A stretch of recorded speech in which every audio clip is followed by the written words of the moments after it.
Salutations! Welcome to Pod Mortem. I'm Reneé Hunter Vasquez, joined as always by my co-host, my husband, and my brother. Hi, I'm John Paul Vasquez. Hi, I'm Travis Hunter. This week, we were recording live from the Barrens for our 100th episode discussing the 1990 miniseries, It. This miniseries was directed by Tommy Lee Wallace and written by Wallace and Lawrence D. Cohen, based off of the iconic novel by Stephen King. It takes on the task of tackling Stephen King's nearly 1,100-page novel in just over 3 hours. With a talented cast of adult and child actors and an unforgettable performance from Tim Curry as Pennywise, the It miniseries informed and influenced an entire generation of horror fans at a formative age.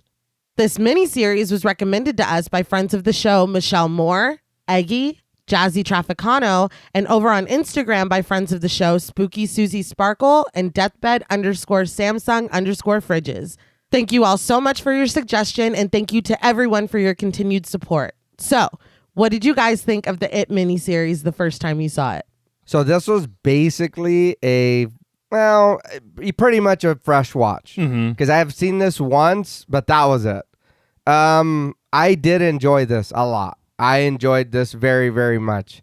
But I do want to point out, so that people are just mad at me from the jump, I watched the remake and remember it more than I do this movie. So for me, the remake's a little better for me than this.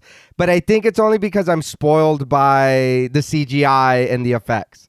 So I get this was on TV, right? Yeah. Okay, so I get they had to kind of... They could only do so much. I get that, but... I won't lie and be like, no, you know, it's okay. Like I'm a spoiled brat when it comes to the killings and CGI. You know what I mean? Like I want to see heads cut off, whatever. So to me, it was like, oh, this is very tame. I was like, but I got to remember it's TV. I was like, so, but for what it was, this was really good. Like this was really, really good. Considering it was kind of a first watch for you, like, would you say like you don't have that, I guess, nostalgic pull? Right. Okay. And I think that's kind of what kind of did it for me. It didn't, not that it doesn't mean anything to me, but it doesn't mean anything to me. You know what I mean? I have to ask, does it hold up as a miniseries on its own? Like, does it hold up to 20? Because I cannot divorce myself from watching this as a 5-year-old. Like, this is just... I like this movie in a different way than I do the remake. Okay. But you're not watching it and being like, okay, like that. No, clearly, this was 1990 or something. Well, of course, and I am the remake too. I mean, every movie there's like, oh, come on, you know what I mean? Yeah. But no, I'm not sitting here the whole movie like this is fucking stupid. But it visually holds up. No, yeah. Okay. Oh, no. Okay. Because I feel like it does, but I am completely biased. To me, what sells this Pennywise is that he's there. Yeah. And it's not CG. So it's like, holy shit, that's, you know what I mean? That looks really good. As to where the remake, it's like, that's CGI. What you got? It's like that. Yeah, it looks cool, but it's like, you're not doing that, dude. No. It's like, stop that. I wanted to bring up the idea of it being a TV miniseries because that is one thing that does kind of suck, but you understand. Yeah, no, yeah. The fact that they only had 3 hours to go. Yeah. So a lot of things had to be cut. And the content, it's 1990. Yeah. On TV. Yeah. Network television. Yeah. So do we know where this aired on? Like, it was on ABC. Really? Yeah, in 1990. ABC? Yeah. I think it was over the span of 2 nights. All right. Mom and Dad told me it was 1990. They were glued to the screen. Yeah. I bet. I wasn't, I bet. I wasn't born yet. Nay was like 1, but she wasn't making memories. Yeah. So That's what you think. Oh, shit. So this is my first memory. Right? That's why I've always hated clowns. But you married one. Oh, womp womp. Right. But I remember us watching it as kids. Right. And loving the shit out of it, but also being horrified by it because this, for a generation, sparked everybody's like complete fear of clowns. And it's all because of Tim Curry's performance. But I do think that with nostalgia being as powerful it is, I think I prefer this to the films. Right. But I understand how, honestly, I think if I were to meet a new horror fan, right, and they were like, hey, I heard that they made an adaptation of It. Yeah. I would probably show them the movies. But I can't, like Nay said, divorce myself from the nostalgia. For me, like, this is like, we talked about it on our first episode of Creepshow, right, being a warm blanket. Mm-hmm. The second the opening music hit for this miniseries, I felt cuddled. Well, I watched it on DVD. I think we all did. And just the, like, home screen music, I'm like, oh man, like, I'm excited to be here. No, I get it. I was talking with Lala last night, and we were talking about movies like that, and she was saying how Dawn of the Dead is one of those movies for her. And I told her, I said, no, I really enjoyed this, but for me, the remake is like that. And, you know, like, and your sister can tell you, for a while, I only watched World War Z. I didn't watch TV. He did. I didn't watch anything. I only watched World War Z. I was like that with 2012. I was like that with The Day After Tomorrow. I don't know what it is, but these movies, they're like so good. It's like, I don't give a shit if I'm just listening to them. I want them on the TV. And so I get it. You know what I mean? I get that feel, like you said, the warm feeling. Yeah. It's like, oh no, I don't care if I'm over there and I barely hear Jake Gyllenhaal's voice. I want to hear it. So I know that it's on the TV. There are parts, I mean, let me just start by saying I adore this. I'm obsessed with it. It's funny, honestly, because they're watching it for the purpose of reviewing it, or even like, because clearly I watched this before I ever read it. Right. And so I know this is not a great adaptation of the novel. I know it's not. It takes the core. Yeah. And then it really gets rid of everything. Basically. Yeah. The character arcs aren't bad. No, they're not. No. I mean, I'm not saying that in a bad way, because I did read that Tommy Lee Wallace never read the novel until after. Right. I heard on commentary that whenever he got the script from Larry Cohen, well, his name's Lawrence Cohen, but we go way back. Larry, yeah. Apparently.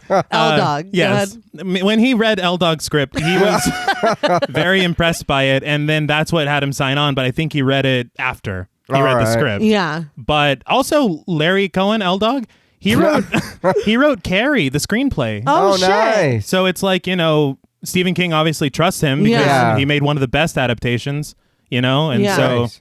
I think that his script retains a lot, but also misses. No, I think you got it right, that it has the heart of it, but like as a whole story, it's not a full adaptation. But to be fair, a full adaptation is pretty impossible in 3 hours. I was going to say, plus on TV, I don't know. Especially on TV. So, I mean, I feel like they did the best with the time that they had. Right. I think all the acting is really great. I think Tim Curry, for me, this is just the pinnacle of performance. Like he's perfect to me. I've never seen anybody have more fun. No, what did I say? When you love what you do, you never work a day in your life. And Pennywise has never worked. I read that he was reluctant because he didn't want to wear a bunch of makeup. Yeah, because he had come off a ton of roles where he had. Yeah. But his performance was so strong that we were like, we don't even need all the makeup we were planning to do. So he looks like a fucking just regular clown most of the time. Yeah, and they had a ton of makeup tests where they put a bunch of prosthetics in, and it just didn't work as well for him. Yeah. I mean, it's Tim fucking Curry. It's enough. Okay? He's enough. I know you were talking about time constraints. I don't know if you knew that it was originally planned to be an 8 to 10 hour miniseries. Ooh. And it was supposed to be directed by George Romero. What? Oh my Yeah. God. Where's that? Yeah. It's one of those. Where's that? It's an alternate timeline that I'd love to explore.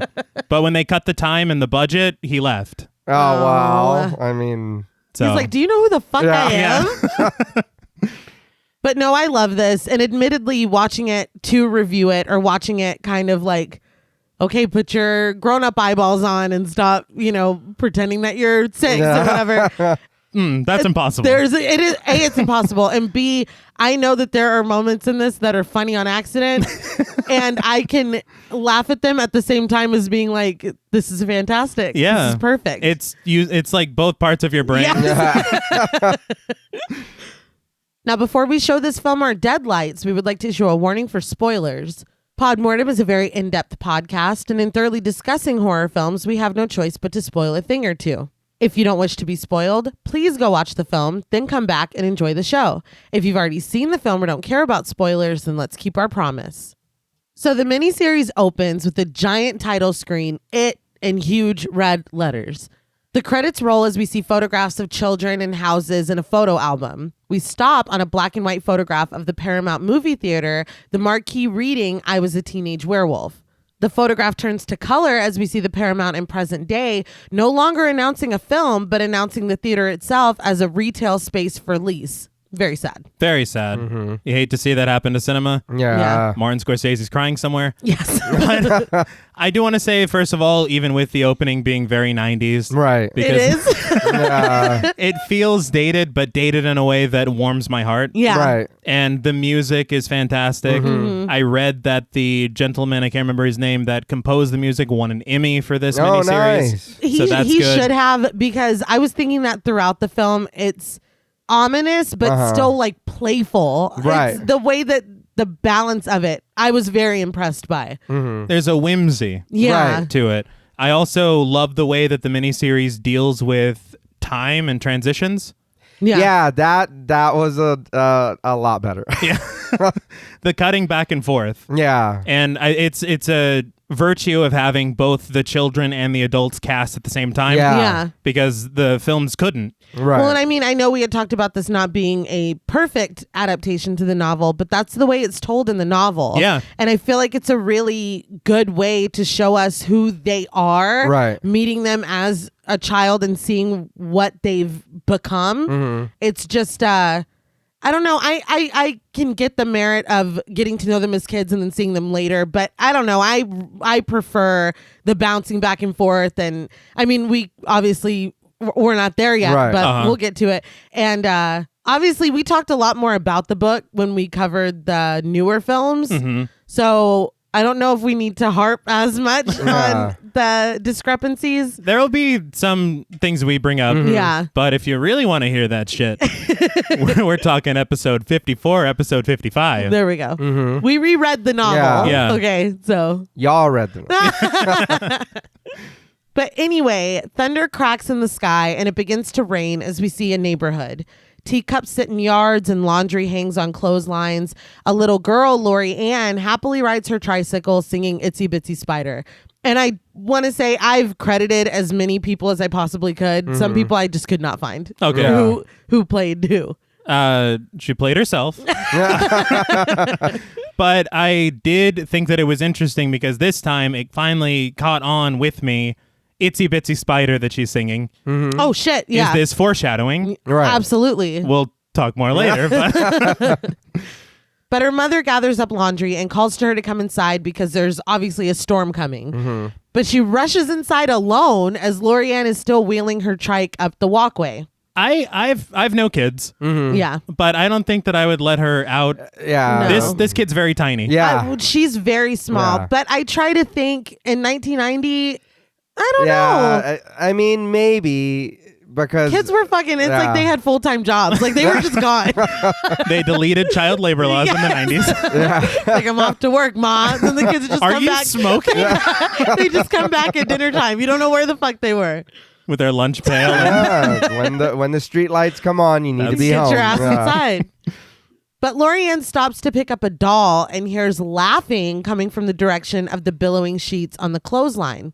There's nothing there at first, but she suddenly gets a glimpse of a happy clown. This is Pennywise, played by the one and only Tim Curry. Amazing. Yes.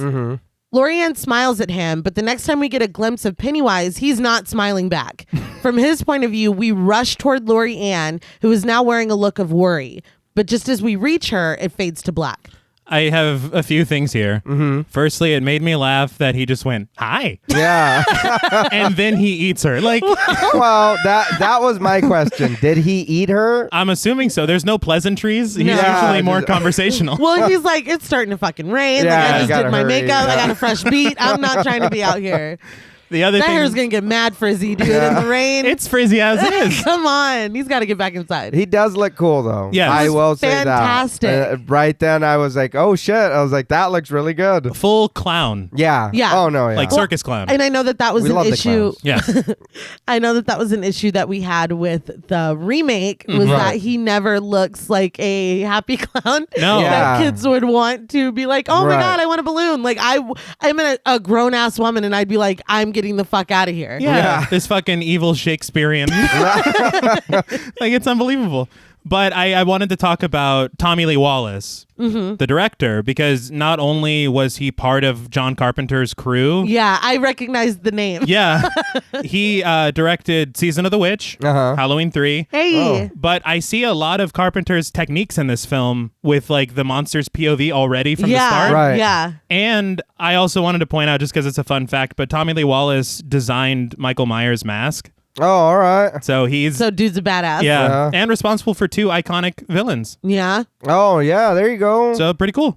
Not that he invented Pennywise, but Well, the visual, But he made 'em. you know, Yeah, the way he he looked. brought it to us. Yeah. thank you, Tommy. When Lori Ann's mother comes back outside to get more clothes, the trike is overturned, but the wheels are still spinning. She calls out to her daughter, telling her not to scare her when she gets no answer. When she notices the trike, she goes over to investigate and immediately begins to scream. The wheels stop turning. I know this is TV, so you can't show a kid dying, but I want the viewers to know and listeners that he did not turn her into a tricycle. He did. At least I don't think he did. That's not, I hope not. I remember, girl, a bike. Yeah. I remember when I was a kid, I never understood why we couldn't see bad stuff happening to. I remember it was Silver Bullet and something happens to a kid. Yeah. And I told my mom, I was like, why did it cut away? She's like, they're not going to show a child being murdered. I was like, well, as a child, I'm like, equal rights. Yeah. I don't know why I was like annoyed by it. We've already gotten rid of child labor laws. I did want to point out, and I understand it's ABC. Right. Their 90s were a different time for certain issues. But I see we're not going to touch the Adrian Mellon storyline with a 10-foot clown pole. No, obviously not. Yeah. Unfortunately. Because I feel like, and I'm sure I said this in It Chapter 2, but I appreciated it being included because it was something, obviously this is the only adaptation I had, this is like the only one, right? Besides the new ones. Yeah. So when I read the book, I was like, that part genuinely scared the shit out of me, like as an adult reading the book. So yeah, kind of sucks, but. And there was a lot of detail there that is horrifying. Yeah. But I understand they're really streamlining everything. Right. And I guess it makes more sense for this story that they're telling for it to be a little girl. A kid, yeah. Yeah. So I get it. They also said, ABC, one of the conditions of making it was they couldn't show children in peril. He's like, Did they read it. Yeah. That's why I'm saying ABC? What the fuck? Yeah. They're like, only happy kids here. Yeah, Well, no. But later, Lori Ann's body, her body is loaded onto an ambulance, so I guess he didn't turn her into a trike. Well, that's good to know. No, he just took a bite or something. Yeah, I don't like him having those powers. No, The fucking Twilight Zone. It's good Pennywise did that thing. It's good. But the yard is blocked off with police tape. Mike Hanlon, played by Tim Reed, looks on, dismayed. He picks up the wet, discarded doll out of the gutter and is quickly admonished by one of the cops who says that the chief is going to freak out if he sees Mike over here. He's just trying to help, man. He is. Like, goddamn. Mike simply says that he won't tell if the cop doesn't, and he's like, what's going on? And the cop's like, well, listen. He says there's not much left, just like last time. But when he goes to spill more tea, the chief immediately comes over and takes the doll from Mike. I guess we're not like bagging evidence or No. We'll just let's all handle this. Pass it around. He reminds him that he told Mike to stay out of this, but Mike says he's just a concerned citizen and 6 missing or dead kids is cause for concern. When the chief tries to dismiss them as runaways, Mike's like, come on, a 5 or 7-year-old is just going to take off. Yeah. Like, I mean, that's a fair point. They have to work. Yeah. They're on a deadline. That's how we knew they were missing, is because their boss called. They didn't turn in their projects. But the chief says that one of the kids was taken by their father, but he has to admit that he has no explanation for the other one. Mike puts it plainly. There is something terribly wrong in Dury. Well, that made me laugh as a kid so hard. It's funny to me because he changes. I think that he catches his accent like 50% of the time. Because there's later on when he's like dairy, terrible, but here he's not like, here. So I haven't gotten to know Mike yet. Yeah. My first day. The first scene. But the chief reminds him that he's a librarian, not a cop, and just walks away. Mike starts to walk away himself, but stops when he sees a picture, rain-soaked and lying next to a tree. He picks it up and muses, Georgie. I love the idea of Pennywise just leaving that there. Yeah. He's like, Remember? But right, it was his voice. Yeah. I thought that too. I was like, he's the only one who knows what the fuck that is. Yeah. And the other thing as well is that the chief, if Mike keeps showing up to these crime scenes, don't you start to suspect? Yeah. Yeah, no, he's inserting himself. Yeah, That's the first person you look at. They do it all the time. Just finding weird evidence everywhere. It's like, oh, look at this. We'd never Where did you seen get that from? Where'd you get that doll from? He's like, so what's the crime, man? Yeah. Like, all these questions, it's bad. It's a bad look. But that night in the library, Mike writes in his journal. He says there's been another killing, but this time it was something more. A picture was there that simply couldn't have been there, and now it's time to tell the others. He hopes he's wrong, but he can't put this off any longer. He picks up his little black book and starts to turn pages. Remember when we had to like write phone numbers down? Yeah, man. Those were the days. Across the pond in Hampstead Heath, England, Bill Denbrough, played by Richard Thomas, works on a novel. With his ponytail. Yeah. You guys both had hilarious faces. Well, I think my thing is that it's tied up with a shoelace, it looks like. Yeah. I mean, we have long hair. Not that long, but yeah, I was like, I don't know what's happening. I didn't quite get it. And for me, I think that this is like Chekhov's ponytail. If you have someone with a ponytail, you have to like untie it once in the movie, but he never does. They're gonna need that shoelace for something. You know what? That's funny you say. I didn't notice that, but his hair never comes undone. It kind of looks like it's tacked on. Yeah, dude. Even it's like pin the tail on the bill. When I seen it, I was like, "That's fake." But I don't know if it is or it's not. I but think it's real, which is even weirder. Moves. It was just like, what? Fantastic. And I have to ask, do you mean to tell me in a Stephen King film / book that one of the protagonists is a writer? I know. Yeah, it Wrap really your mind punched around home it. later, and I was like, oh my God, dude. Wrap your mind around it. A writer from a small town in Maine. Wow, man. Oh, God. Always thinking outside the box.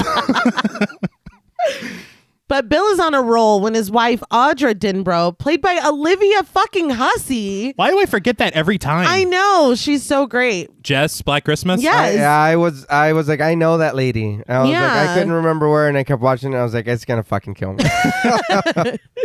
But she knocks on the door annoyed. He snaps at her, in a minute. But she tells her that's what he said half an hour ago, and then half an hour before that.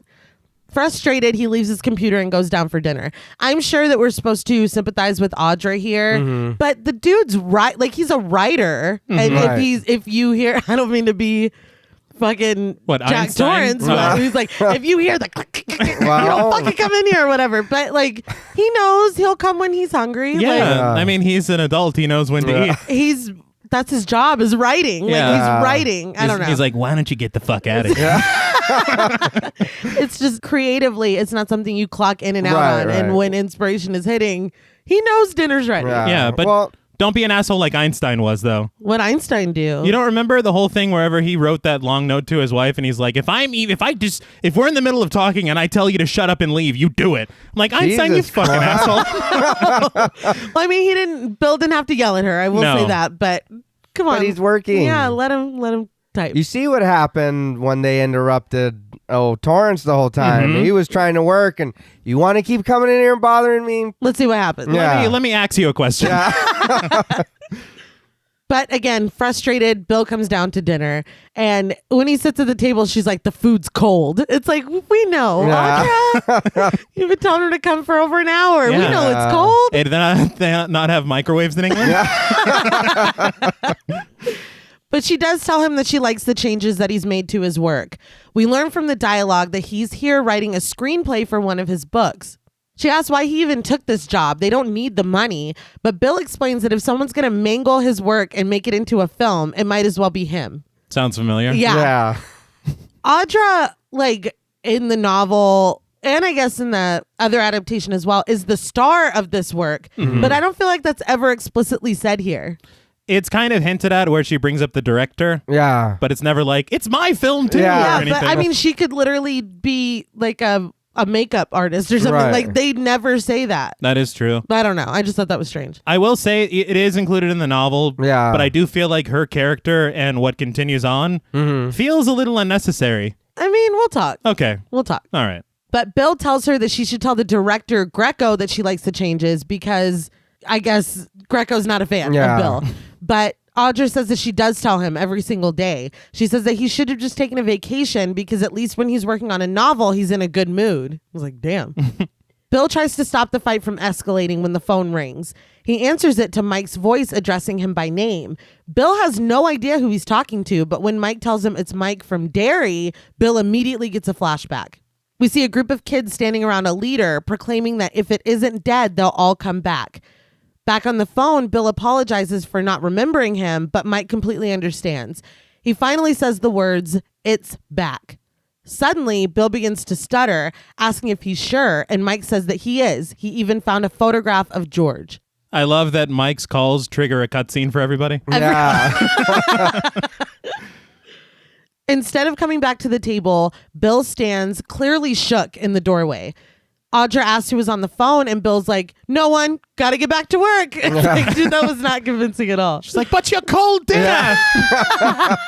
Well, it's cold. I don't want to eat this shit anymore. That's true. Why didn't you come get me when it was hot? But that would suck, man. Like, for real. Yeah. You're just hanging out. You're trying to get to work, and then it's like, hey, you got some shit you got to do. Yeah. It's and like he's had all these years, buried it. Yeah. And now it's just upended his entire life. Like, Yep. fuck. But Bill ignores her when she calls after him, going back into his office and closing the door behind him. Still in shock, he says the name Georgie, and it does trigger a cutscene. For Elise plays as we go into the Denbrough house. We pass Mrs. Sharon Denbrough, played by Sheila McGill, and go upstairs to her sons. 12-year-old Bill Denbrough, played by Jonathan Brandis, lays sick in bed, and his little brother Georgie, played by Tony Dakota, begs him to tell him a story. I love that she's playing that because that's what she plays in the novel. Yeah. Like, there's small details that they really pick up on. Mm-hmm. That you can tell L-Dog. Yes. Who read the novel. friend of the show. Friend of the show, L-Dog. Bill, through a stutter, tells Georgie to leave him alone because he's sick. But when Georgie turns to leave, Bill's like, "Come back." Yeah. He gives him a newspaper boat that he made, and Georgie is thrilled. He asks if he can go sail it, but Bill tells him they need to seal it first with paraffin. He sends Georgie down to the cellar to get it, and Georgie responds with a big gulp. Yeah, like a cartoon. Well, I'd be mad if I'm Georgie. I'm like, so you didn't make a boat. Yeah. So you made me half a boat. Just tear it apart. Fuck this. Of course, the light to the cellar does not work, and Georgie musters up all his courage to run inside, grab the paraffin, and run back out, slamming the door behind him. I'm going to be honest, the second that the light switch didn't work, I'm a, 5-year-old kid? Yeah. We're just going to go play Furry Rabbit or something. This was very short. The basement scene. I Yeah. was like, fuck. It really man. was. I feel like it's a relatable moment, though, because every kid, it's like, okay, if I'm fucking lightning fast, Yeah. whatever's in there is not going to Yeah, grab me. but it was right there. In the remake, he had to go down, and it was fucking terrifying. It was. And in the novel, there's also the side of the eyes and everything. See? Yeah. So, I mean, it kind of was a missed opportunity. But I do think it is funny that as kids, we thought we could outrun demons or whatever. Oh, absolutely. I couldn't sprint worth a shit, dude. I'm What do you fine. mean, as kids? Oh, fuck. He's like, speak for yourself. Yeah, right. I've learned to live with my demons. Yeah. Back upstairs, now wearing his bright yellow raincoat, Georgie watches as Bill seals the boat for him. He tells him he wishes that Bill could come too and gives him a big kiss on the cheek for a thank you. Bill reacts in disgust, saying that Georgie got cooties all over him. But when Georgie turns to leave, he cautions his brother not to stay out too long and to be careful. Georgie says that he will and leaves. It's very good storytelling because you already know because of the photograph. Right. Yeah. Something bad's going to happen. Oh, Yeah. yeah. We just don't know what yet. And holy Lord. Yeah. Outside, Georgie is having a blast following his boat, which he has named the SS Georgie, down the street. Yeah. This is 1960? Yeah. I mean, I guess. That kid's having a fucking blast. Yeah, but I don't think I could give a paper boat to my kids and be like, go have fun. Well, just get the paraffin first.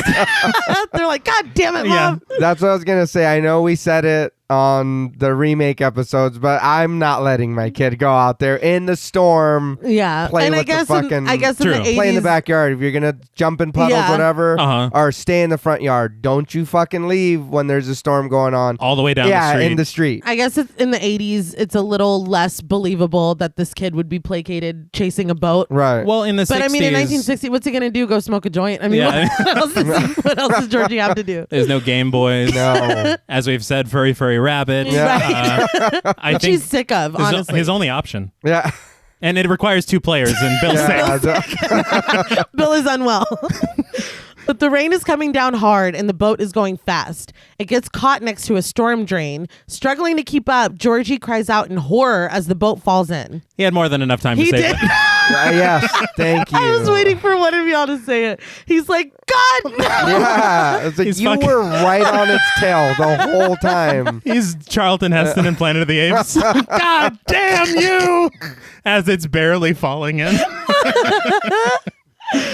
But Georgie kneels next to the drain and peers inside.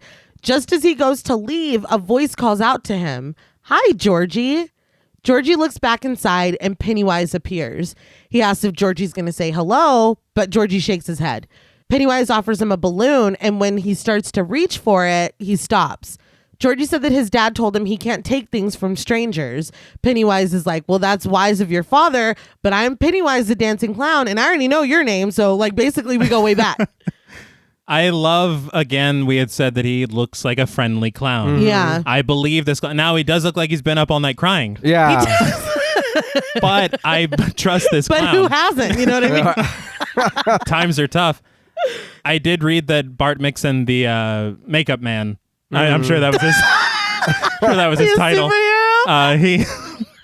He intentionally made it his mission to make Pennywise look as playful and friendly as possible. I was gonna ask. Yeah.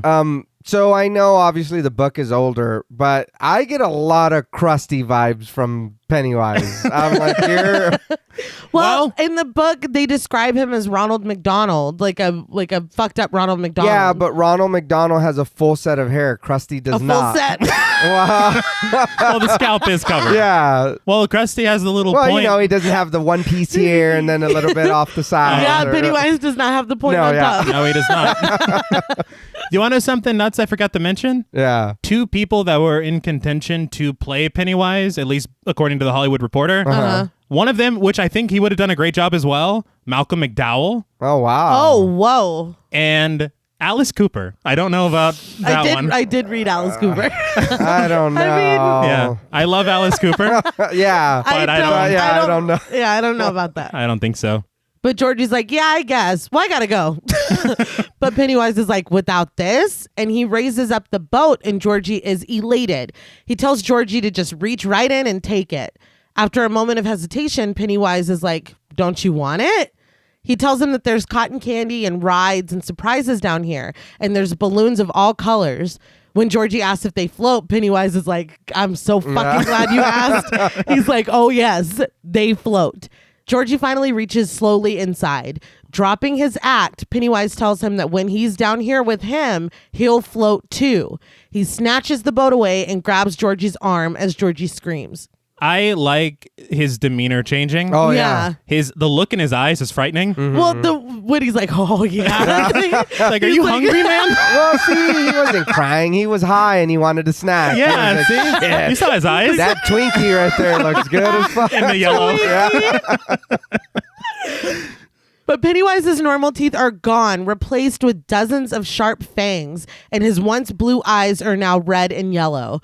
We cut back to Georgie's funeral where Bill cries over his brother's coffin. Other kids from that first flashback are there, but they stand to the side of Bill, offering him no condolence. So I don't know if they don't know each other yet. Yeah. Right? Our parents said we had to be here. Yeah. Like, that's kind of how they... That was the energy. Yeah. But back at the Denbrough house, Bill, the one in the past, Bill picks up a photo album. He flips through looking at pictures of his parents, but finally stops on a black and white photo of Georgie. He whispers his brother's name, and the Georgie picture winks at him. Horrified, Bill tosses the photo album across the room, but the pages turn themselves back to the picture of Georgie. Blood begins to seep from behind the picture, covering his brother's face before the album slams itself shut. So again, 1990 ABC. Mm-hmm. It is actually surprising that they show blood pouring out of something. Yeah. Like, this was a stretch. I did enjoy this, though. Yeah. This whole scene, like what's fixing to happen next, I really enjoyed this. Mm-hmm. Because I guess it gives more of the illusion to the children are really the only ones in danger. Yes. So instead of the parents just being like, I don't know what the fuck you're talking about. You know what I mean? It's like they're literally have no idea what's going on. Yeah. And it makes it more frightening. Oh, yeah. Because you're alone. You're alone with it. But his parents do run in. His mom picks up the photo album, unwittingly getting blood on her hands and rubbing it over the white paper with the childish writing of the name George Elmer Denbrough on the front of the album. Mr. Denbrough, played by Stephen Hilton, demands to know what Bill was doing in his brother's room. He tells him to never go in there again, and Bill agrees. Mrs. Denbrough leaves crying, and Mr. Denbrough follows her out.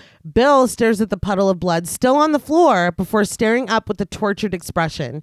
He raises his hand to his cheek, and he morphs back into present-day Bill Denbrough in the same pose. I love the transitions with the actions. Yeah. But that was a lot with that kid. Holding his face. Yes. But that was one thing that I did notice. They mentioned it on commentary, but they actually drew in on Jonathan Brandis. Yeah, I noticed that. The mole that Richard Thomas has. I asked your sister about that. He was like, which one really has it? Yeah. But Bill says that he forgot and asks how he could have. We cut to Audra, who asks him if he's lost his mind thinking about leaving. They're in the middle of making a movie. Bill, walking downstairs with a packed bag, tells her that he can be replaced. This is something he simply has to do. When she asks who was on the phone, he tells her the truth, which I was surprised. Yeah. It was Mike Hanlon, and he hasn't heard from him since they were kids, nearly 30 years ago. She already knows that his brother died, but he tells her that he didn't just die. He was murdered. When she asks why he never told her, he says it was because he forgot. It was like it never happened, and he knows that that doesn't make any sense, but he has to go. She asks why, and he begins to stutter and tells her that they made a promise. She asks why he's stuttering, and he's just as shocked. But she calls him out. She's like, why the fuck are you talking so weird? I was going to say, like, it wasn't man. a concern Why question. are you talking like that? Yeah, she was like, bitch, what's wrong with you? It's like, dude, clearly he's shell-shocked. Yes. Yeah. Something is He's wrong. traumatized. Yeah. And it's I love his performance here because he's like, I don't know. Yeah. He's like, dude, I don't even know what's going on. But she could have been nicer. Yeah. He tells her that he had a stutter when he was a kid, but it was gone. She asks him to tell her what's going on and says that if he's going back, she's going with him. He grabs her and tells her not to even think about it. He demands her to promise that she will stay here. She tells him that this is all crazy, and when he's stuttering too severely to even say anything else, he hugs her and tells her that he loves her. We cut to her watching worried from a window as Bill drives away in the night, and it fades to black. She never promised. She did not. So, I mean. I said doll hairs, not dollars. You know, I actually tried that. Yeah, to me, I remember. Didn't work. Yeah, I was fucking pissed. Well, also was Dad because he made me pay you. I want to say I was like 12, so don't come for me with pitchforks. I did say dollars. I was like, you little motherfucker. Dad's like, it was understood. We cut to New York City, where a limo pulls up to a building. The door opens to reveal Ben Hanscom, played by John Ritter. Yeah. The one and fucking only. This miniseries, I had such a crush on John Ritter literally from this miniseries. Really? Yes. I didn't know that. Yeah, I probably never told anyone. I didn't see that in your diary. I loved Three's Company so much. Three's Company was so good. I shouldn't have been watching it. No. But I was like, this is the funniest shit in the world, and I don't even know what's happening. Because it was as raunchy as they could be. Yeah. I did, first of all, of course, love John Ritter. Yes. Right. But I loved him even more after listening to the commentary. Right. He was a massive Stephen King fan. Nice. And so he knew the ins and outs of the novel. Yeah. He brought things to the character. He added things with Tommy Lee Wallace to the script that he wanted. Wow. Like, he really, really dug into this character and this film. He was a great one. Yeah. Yeah. But in one hand, he has a bottle of champagne, and in the other, he has an architect award. He drops the award and it breaks on the street. His date, Cindy, played by Venus Terzo, laments that he just got that. And Ben's like, "Aw." He doesn't care. Not at all. He picks up the pieces and leads her into his studio and loft. He's clearly drunk and having a good time. Once inside, he's like, "You don't need to be quiet. I own all this." He goes and sets his broken award down on a desk and looks at a framed copy of Time magazine, of which he is on the cover. Yeah. I'm like, this dude's a fucking big deal. Really hammering it home. Yeah. More and more and more. He calls Cindy over and dances with her for a moment before complimenting her body. When she returns the compliment, he's like, "Oh, I used to be fat." Yeah. Well, I laughed because he goes, "I love your body." And she goes, "I like yours." So, I don't know about love. Yours is fine. Yeah. It's a good body. Gets you from A to B. Anyway. She assumes that he was cute, but he dispels this, saying he was a real butterball. He tells her, "You bet your fern I was." And then he says that they used to say that all the time when they were kids. So in the novel, it's fur. It's fur. Does that mean pubes? Yeah. I guess. What a weird bet. I don't want to win that bet. Or you're betting my fern? Whose fern is on the line? No, I thought it was funny that they left it in, but they're like, that's too much. So they changed it to fern. We can't talk about pubes on ABC. But they start to make out and the phone rings and Ben goes to answer it. Once he does, Mike's voice on the other end says, "Hey, Stack, it's me, Mike."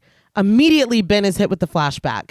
We're zoomed in on the face of 14-year-old Henry Bowers, played by Jared Blanchard. He opens his switchblade. He leans forward at 12-year-old Ben Hanscom, played by Brandon Crane, who's being held by Henry's friends Belch, played by Chris Eastman, and Patrick Hochstetter, played by Gabe Kuth. Why does that guy have an Ed Grimley haircut? Like, I was like, what the? And don't he's they kind the of only. All? Yeah, I think but so, no, his friends don't have the little thing coming down in the. What was it? Squiggy from fucking. Yeah, him too. It's a what lot. What the fuck? It's a lot. Young Ben thrashes against them, shaking his head, and we cut to present day Ben doing the same head shaking. I'm a sucker for the transitions. Yes. I love that. Better than a star wipe. Better than a star wipe. He raises his phone back to his ear and he remembers Mike. It's funny because Mike's like, "Hello, hello, Yodley." He's just waiting. He's like, "No, I'll wait till you come back." Right, is he still in the flashback? Yeah, goddamn. I gotta change my tactics because it's like 5 minutes of dead air every fucking time. But Mike tells him the same thing that he told Bill. It's back, and Ben's face crumbles. Mike asks what he remembers, and Ben admits that it's almost nothing. But when Mike asks him if he'll come, he answers immediately, "I'll come." When Cindy, giggling, welcomes him back, he fucking dismisses her. Like, he puts his hand up like they weren't just making out 2 seconds ago. He said, "You only liked my body." Yeah. So fuck you. Well, I'm sure that phone call would kill any fucking mood. Yeah, that's true. You see, dude didn't even eat his cold dinner. No. It's messing everybody up. But he goes to pour himself a drink. She asks if he's okay, and he tells her that he's not. Not tonight. Not at all. She's like, "Are you going to kill yourself?" I'm like, what the fuck? Goddamn. Yeah. He tells her that he's not going to kill himself, but it might be better if he did. Later, he rides the lift up to the top of a building under construction. He drunkenly stumbles onto a platform, absolutely not, and looks down at the city below.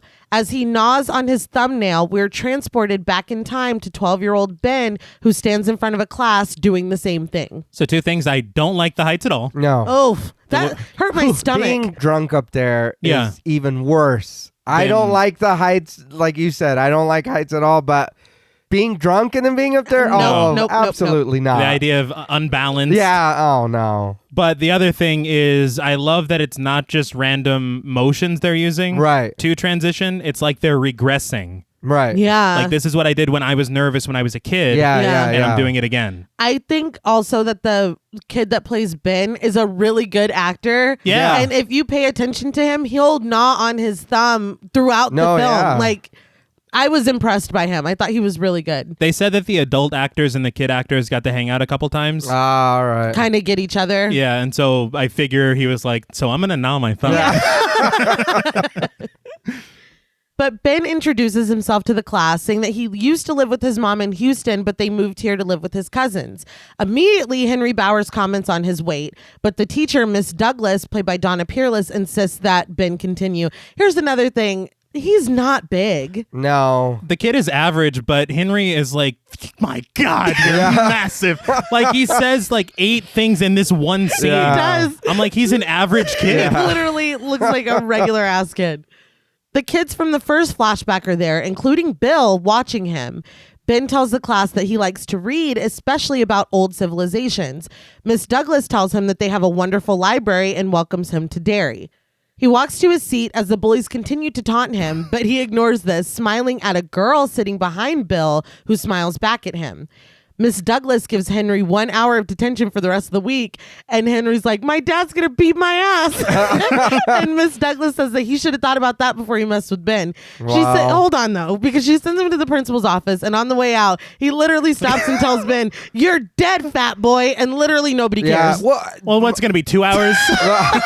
Well, no, I was thinking, where's the hitting teachers? Because all these other old movies, they were slapping kids and pushing them against the wall. They were, especially since L-Dog wrote this script. Yeah. That coach was beating the fuck out of him. That is true. That is true. I thought that teacher was going to drop kick him or something. And it's clear she fucking hates Henry. Oh, yeah. It's something she says later made me laugh. The way that she says it. She doesn't even try to hide it. But no. But once Henry leaves, Miss Douglas reminds the class of the 7 p.m. curfew that the sheriff implemented. She says that they live in dangerous times and pleads for them all to be careful. As Ben leaves the school, he cautiously looks around for Henry and his crew. He's startled by the girl that he smiled at in class, who tells him that class is over. You like it here so much you're going to stay all day? Just then, 2 girls push their way through them, saying that some people have no class. One of them, Lonnie, is played by Laura Harris, Mary Beth from the fucking Faculty. Yeah. I was like, hold the fuck on. And she looks the same. She looks exactly the same. But she comments that some people have janitors for parents, and they look back at the girl before leaving. She finally introduces herself as Beverly Marsh, played by Emily Perkins, and leaves. I recently watched Ginger Snaps. Mm-hmm. I know she's in that. I still have never seen it. It was insane because I did not know she was in that. Right. And I'm like, it's fucking Beverly Marsh. You were the Leonardo DiCaprio. Yeah, I snapped and pointed. But Ben chants Beverly Marsh's name all the way home, but is interrupted when he sees Belch and Patrick. He tries to run, but Henry is behind him. He grabs him and drags him over to his friends, who hold Ben down. Did anybody get a crack up with the guitar strum when Henry grabs him? Yeah. You gotta add the drama, man. He's got a theme song. I was like, they really want us to be in this. And it makes me laugh as well that they're selling his crush by him just going, Beverly Marsh, Beverly Marsh. It's like, yeah, we get it. What you do when you have a crush. I've never done. I mean, I understand like writing, like drawing a heart and writing your names in it, but Beverly Marsh. He's like, I'm not gonna fucking forget her name. Not it's at not all. happening. But Henry tells Ben that since he likes learning new things, he wants to make sure he remembers his name. I was like, that didn't really He's fit. like, Henry Bowers, Henry Bowers. I'll just chant it. He's like, I have a trick for remembering. But Henry opens a switchblade and pulls up Ben's shirt. Patrick and Belch start to get uneasy. They're like, whoa, you're not gonna really fucking cut him, right? Well, he's holding it wrong. And I was like, if he tries to open that knife, he's fixing a fuck. Slice his hand. He does correct himself. Right. But when he's holding it at first, I was like, dude, you can't even open that. He'd probably blame Ben for it. Yeah. Right? God damn it. But their uneasiness pisses Henry off. So Ben takes this opportunity to kick Henry and fall back through the railing of the bridge into the woods below them. I have to say, this is clearly a stunt boy. Yeah. Because when they cut back and he's already sat up taking a knee, it's fucking hilarious. A stunt boy. Wow. But Henry calls after him that he's going to die, and Ben runs. They run after him. I laugh because they're chasing him, and Henry's like, nobody kicks me. But Ben hides in a drainage pipe. The bullies are distracted when they see Bill sitting with a friend.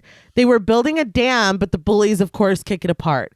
Bill's friend, 12-year-old Eddie Kasprack, played by Adam Farazal, starts to talk shit to them, but they respond by taking his inhaler and pushing him down. This kid seems plucked from the actual 50s and 60s. He does. Yeah. He really does. I enjoy this, Eddie. Yes. Yeah. Hey, I'm not on record that I love the new Eddie. No, yeah, but like you said, if I'm going with how they're supposed to be in the book, yes, I feel like this is a better version of Eddie. I would agree 100%. The new Eddie was funny as fuck. Yeah. Yes. Oh, yeah. That Eddie was so entertaining, but he was like Richie too. Yeah, he was. But in the book, he's way more subdued. Yeah. All right. I mean, they're kind of a duo, but it's really Richie making fun of him. Right. Yeah. He doesn't give it back as well. No. But that kid was great. Yeah. Yes, he is. But they ask if the boys have seen Ben, and they say no. Henry throws the inhaler back at Eddie, and they leave. Eddie sucks on his inhaler, only to realize that it's empty and he can't breathe. Ben comes over, and Bill asks Ben to stay with Eddie so that he can get him more medicine. He takes the inhaler and leaves. Ben tries to reassure Eddie, but Eddie wonders what they'll do if Henry and his crew come back. Ben just fucking takes out some candy and starts eating. But Eddie is repulsed when Ben offers him some. Yeah. Dude, he looks like he's going to throw up. The boy can't breathe. No. Well, let's throw some candy in that hole. It's like, fuck, dude. God damn. And from your fucking pocket? I don't know how long it's been. And you were just attacked too. Yeah. You're like already over it? Apparently. Yeah. Ben's like, he's like, living. Well, actually, it was a stunt boy that took the fall. So I'm fine. But later, Eddie tells Ben that his dad died of cancer when he was little. Eddie is breathing fine. Yeah. Ben says that his dad died too, but he was shot down in Korea. Ben asks who Bill is, and Eddie says that Bill is a great guy. He's his best friend. Bill calls down from the road, stuttering to them that he's back. And Ben's like, man, that dude sure does stutter a lot. It's like, what the fuck? Well, he doesn't know him like that. But he's like, that's my best friend. Well, your fucking friend. It's like, Ben, your best friend can't speak worth of shit. Read the room, Ben. But kids just say whatever the fuck. That's fair. But Eddie tells him that the stutter has gotten worse since Georgie died. Some guy killed Georgie and ripped one of his arms off like a wing off a fly. He gives Ben the advice that if he wants to be friends with Bill, don't talk about Georgie because he's still messed up about it. Ben's like, yeah, I would be too. So I bet Ben feels like an asshole about the stutter now. 100%. Yeah. Also, I did kind of appreciate this because this is what happens in the novel. Right. With Georgie's arm coming off. Yeah. But they're dealing with the constraints of ABC. Yeah. Right. So they're like, well, we can't show it, but we can talk about it. So it still gets in there. Oh, yeah. Bill comes back with Eddie's medicine, and Ben remarks how bad his asthma is, which, I mean, he was just, whatever. Weren't you tossing rocks? Yeah. They all make introductions, having already learned each other's names, and Eddie chastises Bill for stuttering his name.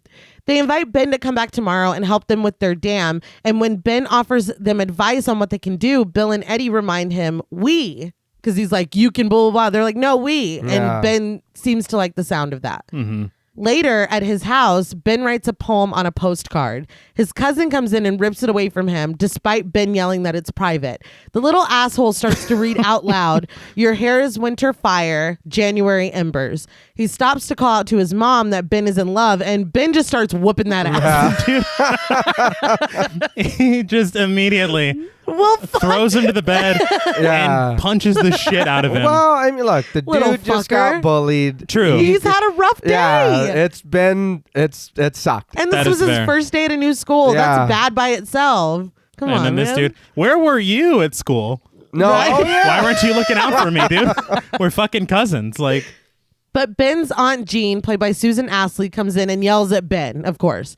His cousin runs off saying that he hates them and they're only here because his mom said it's their Christian duty. Jean just leaves behind him like, he's right. That's actually... I did say that. That is accurate. And don't beat my son. Yeah. She calls him a ruffian, which makes me laugh. Yeah. It's ridiculous.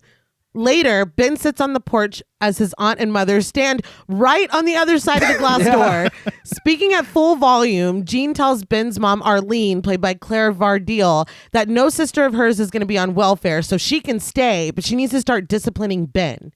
Arlene goes to Ben and says that they'll have their own home one day, but while they're here, they're guests and he needs to help her. When Ben says they wouldn't be treating them this way if his dad was still alive, Arlene just tells him to go inside and apologize. Ben is like, fuck that. He refuses. He says that he hates it here and jumps over the porch railing. His mom calls after him as he gets on his bike and takes off. Now, this is the first instance that I've noticed the invisible barrier that keeps parents and spouses from going after these people. I don't know if they're ghosts that are stuck to the property or if it's like when you reach that wall in a game. I don't know what's going on. Because they're like, Ben! It's like you could have... Yeah, and he's riding very slow.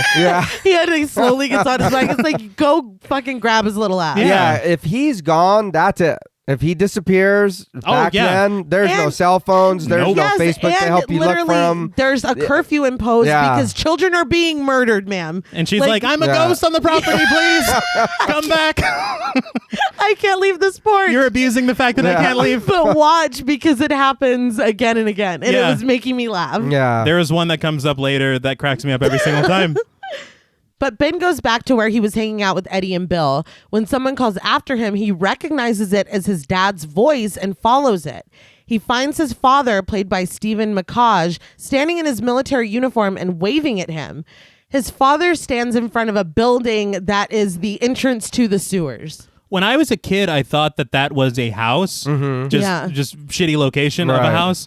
But I also thought, I was like, is this their house on Neibolt Street? Oh, maybe. Because it's not here at all. Yeah, so I didn't even think about that. You know? But Ben's dad points at it, saying that that's his home now. Suddenly, he's holding a bunch of balloons and has big orange, like pom-poms on the front of his jacket.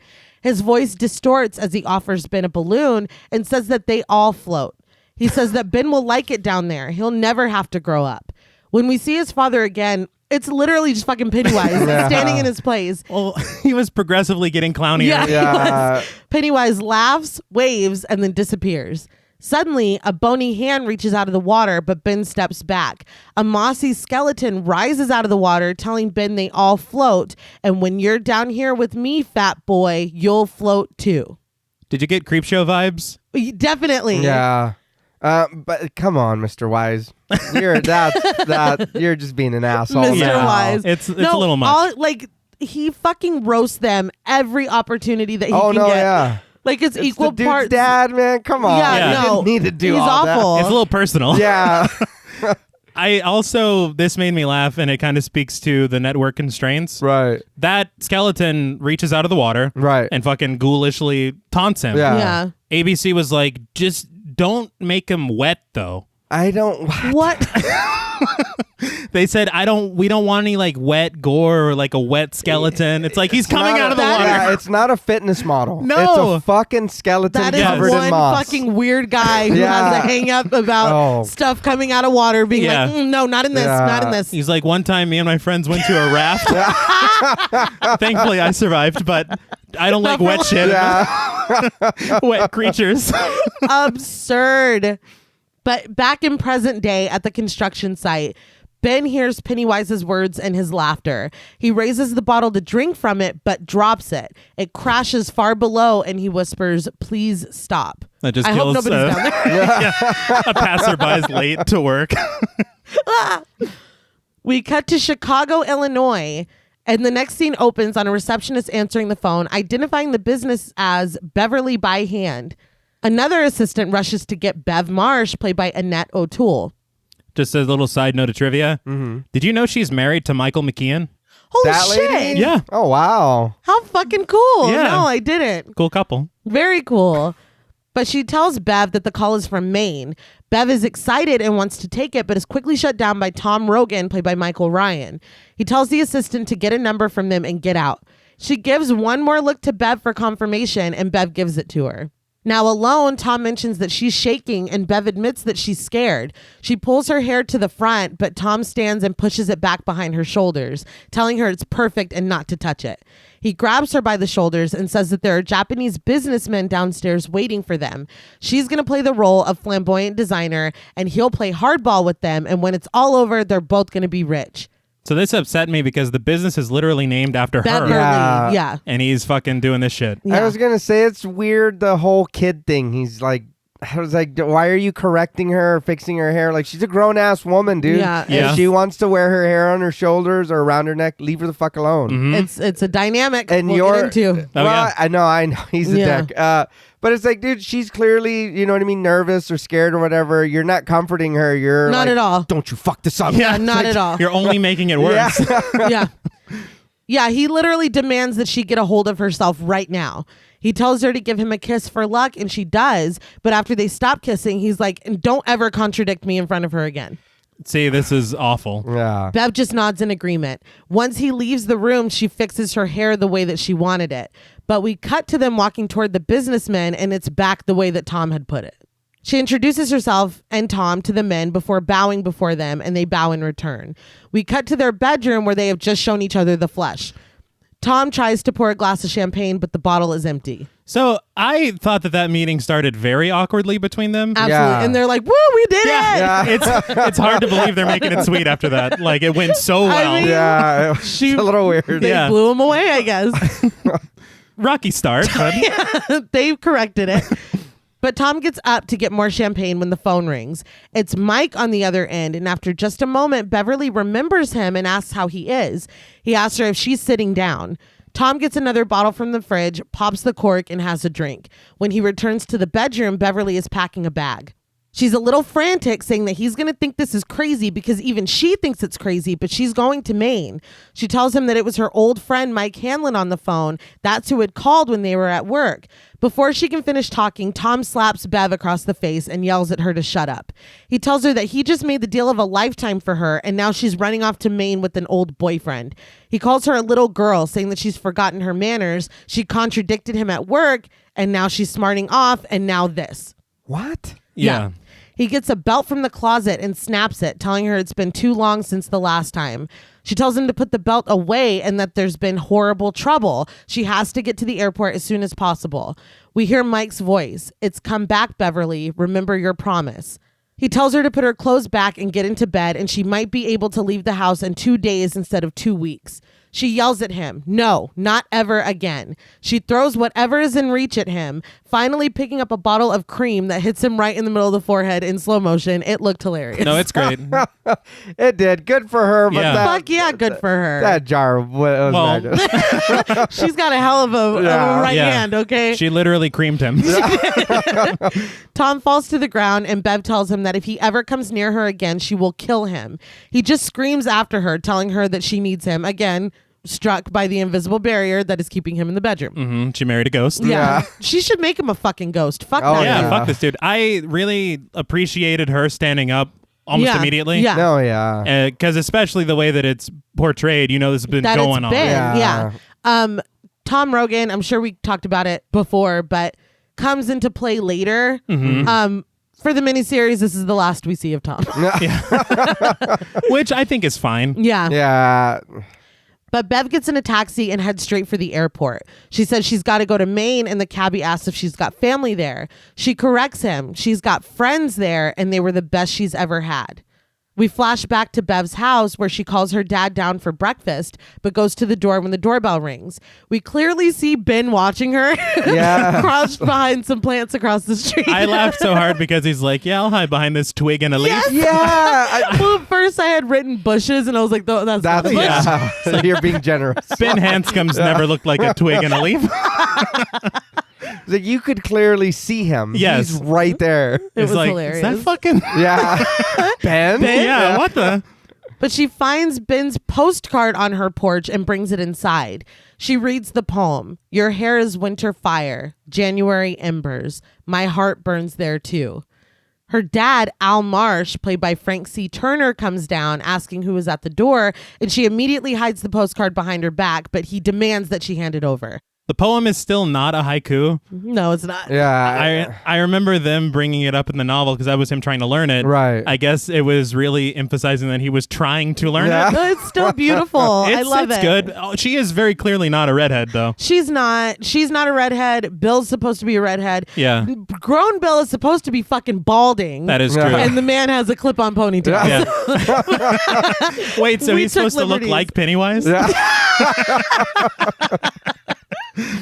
Al reads the card and asks if she's been doing something that she shouldn't with some boy. He rips the postcard up and drops it on the ground, saying, I worry about you a lot, Bevy. Sometimes I worry a lot. Crying, Bev drops to her knees to pick up the pieces, and Al slaps her across the face, yelling at her for already running around with some boy.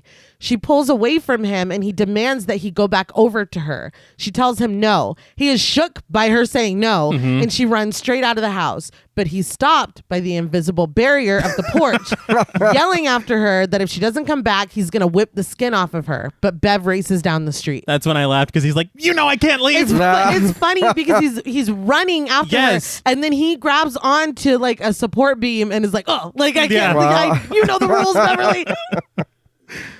Ben watches all of this and catches up to her, crouched behind bushes and crying.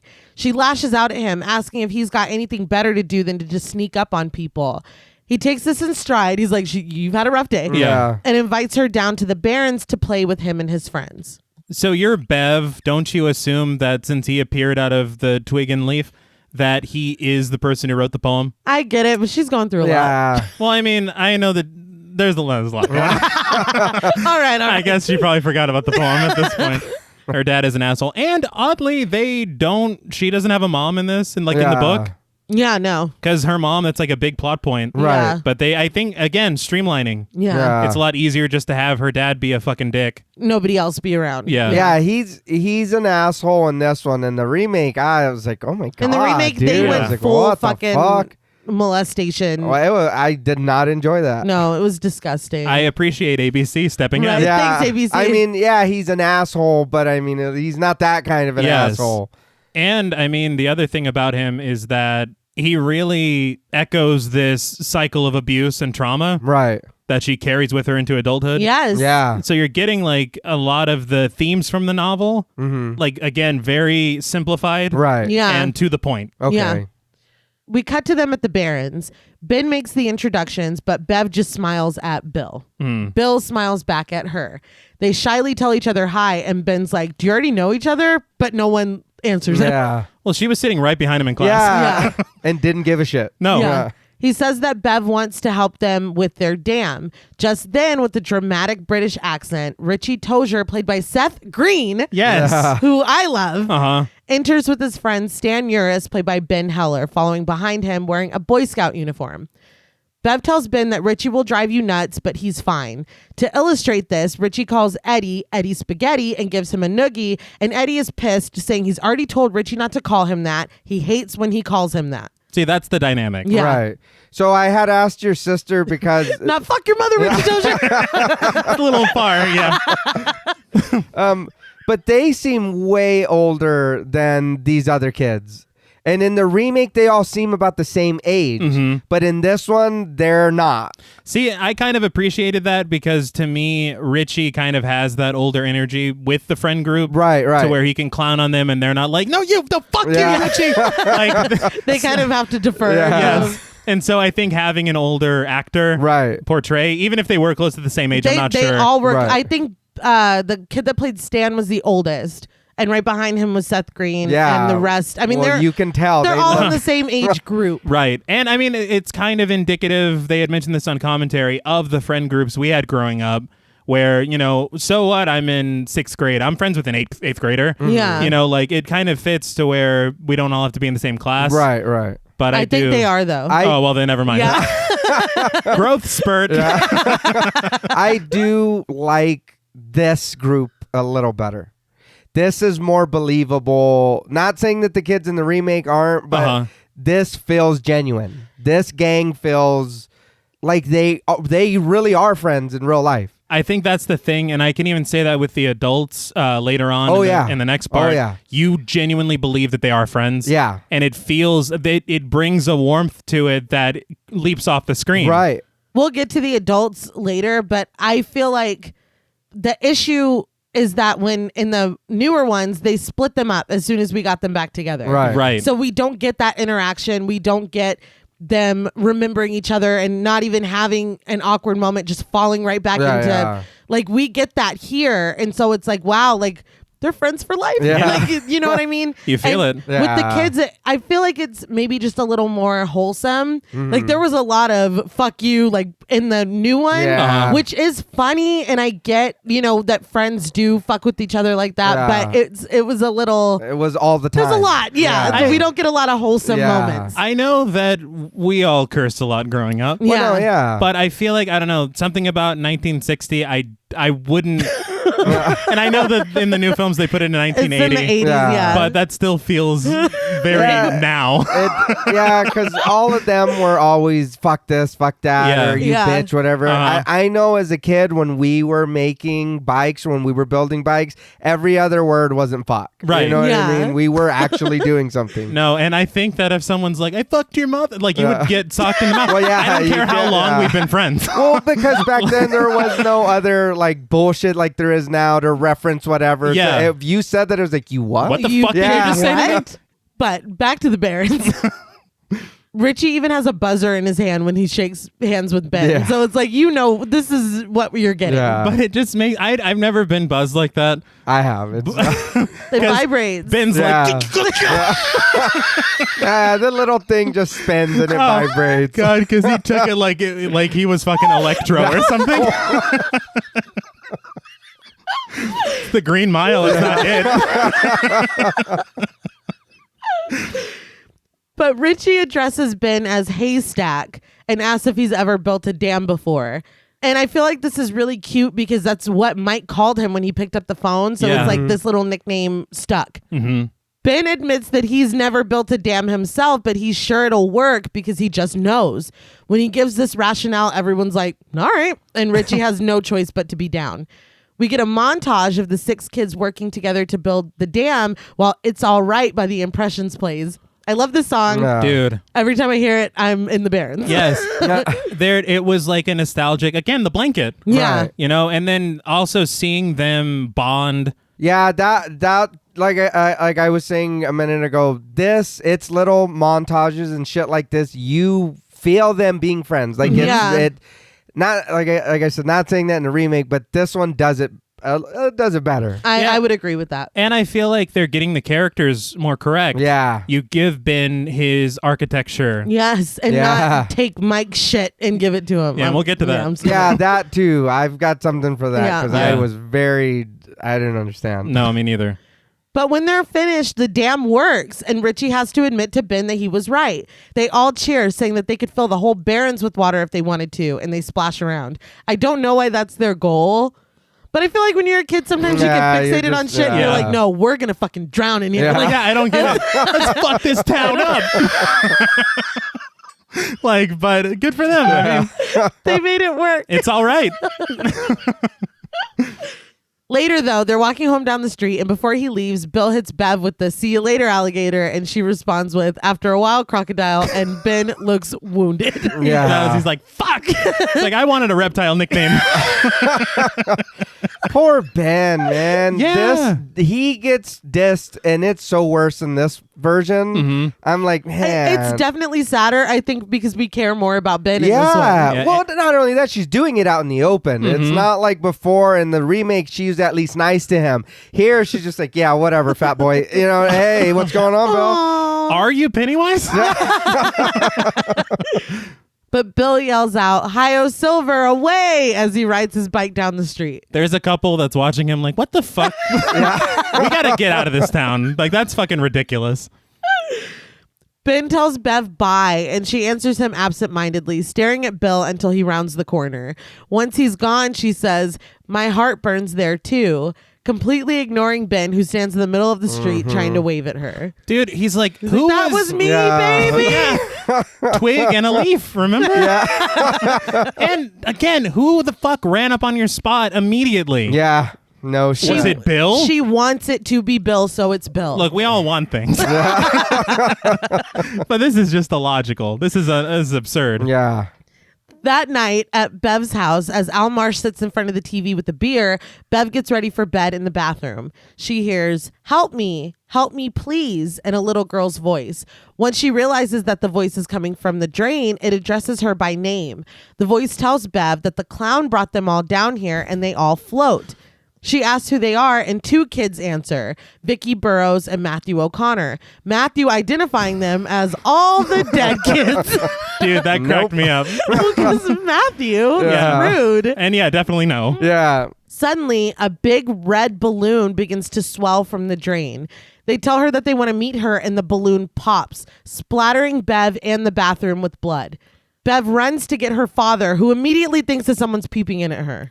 Why does it always have to go to that route with this dude? Like, it literally could have been anything. You're in a bathroom in like a really rundown apartment. Yeah. It could be a fucking rat. He's like, some pervert outside? Yeah. I didn't understand that either. I don't know why it was funny the way he said it, but I was Someone like... peeping at you, girl? Yeah, I was like, what? But it made me laugh that he had a like fucking mug of beer. It doesn't strike me as the guy that would pour it into a glass. No, not at all. A chilled glass. Yeah, he's kept it in the freezer all day. But she tells him it's the sink. He goes into the bathroom and has zero reaction to the bright red blood all over the white sink. He grips it, getting blood all over his hands, and asks what she thinks she saw. He repeats that he worries about her before grabbing her shoulders and telling her to explain herself. Thinking on her feet, she says she saw a huge spider, but it must have crawled back down the drain. Again with the spider. Yeah. Yeah. Al attests that these buildings are old with huge drains, but there's nothing down there now. Bev is shaking with fear as Al grips her face, smearing more blood on it before he leaves. Now that she's alone, Pennywise's laugh floats up from the drain, telling her to say hello to her friends. More blood bubbles up as he warns her that she'll die if she tries to fight them. You'll die if you try. Bev backs away from the sink and cowers onto the floor. Back in present day, Bev cowers in the backseat of the cab, shivering with fear, and it fades to black. I read on Yahoo that they did 10 takes of the balloon bursting because they had to get it right with everything each time. And so they said that she went through like 10 pairs of pajamas. And it's hard because it's not, and you're in the moment. She had said that it's like 45 people stacked in this bathroom. Yeah. She goes, it's not scary anymore. No. But she sells it so well. No, yeah. The acting from the children in this is just wow. Yeah. Like they all brought it. None of them I'm like, because I know we had that one in the remake that it's like, Yes, we did. The dad can fuck off again. Oh yeah. I was like, God damn, dude. Like nothing redeeming. I was like, fuck. I do like that it was kind of contained to the sink instead of the whole fucking bathroom. I feel like the whole bathroom. I feel like it's a little scarier when it's just from that source and it's not like, look what I'm gonna do because I'm an asshole. You know what I mean? You didn't need to drench the whole room. You fucking Gallagher the entire bathroom. No, I agree, and I do. The only thing that is lamentable is that we don't get to listen to The Cure. But that's the only drawback here. I think it's all right. I also laughed whenever we came back to her in the cab because the taxi driver's like, which airline? Yeah, he does. You've been sitting there with your eyes white for like 10 minutes. Oh, she's in a flashback. Yeah, God great. damn it. God damn it. Did Mike Hanlon call her? But back in present day, we cut to Great Neck, New York, where Eddie Kasprak, played by Dennis Christopher, goes through his medicine cabinet, snatching up bottles of medicine before taking a hit of his inhaler. To me, he is Eddie. Like, he is such a good adult Eddie. That is my note. Like, immediately, I like this Eddie way better. Not saying that there was anything wrong with the remake one. The remake one was literally, I feel like they used a time machine and just made that kid grow up. Like... No, they did great. It was great, but he's Eddie to me. If I close my eyes and think of adult Eddie, this is who I see. And I've never even read the book, but this character feels way more genuine. Right. Like a real person. And I mean, Dennis Christopher, I think, is just a good actor. Oh, yeah. Kind of underrated. I don't know if you guys remember him in Django Unchained. I do, because I was like, it's Eddie. Yeah. He was also in a movie that we could cover on this show called Fade to Black. All right. I don't know that one. He was really good in it. I think it's on Shudder. Let's think about it. I'm in. But this entire time, a woman is calling his name again and again, asking where he is. When she finds him, it's his mother, Mrs. Kasprak, played by Sheila Moore. As soon as she sees that he has a suitcase, she asks where he's going. He simply tells her that he's got to go away for a while, but she's not trying to hear it. She pleads with him to stop and tell her where he's going, even asking if he's in some kind of trouble. She demands to know who was on the phone, saying that he's scaring her badly. Eddie continues down the stairs into the front door and finally tells her that he's going back to Derry. Mrs. Kasprak is not happy about this, calling Derry a dirty little town and saying there's nothing there for him now and there never was. She's like, that one horse town? Yeah. She grabs him by the chin and he pulls away from her, but she is struck by the invisible barrier that keeps the parents inside the house, and Eddie runs out to the limo waiting for him outside. I don't like the change from the novel that this is his mother still. I agree, because in the novel, just like in the newer movies, he gets married. Right. I feel like they probably didn't want to be like, well, Bev's already repeating history. We can't, have Eddie also marrying his mother, Yeah, but that's the novel. It is. And I think it works better. It does, because it kind of shows, they did something really genius when we get to Stan's house that was very subtle. I think that's more of what they were going for than we just did Bev, who basically is in a relationship with her father. They probably didn't want to do Eddie doing the same thing. I guess. I'm not saying it's right. I'm saying that's probably, to me, why they did it. I mean, I understand. I get it. I just feel don't like they it. should have, because, but it also does stunt Eddie's character a bit, because he's still, and we'll see more later, he was under his mom's thumb as a child, and he still is. So he already has to break through the door of his mom being like, no, don't go anywhere. And he's like, nah, I gotta fucking go. Yeah. So, I don't know. I respect you. His friend, Joey, played by Kim Kondrashov, is already behind the wheel, and Eddie demands that he drive. It's funny because he's like, what's going on, man? And he's like, just move it. Mrs. Kasprack continues to call after him. In the car, Eddie hits his inhaler again and apologizes for leaving Joey holding the bag. He asks if they have enough drivers for the week and insists on Joey doing the Pacino job himself, which is something that they did keep. Yeah, they did. I heard he's got a great ass. I do want to say that this is one thing that never really fit with Eddie for me, that he's running a limo service. Yeah. That doesn't fit the child Eddie in the novel either. I just don't like that as his I feel thing. like he's like, they all gotta be successful. Successful people, they ride in limos. He owns a limo company. Like, you think he rides in one? No, fuck that. That's just, I don't know. It doesn't fit for me. It does seem a little weird. It is odd. Why don't you make him like he's a pharmaceutical company? Yeah. Oh, you know? Bill wrote stories as a child and grows up to be a writer. Yeah. Eddie is sickly and he grows up to own a limo company. You see the direct straight line. Yeah. Duh. Right, guys? But Joey tells Eddie to just calm down because the limo business is under control. He doesn't need to worry about anything. He asks where they're going, and Eddie tells him that he's taking the 11:30 to Boston, but he's already cowering in the passenger seat. We zoom in on him and flash back to young Eddie doing the same cowering in a movie theater. Love it. So we flash back to the Paramount Theater where the crew is together on the balcony, eating popcorn, drinking soda, and watching a movie. The movie is I Was a Teenage Werewolf, which is what was on the marquee at the beginning. So I thought that was pretty cool. Mm-hmm. But every kid in the theater seems to be screaming at the top of their fucking lungs at the werewolf on the screen. I read that there were so many extras here that they were getting bored because they kept having to do this over and over. And that Tim Curry came out and performed for them in his costume. No shit. And a lot of the extras, because they didn't know what the film was, they thought he was an actual clown that they hired to come and do shit for him. I thought that was really cool. He just seemed like the greatest. Yeah. They said that he hung around on set and would antagonize the child actors. Yeah. Just to fuck with them. They said he would chain smoke and he would grin at them.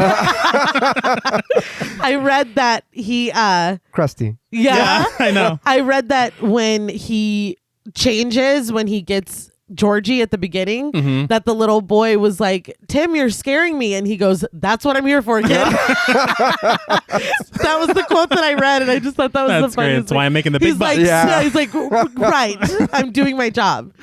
But Bev cowers on Bill's shoulder and then on Ben's, and Ben looks fucking over the moon. He's cheesing. That looks like a really good time, though. It does. And again, I know I've said it before, but Ben, I enjoyed this character. Yeah. The kid, him, because there's, for a child, there's so much subtlety to his performance.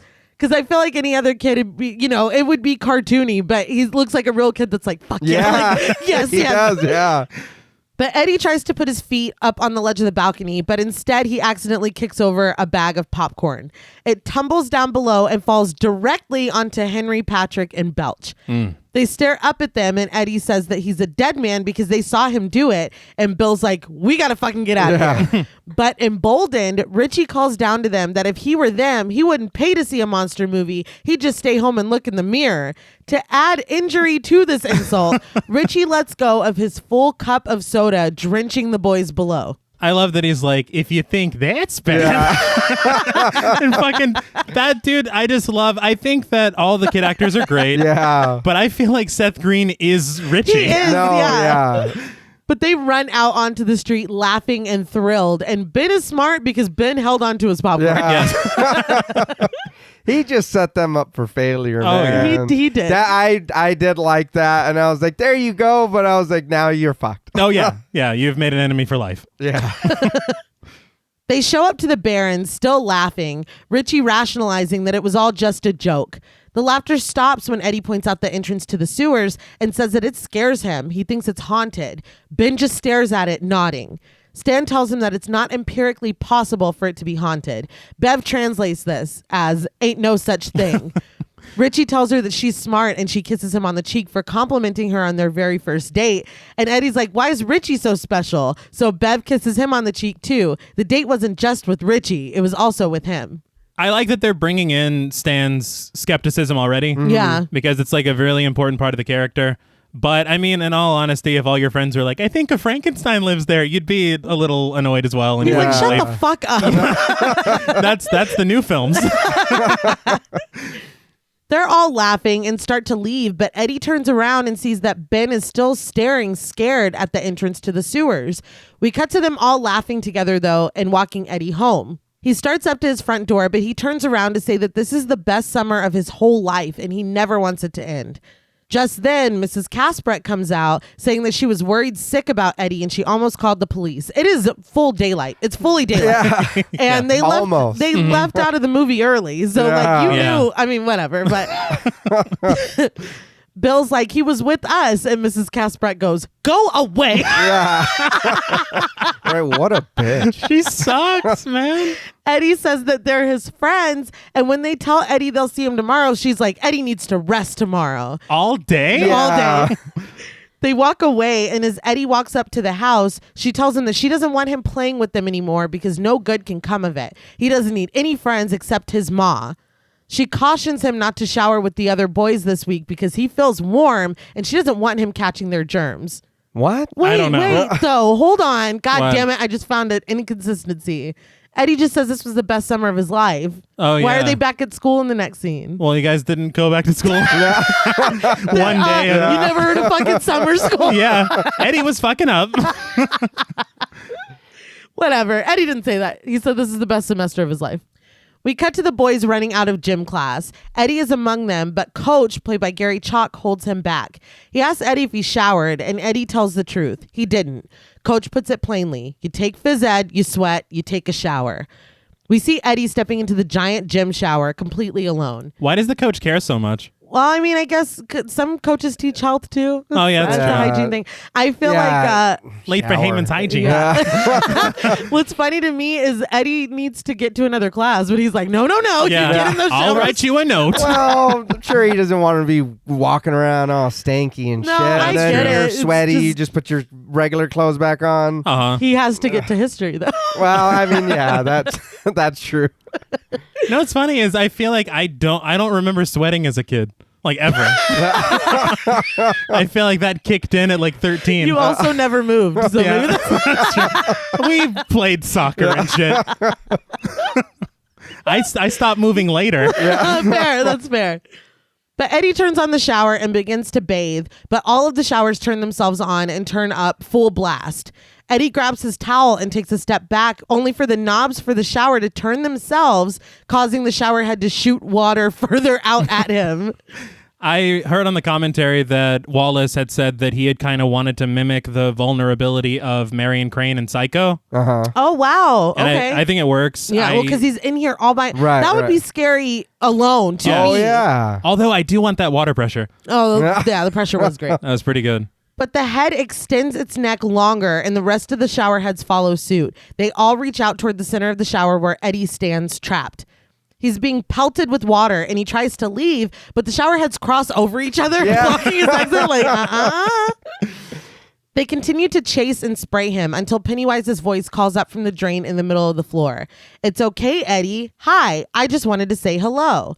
He He remarks that the small drain is inconvenient as he squeezes his hands through and grips both sides. Eddie throws himself into a stall and watches as Pennywise pushes the hole for the shower drain wider, making the hole large enough for him to pop out of. And this was traumatizing to me as a child. This is one of those moments where I'm like, he can fucking do that? Like, that scared the shit out of me. You're breaking the laws of physics. Yeah. Not the balloon coming up from the drain and splattering her in blood. It was the claymation. This was the claymation. That was it.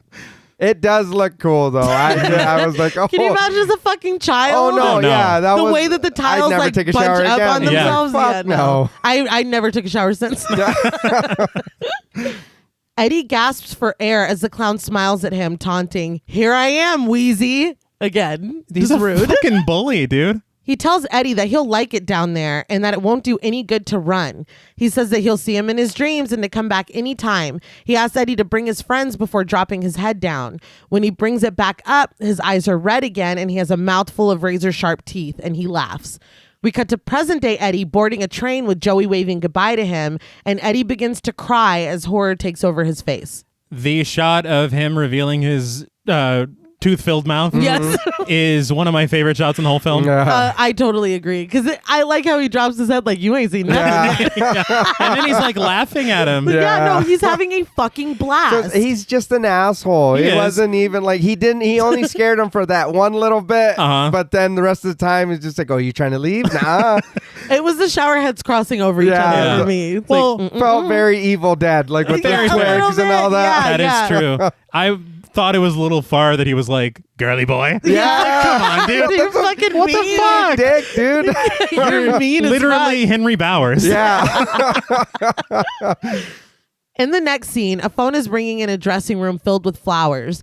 On the screen in there is Richie Tozier, played by Harry Anderson, doing a comedy act.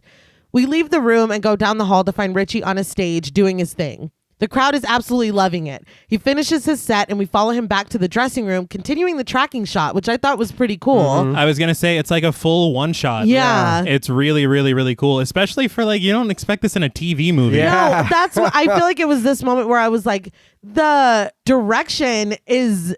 I was a little taken aback because I did. Obviously, as a kid, you're not like, well, that was a tracking shot. Yeah. Like I really appreciated it because they're like, you didn't have to do all that, but you did. Right. I just imagine like 5-year-old us. I wonder if they used the panic line. Fascinating. Wow. I do want to talk about his routine, which I feel there were two things that stuck out to me. Right. First thing, one of the lines he said was, Nancy Reagan couldn't stop them. I was like, Oh, she could. Well, little, we've learned a few things, but she could if she wanted to. I'll just say that. I also felt that they did keep the spirit of the novel in that his humor was very insensitive. Well, I mean, it's Richie. Yeah. Yeah. I was like, God damn, trash mouth. They call him that for a reason. Mm-hmm. But people follow Richie into his dressing room and he is surrounded, everyone competing for a moment of his time. Someone hands him a drink and he's all smiles until he picks up the ringing phone and immediately remembers Mike Hanlon when he identifies himself, and the smile drops from his face. Yeah. We cut to Richie's amazing house and get a subtitle that reads Beverly Hills, California. Mm-hmm. Richie is heatedly telling his agent that he has to leave for a few days. His agent is understandably upset that he's leaving to be with old friends when he's supposed to be sitting in for Johnny Carson. Yeah. He reminds Richie that they've been through a lot together, but Richie simply says that he made a promise. He puts on his sunglasses, ending the conversation. He puts on his sunglasses and the dude gets pissed and leaves. I guess he's like, look, dude, I'm fucking... The sunglasses mean I'm gone. Yeah, that's when he means he's done. Yeah. I do want to say that he did suggest that Leno could fill in. I'm like, no, don't do it. Don't give him any ideas. So it's Richie's fault. Yeah. Now alone, Richie tries to convince himself that he can do this, but freezes when he hears his own voice as a child say, no, this can't be happening. He turns around and sees himself at 12 years old being grabbed by a fucking werewolf. It's quite a stretch, dude. Yeah. It's like everybody else has like, when we flash back, it's normal and then it gets weird. Like Richie's like, no, it was a fucking werewolf. What I remember most was the werewolf. It's understandable. Yeah. He does the only true reaction to reliving something like that, which is what I would do, and immediately run to the bathroom and throw up. He lays his head against the lid of the toilet and stares off into nothing. His face fades into the face of his 12-year-old self as we slip back into the past. 12-year-old Richie lays his head against a rock as the whole group listens to Bill read a story to him that he wrote. They're all in the Barrens. They're all blown away by it and commend him, Richie even saying that he's going to leave them all behind and go to Hollywood. The sad thing is that the story that he's telling is the story that Georgie asked him to tell before he left. I'm crying. Yeah, it was about the magical rocks or whatever. Mm-hmm. Very sad. That's fucking heartbreaking. Bill says that he doesn't ever want to grow up. Eddie says that he wants to grow up to be a train conductor so he can see the world. That would have been a great job for him. Nope, limo company. Yeah, it's Stephen King's like, that's not going to happen. Is that what you want, Eddie? Can't always get what you want. Richie wants to be the first rock and roll singer from Derry, or an impressionist. Bev wants to be a painter, and Ben wants to be a fighter pilot. Stan wants to be an ornithologist. He loves cataloging and putting things in logical order. I love that one person says what they want to do, and everyone's like, well, listen here. Yeah. I see we've started it. Yeah. Bill sits away from the group and asks if he can tell them something, prefacing that if they laugh, he starts, saying that the other night in Georgie's room, suddenly though, Officer Nell, played by Terrence Kelly. No, just kidding. Well, he pops up. He's like, Jesus Christ, you'll flood the river. He's very Irish. Yes. But he was in the novel. He was. Okay. Now, granted, it didn't make sense there either. Yeah. What you doing, boyo? I'm like, no. You're flooding the whole goddamn town. Dairies. I was going to go in for seconds, but I apologize for what's happening. I don't know if it's better or worse than Hitchcock. I can't even say I don't know either. They're both dog shit. Well, the funny thing is that this is the most side characters. Yeah. And we latched onto it for some reason. Because wait, what? Yeah, but he's fucking furious. Yeah. Yeah. Well, he kind of has good reason. Mm-hmm. Right. Once he reaches them, he tells them that their dam is about to flood all of the drains in town. Ben knows how to make a fucking dam, okay? Yeah. He asks who's responsible, and Ben immediately takes the blame, citing that he's the one that showed them how to do it. But everyone speaks up in his defense, taking credit for having the idea. Officer Nell flips the script and tells him that there's been another murder. It's like, oh, yeah? Yeah. Well, let me tell you. Yeah. What the fuck, dude? He says her body was found this morning, so if they have to come out and play, they need to be all together all the time. They all shake his hand and promise that they will. In the next scene, Richie and Stan get their lunch trays at school, and Stan asks Richie what Bill was going to say before. Richie doesn't know, but he does notice that Bill has been down lately, and when they see the rest of the group sitting with him joylessly at a cafeteria table, he realizes that they've all been kind of down lately. Just as they start making their way over to the group, Henry, Belch, and Patrick grab them both and pull them to the side. Richie tries to joke, calling them Larry, Curly, and Moe, but Stan cautions him with a beep, beep, Richie. Which I love to hear. Yes. Yeah. Henry tells him to admit that it was him that did it at the theater. You fucking saw him. Yeah. And he shouted. He talked shit to you as he did it. As sure as I'm Richie Tozier. When Richie doesn't respond, Henry sticks his finger in his mashed potatoes and wipes it on Richie's glasses. Richie shoves his lunch tray into Henry and fucking takes off running. But when the bullies run after him, they slip in mashed potatoes and they all go down. The entire cafeteria laughs, but stops when they see how mad Henry is. Richie, though, he's like, no, this shit is still funny, and calls them banana heels. And when Henry starts toward him, Richie takes off and he runs right into a teacher carrying a lunch tray and smashes the tray against the teacher's chest. He's like, oh shit! He's fucking pissed. I heard on commentary, and it kind of surprised me how actors can go and do like much larger things. Yeah. This is the only scene he's in. Yeah. He went on to be the smoking man on the X-Files. What the fuck? Yeah. So it's like, holy shit, you had one line and it was just like an angry Oh, sitcom. shit! Also, don't fuck with the lenses, man. Yeah, it's just rude. Just rude. Again, Seth Green, man, I was like, this is great. But I feel like him and Henry are about the same age. Like, they look like they're the same age. They like do. I said, the other ones look kind of younger. Uh-huh. So I like this interaction that it's a little more, both are giving each other shit. Because he's picking on the littler kids and are like the younger ones, and he's like, what are you gonna fucking do? But Richie's like, nah, son, we're the same size. I'm gonna fight back. I feel like it also really speaks to Richie's character because everyone laughs and then they see it and they're like, fuck, everybody stops, and Richie's like, no, that gotta laugh. Yeah. Okay, fucking banana heels. Like he can't reel it in. Like he doesn't know when the joke is over. Which I gotta say, even like now at like 30, I'm like, banana heels. Like, Richie, you fucking genius. Now don't you look foolish. It's honestly hilarious. But the smoking man screams at Richie and Henry, but Henry just walks off. And he demands that Richie go get a mop from Mr. Marsh and clean everything up. I'd be like, no, Bowers. He's just like, nah, I'm done with this. Who started it? It was Henry. Yeah, it's always Henry. But Richie doesn't give a shit because he's literally whistling on his way to the custodian's office. But Bev's dad isn't down there. Richie remarks that he's probably drunk as a skunk. He goes down to, I guess, the basement. It looked like a boiler room to me, but I thought Freddie was going to be in there. Yes. He sees someone at the very back. Thinking it's Mr. Marsh, he starts talking to him. But when the person steps out into the dim lighting, Richie sees that it's a fucking werewolf. Yeah. He says, no, this isn't happening. But the werewolf grabs him and Richie screams. He manages to pull away, and when he looks back, it's Pennywise. The clown calls out to him, beep, beep, Richie. He tells Richie to come back anytime and he'll show him how to float down here. They all float down here. Pennywise bares his fangs and Richie runs back up to the cafeteria. Once there, he begs someone to help him because there's a werewolf in the basement. See, that was his first mistake. We talk on the show a lot. Yeah. We talk a lot about delivery. This was not the way to get the message across. And in all fairness, it was really a clown down there. Yeah. Which is more believable. Well, the werewolf was fucking terrifying. Oh, it was. But it's like you couldn't have thought that was really going to work. Do you think, because clearly that means that movie scared Richie. Right. So did he pour his drink on them so they would all have to leave? So yeah, fuck it, right, guys? But again, the thing that gets me is that he's such a joker that they probably think that he's just fucking around. Yeah, well, everyone busts out laughing. Like, they're not laughing at him like they're making fun of him. They're like, Richie, god damn you. First banana heels, and now there's a werewolf.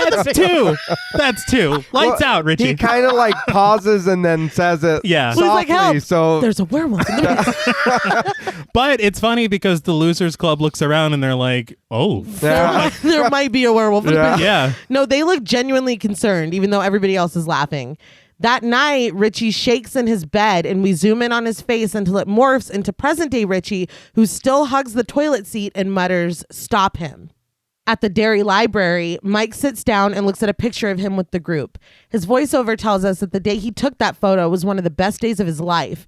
They were lucky they didn't get killed that summer, but maybe it was more than just luck on their side. And if that's the case, he hopes it returns when they return. Real quick before you go on, I remember hearing you say about how much they changed his story in the remake. I don't understand why, because the way they have Mike in the flow of the movie is so much better. I don't understand why they took this away from his character. It doesn't make that's one thing I will give this. The way the characters are, the characterization, or like how they tell them, works so much better in in the miniseries. But well, I mean, not only did they take away the fact that he's got all the knowledge of the history, but they're like, nah, he can't even go to the same school. It's like, why? I don't understand. I don't get it, and I don't like it. And I think that the thing about Mike is that with this background and having gone to school with the kids and everything, it makes 1,000,000% more sense that he would stay behind. Yeah. But it does. What they did in the newer films, it's like, why would he stay? Yeah. He's not even, like, he doesn't even live in Derry. First of all. And he doesn't even give a shit about the town history. Right. Yeah, and then why care about some kids that are not even in the same town as you? That you barely met. Yeah, it pisses me off. That's the biggest sin, and there were a lot of sins in those films. Right. To me, that's the biggest thing is what they did to Mike, because Mike is a super fucking important character. Super important. Yeah, I don't understand. Tried to make him stay important, but took away what made him. It upsets me. It pisses me off. Yeah, this Mike is way better. Oh yeah. But he muses "Lucky 7" and smiles. We zoom in on his face until he is his 12-year-old self standing in front of Mrs. Douglas's class. Mike, played by Marlon Taylor, tells the class that his dad was stationed in Derry in World War II and started collecting old photos. When Henry asks who would want to know the history of this old toilet, Miss Douglas is like, how many years are you going to be in here with me? Dude, she's so over it, and I love it. But that shuts him up. Yeah. Well, he's like, well, maybe 4 or 5. I don't know. I don't know, Miss Douglas. I'm pushing 26. My kids are going to lap me. We're going to get it together. I'm scared, Mrs. Douglas. That's why I'm lashing out. Mike shows an old photo of the ironworks. He tells the story of the Easter egg hunt that was held there in 1930 when the ironworks exploded, killing a lot of people. The bullies throw a paper airplane at Richie as Mike continues. He talks about the dairy standpipe that supplied water to the entire town until a disaster in 1900. He wonders over the mystery of 253 settlers disappearing without a trace, and Miss Douglas is like, thank you for the illuminating and morbid history lesson. Yeah. Well, they've all shit themselves. Yeah, he's like, well, I was not done. Yeah. So. Thank you for that. My conclusion, I'll just throw that away, I guess. Later, Mike walks down the street until he's accosted by Henry, Patrick, and Belch, and a couple other random ass kids. Yeah, are you building your gang? They're the fucking tunnel snakes. Don't do that. No. We got to rumble with some sharks, but, but first, listen here, Mike. And it is a Stephen King story, so Henry throws around the N-word, saying that Mike lives down the street from him and his dad, and he's been giving them grief for a long time. So they can't have a wet skeleton, but they can say the fucking N-word with a hard R. I want to be honest, dude. Like, I'm thinking 7:30 on ABC. I gasped out loud because I forgot this. But the thing is that okay, I appreciate, of course, them with Mike and his character. Right. Yeah. Bringing the history together of his interest in history. Right. The history of the town that we don't have time to get into. Yeah. Because it's so fucking rich. Mm-hmm. Yes. And the history of Mike's family and Henry's family. Right. Yeah. Now, I was taken aback by the racism. Yeah. But it's in the novel. And one thing that was pointed out in the commentary, John Ritter said the actor who plays Henry apologized to the actor who plays Mike after every single take. He said before and after because he felt didn't like saying fucking it. Horrible. Well, I bet. Yeah. Now, I was like, what in the hillbilly shit is this? I was like, I know y'all have said it's in the book, but it happened. It's in a lot of his books, if we're going to be completely honest. I don't quite, and a lot of times it's like, I don't know what's going on. Steven. But Henry sucks and keep going. Yes. He asks if Mike likes fireworks before threatening to put a cherry bomb in his pocket. A man comes out of his store from across the street and tells him to leave Mike alone, but Mike snatches his photo album and runs. The group hangs out at a construction site, and Bill tells the rest of them that he's relieved that he's not the only one that saw something. Richie's version was a werewolf, then a clown. For Eddie, it was just a clown. Bill says that it was a werewolf for Richie because of that movie, and Ben asks if it's something that can read their minds and take the shape of what they're afraid of. Bev asks if that's what happened to all those missing kids, but Stan is not trying to hear it. With the bullies hot on his trail, Mike jumps the fence into the construction site. Richie asks why they never told each other, and Bill says he was worried they would think he was crazy. Bev agrees, but Stan just repeats that this is not empirically possible. They toss around ideas on what it is until they hear Henry screaming. They start to leave, but Bill tells them all to grab rocks for ammo. Mike runs over to them and collapses, asking for their help. I know Mike's going through a lot, but the way he ran looked fucking hilarious to me. Well, when he tumbled over that, I was like, holy shit. And I was like, that wasn't a stunt boy. No. This time it was not.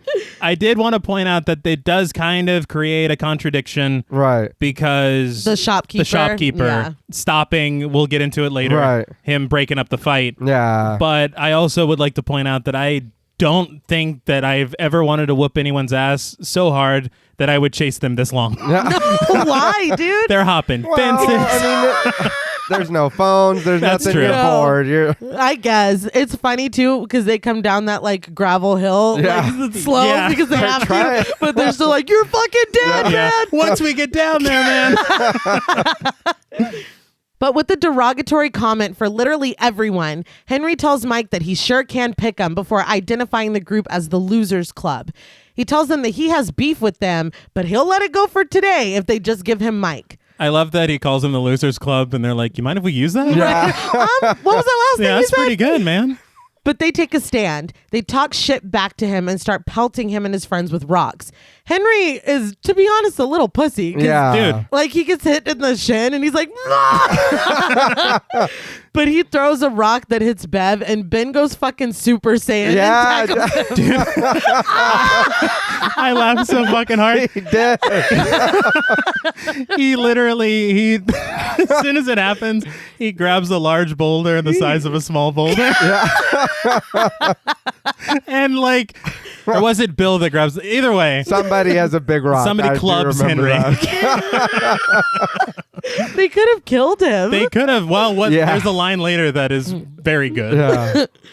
After everything, though, his friends run away in defeat, just leaving Henry behind. Mm-hmm. Yeah, shame. Just crew. Just laugh to you. They're like, oh, this is too much. Even they don't like you that much. Yeah, they're like, nah, let's go. They're like, well, we just joined yesterday. So yeah, there were 2 recruits. We were just. This is not the life for us. We were just a couple of Vancouver teens hanging around on set. They just threw some leather jackets on us. And put gel in our hair. Yeah. But Bill tells Henry that the 7 of them could put him in a hospital, and Henry retreats, muttering, you guys are dead. Now, that was what it was, because Bill, I laughed out loud. Bill whacks him with that boulder. Yeah. And then Ben kicks Henry in the asshole. Yeah. They had enough, man. I was like, holy shit. The asshole. Bullseye. Oh my God. But Richie, because Henry, that's what he always says. You're dead. He's like, why don't you get some new material? Yeah. And so Henry just threatens their lives one more time before leaving. Mike thanks them and asks who they are. Eddie says they're sort of a club, and Bev agrees, the Losers Club. Bill asks if he wants in, and Mike does. Ben declares that there's 7 now. Lucky 7. I love he like puts his arm around Mike. Uh-huh. I just love it. Now, I did laugh a little bit at the pacing of the cinematography. Yeah. I heard on commentary that this is because they were losing daylight. So like, hurry up. Like, we'll just do a one shot. The line. You and you and you and you. But it was like everyone was waiting for the camera to be on them. Yeah. It was just kind of funny. The Losers Club. Tommy Wallace is just pointing. 7. But Mike takes out his camera and sets it up. They all run and pose for the picture that Mike was looking at in the library. Later, they look through Mike's photo album before stopping on a drawing of a clown juggling and balancing on a drum. I'm sorry, dude, but is it Richie who goes, it's the same man? No fucking way. You see that drawing? Before we go any further, I just because this is funny. But what a fucking epic story if that really happened in real life. Oh, you know yeah. what I mean? The rock fight? Yeah, this is how I met my friends. So I would literally tell that for the rest of my life. And you have a photo of it. Yeah, to prove. That's it was amazing. This day. We were all tired. Yeah. But in the drawing, the same man is being followed by adoring children and standing outside the town of Derry. It's labeled Pennywise the Clown. Mike says his dad says there's no way to date this, but that it's probably from the 1700s. They stop Mike, immediately identifying the clown as the one they've seen. But Stan is still in denial. Mike flips the page, which has a drawing of another clown dancing outside of a house that he has lit on fire. Like it escalated very quickly. He's like dancing with the thing. Yeah. It's like, come on, man. Wait, so somebody had to see him do that and then draw it later? That's a lot, They're dude. like, we need record of this. A fucking clown. Mike says it's the same. It's Mike that goes, it's the same man. And Bev tells him that he's no man. Bill can only stutter out one word, it. The pages begin to turn on their own, and Bill tells them that this is what happened in Georgie's room. It's a picture of a street with a horse-drawn carriage. Suddenly, the picture begins playing music and moving. A man on stilts goes by, and suddenly Pennywise starts to dance into the frame. He growls at them, and as he runs right up to them, everything turns to color. He tells them that he'll kill them all, and he laughs. He'll drive them crazy, and then he'll kill them all. Okay, first of all, I love this scene. Mm-hmm. Yes. The way that it just works. I feel like this, and again, I hate to keep bringing up the new film. Is this the garage This is the scene? garage scene in the new film. Oh, okay. I feel like this works better for me. It does. I did laugh because you see Pennywise do a front flip. He flipped his way there. Was it a stunt boy? Well, it was clearly a stunt clown. And then you see Tim Curry because he has to run up to the pole. Yeah. So he does a really clumsy cartwheel. Yeah. And you're like, that's Tim Curry. That's Tim.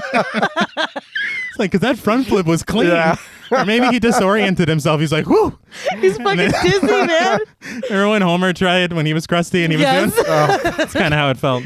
But he tells them, I'm every nightmare you've ever had. I'm your worst dream come true. I'm everything you ever were afraid of, which is terrifying. Yeah. He reaches his hand toward them until it comes out of the book. Stan slams it shut and throws it to the ground, still protesting. But the others are like, yes, you literally just saw that. Yeah. Stan says that he didn't want to see it, though, but he finally admits that he did. Bev says that this isn't just them, it's all the other kids. Velma Daniels was in her class, and now she's dead. Officer Null was like, all right, now, there is another dead kid. Yeah. I don't think anybody wanted to see that. No. Bill says that they have to do something, but they can't go to the adults. When you grow up, you stop believing. Tears in his eyes, Bill asks them to help him. He calls out to Pennywise, calling him a bastard and telling him that he killed his brother George, so let's see him now. He tells the rest that he's afraid of them. He can feel it, and he wants to kill it. He asks again that they help him. His friends all go over to him and join him in a huddle. I do want to say, because I feel like I'm the resident skeptic a lot of the time. Yes. But we just saw a hand come out of a book. Right. Yes. Which looked fantastic for miniseries 1990. No, it did. Yeah. It did. But Stan, after they're like, no, you saw it. He goes, well, if that's what you want. I'm like, dude, I fucking hate you now. Now is not the time to be passive aggressive. Right. No. Let's go help little Billy. It's like, come on, he's freaking out. If dude. that makes you happy. Yeah, Let's get away from Stan. Bill's monologuing. Let's go give him a hug. But in that moment where they huddle and hug, you feel the friendship. Oh, yeah, you do. Again. Yeah. Back in present day at the dairy library, thunder cracks, waking up Mike. He passed out. He took an accidental nap during his flashback. He sees extremely muddy footprints on the carpeting. When he turns around, there's a huge yellow balloon next to him. It bursts. Pennywise's laugh echoes throughout the library. In Atlanta, Georgia, Stan Uris, played by Richard Masur, sits at home with his wife, Patty, played by Caitlin Hicks. You remember him in The Thing? Yes, yeah. I was like, I know him. The dogs, man. Oh, is that who? Yeah. All right. So him pulling a John Carpenter. Yeah. You know. He's like, hey, why don't you come over here? Yeah. He reads the paper as Patty sews. She tells him that her mom called, asking when they're going to make her a grandma, and Stan rushes over to her, kissing her and telling her that he was thinking the exact same thing. He calls himself a sex maniac, which I thought was really funny. But they start to kiss, and they're interrupted when the phone rings. Stan answers it and is excited to hear from Mike. Mike tells him quickly, though, it's come back. Like, I think Mike's just tired. Yeah, well, this is the 5th fucking phone call. And then I had a flashback. I fell asleep. Yeah. Stan's happiness fades away and he begins to play nervously with his ear. Mike asks him if he understands and he says that he does. But when he asks Stan if he's going to make it, Stan's like, well, I can't promise that, but I'll certainly consider it. It's like, I'm having a great life as a sex maniac here. Don't really want to jeopardize that. Mike asks if he remembers his promise and Stan says that he does and gets off the phone. Patty is back into her TV show and asks who it was, but Stan doesn't answer right away. He finally is like, no one, I'm gonna go take a bath. Without another word, he heads upstairs. He starts to undress for his bath once he's in the bathroom, but stops and grabs his ear again. Real quick, the show that's playing on TV, with Perfect Strangers or something. Yeah. I remember that as a kid, but I have no idea what the fuck that's about. I just remember it would be on the TV, and I that was it. It hit a nostalgia button. Yeah, that was just like, I was like, hey, I'm fucking 3.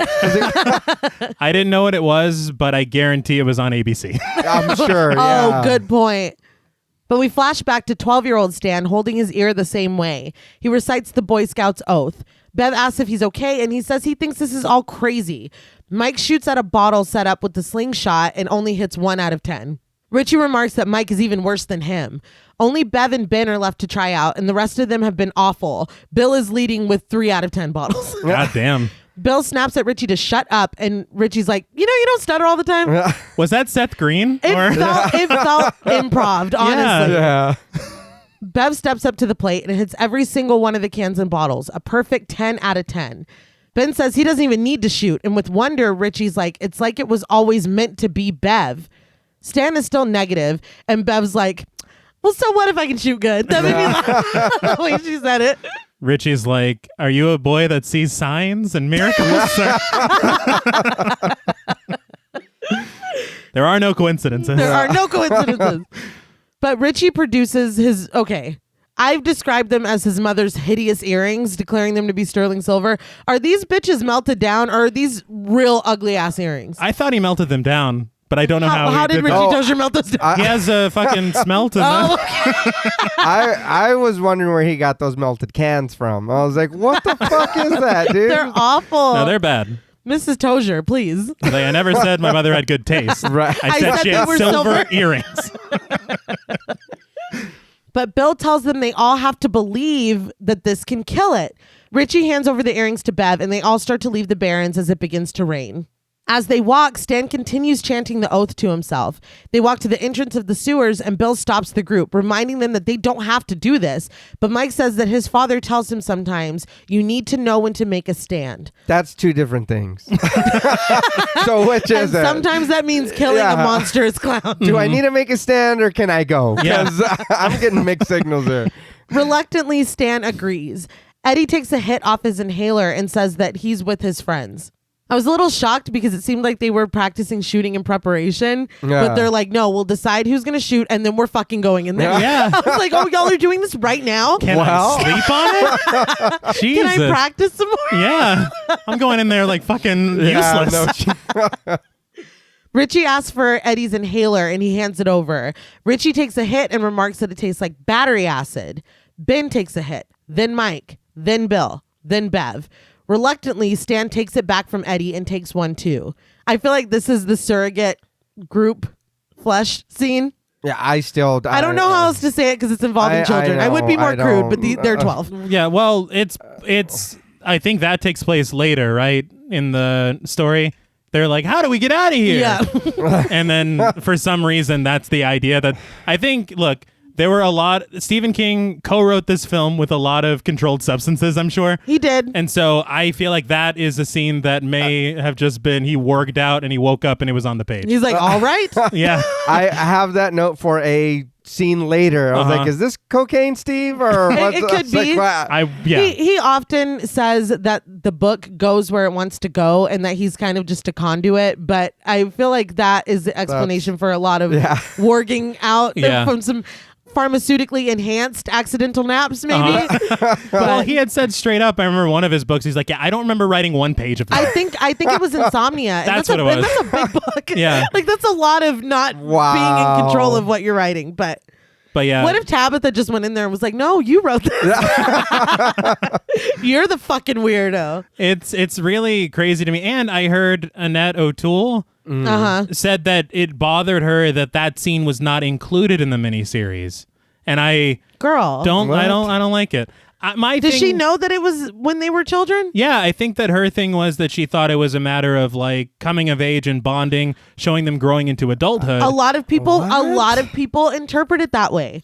I feel like maybe I could be a little more lenient if they were 16, 17 and not 12. You want to know? Yeah, because I was gonna say, aren't they like 11 or They're 12? young as fuck. Yeah. You know what is okay if she kissed all of them? Yeah. Oh yeah, maybe that's fine. Yeah. But I don't think. And then the Stephen King he describes it. Is very descriptive as a writer. You don't need to do that. He describes it. And thankfully, ABC was like, fuck no. No wet skeletons. Yeah. I'm not going to finish the joke. I'm not going to finish Please don't. And I think Wallace even said, he goes, I'm going to be honest with you. That doesn't even fit the story. He goes on commentary. He's like, it's not that I didn't want it in the miniseries. He goes, I don't even think it fits in the novel. Look, I was very young as well when I started dating girls and whatnot. Okay. That didn't mean that I was an adult. Just because I was having sex didn't mean I was taking some. I'm a man now. No, I was still a kid. Yeah, but you also weren't fighting evil personified. So did you fight a clown? You were missing a key component. You ever heard of the deadlights, JP? I still don't think that's going to do anything for me. No, I will agree. But with that done, They head into the sewers. The camera pans over when they do to show Henry, Belch, and Patrick watching them. Henry says they're going into the sewer, but they're not coming back out. Come on, man. Henry, shut the fuck up. Well, they got new material. You got a Pepsi dumped on you and some rocks thrown. Why, is there a different way out? Like, they're going to go out the back way. Uh-huh. Richie, he should have been like, is Pepsi okay? Henry's like, no. That's why he was mad. Exactly. Couldn't dump a Coke on me? Shit. Once inside, they try to give Stan another out, but he sticks with the group. They go in further. Before they climb into a pipe, the bullies watch over them. Henry gives Patrick the job to get ahead of them, which I don't know how... Okay, and chase them back toward him and Belch. Well, but he says something along the lines of, hey, you remember when we chased that dog into the sewers? What are y'all doing? What? Why are you fucking with the dog like that? This is why you're still in 6th grade. At age 30. I just don't get it. He tells Patrick to hurry or there's going to be nothing left of him. When Patrick is hesitant to go alone, they just make fun of him until he does. I was like, okay. Yeah. The group climbs down into the sewers and finds an orange pom-pom confirming that they're on the right track. He's just leaving clown buttons? Yeah. He's like, oh, this way. Yeah. Right this way. That's sloppy. I mean, unless he wants them in there. No. I think, well, Patrick, though, looks around as something with a flashing white light comes toward him in a tunnel. He sees the bright light shining through the grate beneath him and his eyes widen. Through the point of view of the bright light, we descend on Patrick as he tries to run, but we overcome him and he screams. So I do want to talk about where this was filmed because it was actually an old steel mill. Huh. Oh. And I think that kind of explains why it's such a wide open space. Ah, okay. Because I've never been inside a sewer, but I don't know that I could get in there without crouching. We went into the sewers once. Yeah, but we were also half our size. Well, okay. I wasn't. Yeah. I didn't grow much more.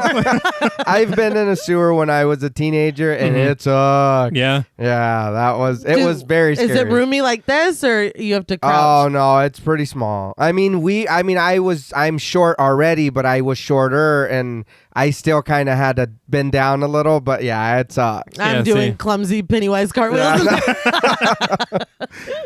I also wanted to point out that Wallace said that they built a dolly specifically to get that shot over the pipes. Nice. That looks good. It does. Yeah. Looks real good. And dude knew he was done for. Oh, yeah. And when dude told him to go off by himself, he was like, fuck. He's like, right. Have you ever seen a horror film? Yeah, right. Yeah. You know what Scream is? But the Losers Club walks through a different tunnel with Stan trailing behind them. Henry and Belch silently grab him and drag him away from the group. Belch belches in his face, and Henry pulls out his knife, telling Stan that he's first. The group continues into a clearing and immediately realizes Stan is missing. Well, it takes a second. Yeah, I was going to say it. They're like, 1, 2, 3, 4, 5, 6. Yeah, God damn it. Because I thought that too. I was like, how do you not know this dude was We would be right holding there? hands. Yeah. We would be holding hands, holding a string, holding our jackets. Something. I think that just shows how much Stan brings to the table. Yeah. They're like, well, something's not right. Wait, someone hasn't been a skeptic asshole for 5 minutes. Where's Stan? In the tunnel with the bullies, Henry cuts the buttons off of Stan's shirt. I'm like, why are you taking it slow, Henry? I don't know. Like, we're going to have like, he's having too much fun. But then again, I think... He's like, hey, Siri, play Barry White. He's with Belch, and Belch earlier was like, God damn, Henry, you're really going to cut him? But now he's like, yeah, got him. That was that was before the rock. I guess so. He's like, yeah, that did hurt. Yeah. So. But Henry tells Stan to think of every rock that he threw before he dies. But we see the white light traveling down a tunnel that they're standing next to. The tunnel explodes, bursting open and knocking Henry and Stan to the side. It lifts Belch up, though. He is helpless, floating up to the burst pipe with the bright light surrounding him. Belch has a blank expression of horror as he is folded in half so he can fit in the pipe, and he's slowly pulled inside. This shit scared the shit out of me as a child. I can't even talk. You can't even talk it right really now. Like fucking wrecked my world. Well, it looks crazy just It like that looks still. crazy. Yeah. And you just got your fucking buddies killed, man. Yeah. Very quickly. Yeah. The contortion. Yeah. Oh, no, it looks great. I'm assuming it's somehow fake legs. I don't know how I they don't did this. know, but Yeah, it they're looks, just pulling him It looks back. fantastic. It was Yeah. a stunt boy. They were stunt legs. Stan and Henry watch in horror as the white light retreats.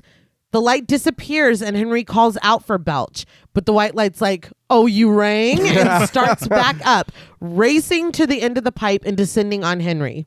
Stan takes off running, but Henry is stupidly paralyzed with fear. The light flashes and Henry's hair is impossibly white now, his face holding an expression of shocked terror. So I like that they kept that they turned Henry into Billy Idol. Because they cut that out of the newer films. Yeah. And for me, I don't know, it's just a really cool visual. Right. Yeah. No, it does look cool. Like, he wasn't just scared. No. Like, he was fucking scared. Yeah. He's like, start again. Yeah. But Stan runs down the tunnels, dodging the bright light as he calls out for his friends to help him. He finds them and announces that it is coming. They all hold hands and stand in a circle, but are knocked down when the light comes into the clearing. It slides over them and everything is chaos until it retreats into a small tunnel. I love the red light in the tunnel as he's running. Yeah. Thought that looked really good. And Wallace said on commentary that the fog, when he worked on with Carpenter, gave him kind of the incentive to add all this smoke into this scene. Oh, wow. Right. And it works so well. Oh, yeah. And James Wan, this is his favorite scene. No, I'm just kidding. He was taking notes. That thing, I don't know if you guys have ever seen The Abyss, but this looks like something straight out of that movie. Really? Like, it looks really cool. Yeah. To me, it almost looked like a turtle's belly. I thought it was a turtle's tummy. And And I'm so- like, oh, Are we doing this shit? it's Is not. this happening? Yeah, no. Spoiler It's not. alert, it's not. We talked off mic about how John Ritter Yeah. like really pulled for it. Yeah. He's like, so when are we doing the cosmic stuff? And ABC is like, what the fuck are you talking about? Like, how? No, we are not. Should have, but. Yeah, that would be cool. But, you know, I could see it easily being very cheesy. Well, Yeah. probably. And I'm sorry, Or but people being like, they had us in the first half, not Yeah, gonna lie. yeah. Like, you lost us at the end. well, when you're trying to reach a mainstream audience on ABC, Yeah. Yeah. Probably not. I thought he was a clown. Now he's a Yeah, probably not intergalactic turtle travel. It's probably not the way yeah, the macroverse. to get asses in the seats. Yeah, Yeah. no. But when the kids come to, it is dark again and fog is filling the area. They all hold on to each other and call roll to make sure everyone is still with them. Bill reasons that if it was as strong as it thought it was, it would have just killed them. They just have to resist and stay strong. As if in response to this, Georgie appears behind Bill in his yellow raincoat, pleadingly calling his name. Bev tells him that that's not George and not to break the circle, but Al Marsh appears where Bill was, telling her to stop messing around with those boys and come home right now. Bev tries to reason with her father, but Richie tells her to wake up because that's not Daddy. He tells her there's nothing there, and we pan over to him as werewolf hands clasp down on his shoulders like, oh yeah? Richie repeats that there's nothing there, and the hands retreat like, all right. I love the motion of the camera. Yeah. But the fucking werewolf being like, okay. All right. Yeah.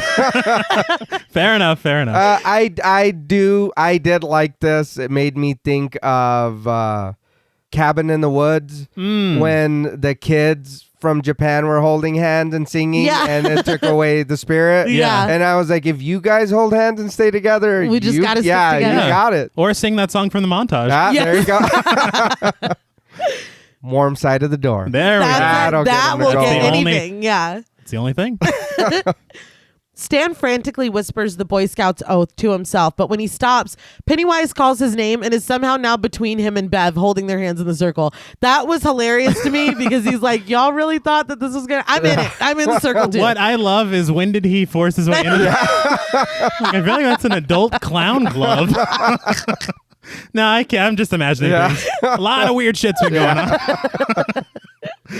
He lifts Stan up and carries him away, slamming him against the wall. They call to Stan to be strong, but Pennywise tells him to let go and be afraid because they all taste so much better when they're afraid. They get the silver earrings for Bev to shoot and yell at Bev to kill it, but Pennywise just busts out laughing at the prospect that it can be killed. Bev drops one of the silver earrings, but scrambles on the foggy ground to pick it back up. Pennywise tells them that he is eternal. He's the eater of worlds and of children, and Stan is next. It bares its fangs and leans in towards Stan. Thinking fast, Eddie bravely steps forward and delivers... I wrote the iconic line. To me, it's fucking iconic. This is battery acid, you slime. He sprays his inhaler in Pennywise's face, and Pennywise does not react well to the battery acid, holding his face and stepping away from Stan. He's like, oh, fuck. He fucks him up. Yeah. He's like Ben with the buzzer. Oh, God. I will say that the post-battery acid makeup, fantastic. It's so fucking good. Oh, yeah. His hands stick to the side of his face that has already begun to melt, and he pulls them away and growls at them. Bev prays to God as she studies her shot. She shoots and fucking busts Pennywise upside his head, spilling out an impossibly bright white light. So are those the headlights? Yes. The boys cheer her on as she shoots the second one. But before she can, Pennywise does a fucking sick backflip and lands in the drain, shrinking himself down before descending into it. It's a little dated. But I mean, it's part of the charm, man. With just a hand left sticking out, he grabs Bill's hand. I love that he just can't fucking let it go. Sharp. Sorry, even the kids were like, that's not the same clown. Sharp, monstrous fingers poke through the white glove as even Stan snaps into action and everyone pulls Bill back away from him. Tentacle-like fingers burst through the glove before finally pulling down into the drain.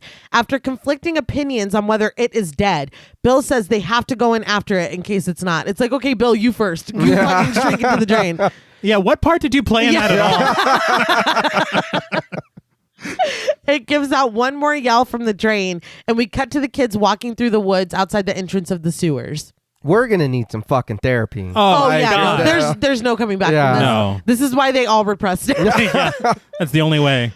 We see what we saw in that first flashback, Bill pleading with them to swear that if it isn't dead, they'll all come back and kill it.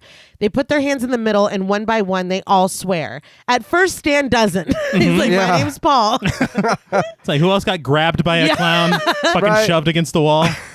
You mean you guys got to just say, I swear? We had to cut our fucking hands? Yeah, they did it fucking like, bad, too. They have nerve damage. Never cut a hand before? God damn. Too deep, man. I'm all woozy. Bill. I'm getting woozy here. But when everyone else promises and Bill looks over at Stan, he joins in their hands. They all huddle into a hug and we pan out.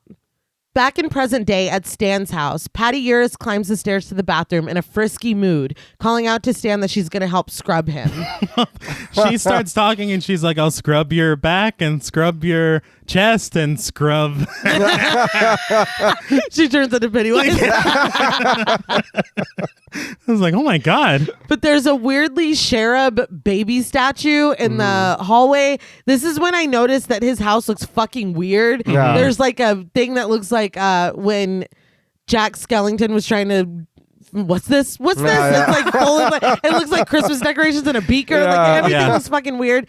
I read that Tommy Lee Wallace did that on purpose to make it clear that there's something off about Stan. Right. Okay. And it's like, this dude's house is fucked up.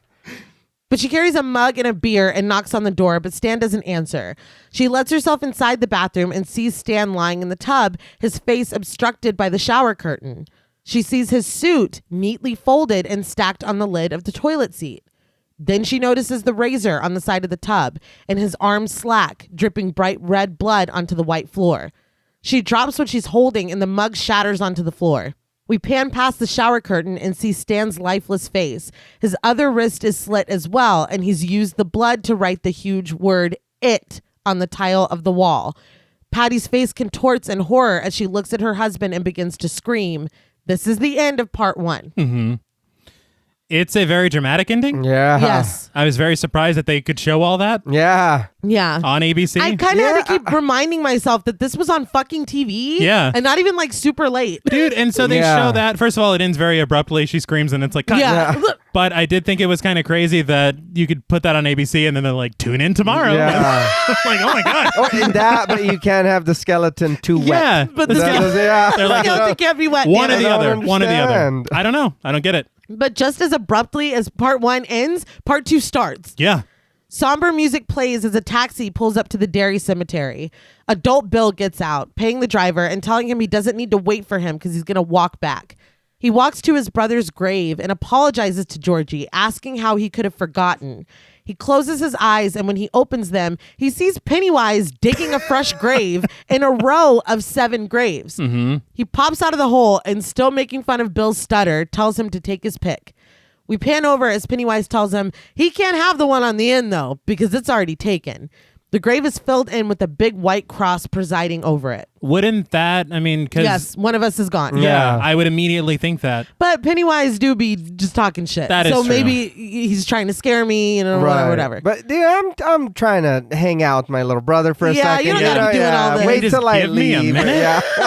I just got here, dude. Dude, he stays fucking with them immediately. Yeah. Just a dick, dude. I did want to point out, because we haven't mentioned it yet, but he has a very, very thick Bronx accent. Yeah. and as soon as I saw him fuck with Bill immediately, I said, he's still Penny from the block. Yeah. PW. Yeah. Don't be fooled by the rocks that he got. From the rock fight.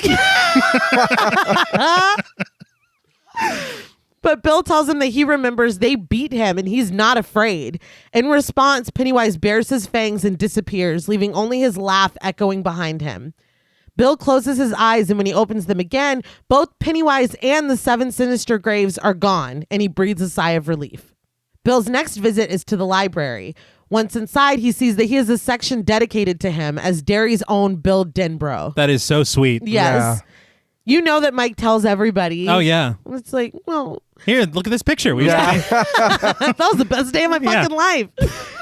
He sees Mike behind the circulation desk and makes his way over. Mike recognizes him immediately and goes over, acknowledging how old Mike, looks. He doesn't really look older than them. He just has a little gray in his hair. Yeah. And I think they sprayed that in. Yeah. Really? I read that it was baby powder on a toothbrush. I knew it. I fucking knew it. But they hug. The library is bustling, and Mike suggests that they go outside. Once outside, Mike says that they didn't need to stay in there and create any further paranoia. Bill admits that he doesn't remember much of anything. He doesn't even remember why he came back, except for Georgie. I forgot to mention one of the books that he wrote is called The Glowing. Yeah, I was going to ask, do any of them mean anything? Because they all sound very... I couldn't place them, but I know that is The Shining. Yeah, that's what I thought. That's all I got. But I'm pretty sure every one of them has a I'm sure. Stephen King counterpart, because he is a Stephen King counterpart. Yes. But Mike says that it probably won't all come back at once, and Bill asks how he remembers everything. Mike says it's simple. He never left. He can look on a street corner and see the 7 of them all together again. Bill smiles, lucky 7, and is astonished that that just came back to him. He looks around the neighborhood and remembers that one of them used to live around here. It was Bev. The light bulb goes off and he keeps talking. Bev was poor because her father was the janitor at school. This was Poor Town. Mike's like, yeah, it still is. Yeah. Then he walks up to the house they were standing in front of. His house. Bill, no! Yeah, God damn it. He says he's a bachelor. It's clean and paid for. It's really all he needs. And Bill smiles as he puts his foot in his mouth. He's lucky Mike wasn't like, deal's off, fuck you. Yeah, why don't you fucking go home back to fucking England where you're making a fucking movie. But inside, he's not petty at all. No, he's Pennywise. But inside, they have a beer, and Mike tells Bill that he's arranged a dinner for everyone. Bill says that he hasn't seen anyone yet, but he could feel when each of them hit town, and he knows that they're not all here. Mike could feel it as well, citing that whatever connects them, it's powerful stuff. Bill toasts to remembering, and Mike smiles at him. We cut to them outside. Mike says that he has something to help Bill's memory. He opens his shed and takes out Bill's bike, Silver. Which I'm like, okay, this is Port Town, but you have a fucking yard and a shed. Like, sign me up for Port Town, okay? Yeah, I will. That's how I'm living. God damn. I don't have a goddamn shed. You have a yard? But Bill remembers immediately. Mike explains that he ran across it at a pawn shop and something made him buy it. The only thing wrong with it is a flat tire. The kicker is he bought a repair kit for it on impulse 3 months before he ever saw the bike at the pawn shop. He says that there was a force guiding them that summer, and he doesn't know if they created it or it came to help them, but maybe it's still here. He goes inside to change his clothes for dinner, and Bill smiles at the bike before being hit with the flashback. In the flashback, he rides full steam ahead with Stan on the back of his bike. We are behind them, and Stan looks back fearfully, but they get away. Back in Mike's yard, Bill snaps back to reality and gets to work fixing the bike. I love that Mike kind of says, something was protecting them. Yeah. It's almost like they had a shell around them, a protective shell that they could recede into. If only there was an animal that could do that. Yeah. And no big deal. Doesn't Whatever. matter. I thought it was funny his That's So Raven when he touched the pipe. Like, That's true. And Mike's like, great. Now, he's like, now I lost another 5 minutes. Yeah. Richie Tozier arrives in town in a red convertible singing I Get Around by the Beach Boys. He's appalled when he sees that the Paramount is closed down, yelling where the people here are supposed to get their culture. He stops the car and stares up at the marquee, which now reads, Rest in peace, Richie Tozier. Born 1950, died 1990. Pennywise's laugh echoes, and we cut to Richie pulling up to the library and frantically stumbling inside. It wasn't very nice. No. It's not, but he's laughing his fucking ass off. He asks for Mike and is told by the library aide, played by Megan Leach, that he left a while ago, but he'll probably be back. Richie, still thrown off balance, takes a seat and opens a Contemporary Women magazine. Yeah. He gets the shit scared out of him when the library aide brings him a cup of water, because he clearly needs one. He needs something. Yeah. He takes it and checks her out as she walks away, only for Pennywise's voice to chime in, a little young for you, isn't she? Beep, beep, Richie. I thought that when she walked away, she was going to be Pennywise. Yeah. So I was expecting like clown shoes. And he's like, oh. No. But this is way better. Yeah. Richie proclaims out loud that he didn't hear that. And an old man is like, what? He looks up to the second floor to see Pennywise reading a newspaper. He tells Richie, cackling, that he has a balloon for him. He lowers his paper and asks if he wants it. He asks if one balloon isn't enough and tells Richie to try a bunch. The way that his thick Bronx accent says it, I swear to God, I didn't think he said try a bunch. I thought he said, try 'em, bitch. I was like, oh my God. He's not fucking around anymore. He's not. Dozens of balloons float down from the ceiling, and one by one, they explode in the faces of people sitting and reading quietly, covering them in blood. I remember when we were kids, we would watch this with Mom, and we'd laugh because they're all like they all blink when it explodes. When they're not supposed to see them at all. Yeah. One explodes in Richie's face and covers him in blood as well, and he runs away screaming. Pennywise spins a noisemaker and laughs his entire ass off. It has to be one of my favorite scenes with Pennywise because he's just fucking full, like 10 out of 10 himself, like just having a blast. He's not even trying to be scary. He's just being really he's annoying. having so much fun. He's like, well, because dude's got to shout over the sounds that only he hears. Yeah. Yeah. I've never seen anybody have more fun. Yeah. Richie stumbles to the library aide, and before he can talk to her, Pennywise yells down at him to leave tonight. They're all too old to stop him. He starts to tell her that if she sees Mike, but Pennywise interrupts again. He asks, do you have Prince Albert in a can? You do? That's my favorite part. Yeah. Well, you better let him out. Well, no, my second favorite part. My favorite part is the laugh. Yeah. I was like, how he broke? Like, what happened? He's like, dude, it's been 27 fucking years. I am like busting with these shits. Like, come on, man. He's full of energy. He's been sleeping. Yeah. He continues to laugh and spin the noisemaker, causing Richie to scream at the library aide that if she sees Mike Hanlon, tell him that he left to get cleaned up and he'll see him tonight. Pennywise screams down that it's his last chance to get out while he still can. He continues to crack jokes and as Richie runs back to his car, still covered in blood. But I will say that I think that is the first kind of representation of him showing his fear. Yeah. Because before he was like, hey, meet me down in the fucking sewer. Yeah, now he's like, why don't you fucking leave? Yeah. Maybe y'all shouldn't be here. Yeah. Maybe you should leave. Aren't you supposed to host Carson? Back at Mike's house, Mike comes back outside to see that Bill has fixed the wheel on Silver. The Way You Do the Things You Do by The Temptations plays as we get a montage of Mike and Bill riding on Silver as adults and as children. So sweet. I love it so much. They're having fun.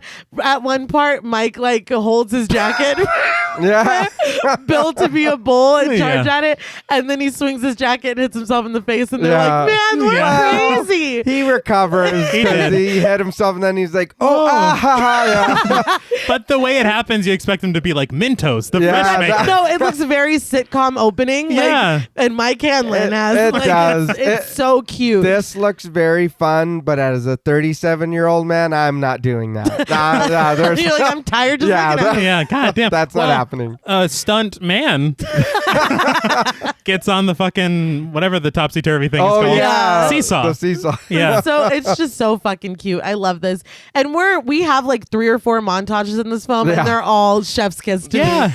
I love a montage, and I love these maybe this is why I love montages. It started you early. It all started with this. Because these are great. Yeah. And the best one's coming up. Yes. But the montage ends as Mike presents Bill with a deck of bicycle cards to put in the spokes of his bike. Bicycle always made the best noise. Bill opens the deck and fucking hilariously spills them all onto the ground. Like you did that on purpose. Yeah. He got too excited. Yeah. But Mike has bent down to put them in the spokes and sees that the cards that are face up are 2 aces of spades. Pennywise's laugh echoes as we see that the backs of all the cards are a drawing of Pennywise. Yeah. It's like that wasn't enough. I took the 2 aces of spades to be like eyes watching. Okay. And I was like, well, that's a lot. I read that John Ritter took one of these cards home. Oh, how could you not? I would have taken the whole deck. Oh, yeah. There's a whole crew. Yeah. And he's like, no, all 52 are mine. They're mine. But Ben arrives in Derry in the back of a cab, trying to talk business on Zach Morris's cell phone. When the call loses reception, he gets off and gets on his electronic organizer. It's like, we get it. You're high-tech, Ben, okay? He's distracted when they come to a bridge where he was first attacked by Henry and ended up meeting his friends. He gets the driver to pull over and asks that he wait for him as he walks down into the Barrens. Suddenly, Chubby Kid, played by Amos Hertzman, runs down into the Barrens, being chased by a group of kids. Of course, Ben immediately sees himself being chased by Henry, Belch, and Patrick. Mm-hmm. They push Chubby Kid down and run away, and Ben goes over to help him. You had more than enough time to go help him. He was working out. Oh. He's like, let's see how this plays out. The kid has hurt his knee, and Ben takes a bandana out of his back pocket, wets it in the stream water, which I don't know if that's safe, and ties it around the kid's leg. Yeah, the pond scum, dude. Why are you putting that on his wound? He's like, oh, I'm already infected. Yeah. He literally snags a leech and just puts it in. He tells the kid to always be prepared and to keep the bandana. He says he'll be okay, and he limps away. Ben tells him to hang tough and that he's going to make it. Ben hears his name, and suddenly he's a child again, approaching the entrance of the sewers, where a standing skeleton, a dry skeleton, tells him that he can't wait to get him down here with them. Well, the years have been kinder to Ben than his father. His dad definitely looked better before. Ben, as an adult now, says that it's all only in his mind. He rubs his face, and when he opens his eyes again, the skeleton is gone. Bum, played by Diva Neil de Podesta, places a hand on Ben's shoulder, scaring the shit out of him and asking for change. Ben runs away, and the man's like, I wasn't going to hurt you. I don't even know you. He was offended. He's like, what the fuck, dude? Well, that was rude. Yeah, that's true. And Ben's rich as fuck. Yeah, you could break him off a piece. Yeah. Or pull some candy from your pocket. Ben jumps back in the cab and they drive away to the Derry Inn. The cabbie asks if he was reliving his childhood down there, and Ben says that he was saying hi to some old ghosts. On the side of the road, they pass Pennywise holding a bunch of balloons. I love it. He smiles and waves at Ben, and suddenly there's a yellow balloon in the car next to him with the big black words, "Turn back now." He's like, guys, just go. Just go home. I did want to point out, I heard on commentary, John Ritter said that he was operating the balloon with a string. Oh, cool. I was like, how is it turning so perfectly? Yeah. And now it all makes sense. Warning you, man. Yeah. He is. Eddie arrives in Derry and immediately goes to the pharmacy. He remarks that time goes by as we watch the present-day pharmacy transform back into the pharmacy when he was a kid. Inside, in the past, Mr. Keene, played by Tom Heaton, hesitates before giving Eddie his prescription and asks how old he is now. Eddie tells him he's almost 12, and Mr. Keene decides that that's old enough and invites him back to his office. He tells Eddie to relax and says that most of his troubles come from him being so stiff all the time, troubles like his asthma. He asks if Eddie knows what a placebo is, and Eddie immediately tries to leave. Mr. Keene tells him that his inhaler is just water with a squirt of camphor in it to make it taste like medicine. God damn. Yeah. Eddie is immediately in denial. Mr. Keene tells him that his mother is convinced that he's sick and his doctor is weak enough to go along with her, and Eddie himself is just caught in the middle. Eddie tells Mr. Keene that he's lying to him and that he does have asthma. He runs out of the pharmacy where present-day Eddie now stands, filling his prescription for an inhaler with the new pharmacist played by Paul Bettany. This was very mean on commentary, but this new pharmacist has a large cranium. Okay, let's just call it like it is. Right. He's blessed. Yes. Tim Reed on commentary. Mike? Was pretending to be Eddie, and he said, "Yes, I'll take your best shrink head medicine." I was like, "What the fuck? Why?" That man's just doing his job. He is, and he seemed like the nicest pharmacist ever. That literally made me dizzy. Yeah, I'm like a little lightheaded, but I was like, "How dare you?" He doesn't know where the shrink head medicine is, No. Eddie. That doesn't even make sense. No, that doesn't even. Sorry. The new pharmacist's grandfather calls for him to bring him a cigar, and the new pharmacist refuses. Eddie, though, follows the voice to find an elderly Mr. Keene. Mr. Keene asks Eddie for a cigar, and Eddie tries to get him to remember him. Mr. Keene doesn't seem to, so Eddie just thanks him for trying to tell him the truth all those years ago. He turns to leave, but Mr. Keene says, "Hydrox, H2O, water. It's only water. It's all in your head, Sonny." Eddie's thrilled that he does remember him, but Mr. Keene grabs onto him with a monstrous hand. I say monstrous. It looked human, but it looked fucking weird. Yeah. Like, that wasn't Mr. Keene's hand. Well, it was pointy. No, yeah. He's like, "Is this Khloe Kardashian?" Have you seen that picture of her hand? It No, looks scary. I don't. Anyway, I'm sure it's terrifying. Yeah, I took your word for it and laughed anyway. I'll show you on break. It's Okay. scary. If I can handle it. Yeah. Mr. Keene, with Pennywise's voice, tells him to get out of Derry while he still can and to beware.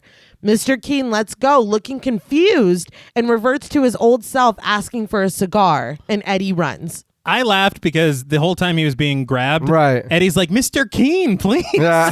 Your monster hand is hurting me." Like, it's not Mr. Keene. Yeah, but that was kind of my thing. I was like, I know it's not real, but as soon as this motherfucker grabbed me, I'm sorry, Mr. Keene, I'm finna go upside your head. You need to let go of my inhaler or my water vapor. Yeah. Also, again, it's unnecessary because Mr. Keene / Pennywise, he goes, "Girly boy." Yeah. Again. Again. He can't resist. He can't resist. Bev arrives to Derry, and her first stop is her old house. She rings the bell that says Marsh, but an older lady comes to the door instead. Bev apologizes, saying that she was looking for Marsh, and the lady asks if she means Al Marsh. Bev says yes, and the woman apologizes and tells her that her father has been dead for 5 years. She kind of sucks because she's like, "Oh, no Marsh lives here." Wait, you mean Al Marsh? Which is it? Yeah. Have you never heard the name before? Yeah. Or do you know exactly who I'm talking about? I already don't trust you. Bev tries to cite that the bell still says Marsh, but when she turns and looks, it says Kirsch now. The woman is Mrs. Kirsch, played by Florence Patterson. She tells Bev that she knew Al a little and invites her inside for some tea. Bev tries to say no, but Mrs. Kirsch insists and brings her inside. Yeah, she kind of like pushes her. She does. She makes her come in. Mm-hmm. Bev looks around her old house in wonder and heads for the bathroom. She goes to the sink and immediately plugs the drain with a stopper, smart, before washing her face. The water drips rhythmically as she tries to gather herself. A loud noise startles her from outside. I don't know what that noise was. I don't know either. It sounded like a monster growling. Yeah. But Mrs. Kirsch is like, "Did you fall asleep? It's tea time." She's been in there for like 30 seconds. No, that's what you think. But when Bev looks back down at the sink, it's nearly full of water from that slow drip. Well, I missed that part. She's been in there. All right. She's been in there for a long time. And she mutters that tea would be nice. In the living room, Mrs. Kirsch pours the tea and Bev compliments how cozy Mrs. Kirsch has made the place. Mrs. Kirsch fucking gulps her tea very strangely and tells Bev to drink it while it's still nice and hot. We see now that her teeth are suddenly filthy and very dark. Yeah, I don't think she's a nice old lady. Not so much. Starting to lose me. Yeah. Bev looks down at her cup, which is now full of blood. Shaken, she drops her cup and it shatters onto the carpet, spilling blood everywhere. The blood is more TV friendly than the raw sewage from the novel. Yeah. That's shit, folks. For the layman. I felt like, again, was very surprised that they're showing a cup full of blood fucking splashing across the floor. Yeah. I mean, honestly, I think this is one of my favorite segments from the novel. So I'm glad that it got It's one of mine too. Yeah. Mrs. Kirsch tells her not to trouble herself and that she'll clean it up. Bev says that the bell did say Marsh. With her face lowered, picking up pieces of broken cup, Mrs. Kirsch tells her to run away because to stay will mean worse than death. They float down there.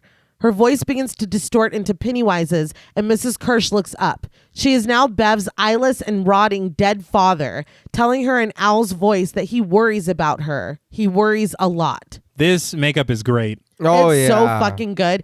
I read that the initial idea was to have Tim Curry in makeup for everyone that Pennywise is pretending to be. That's a lot.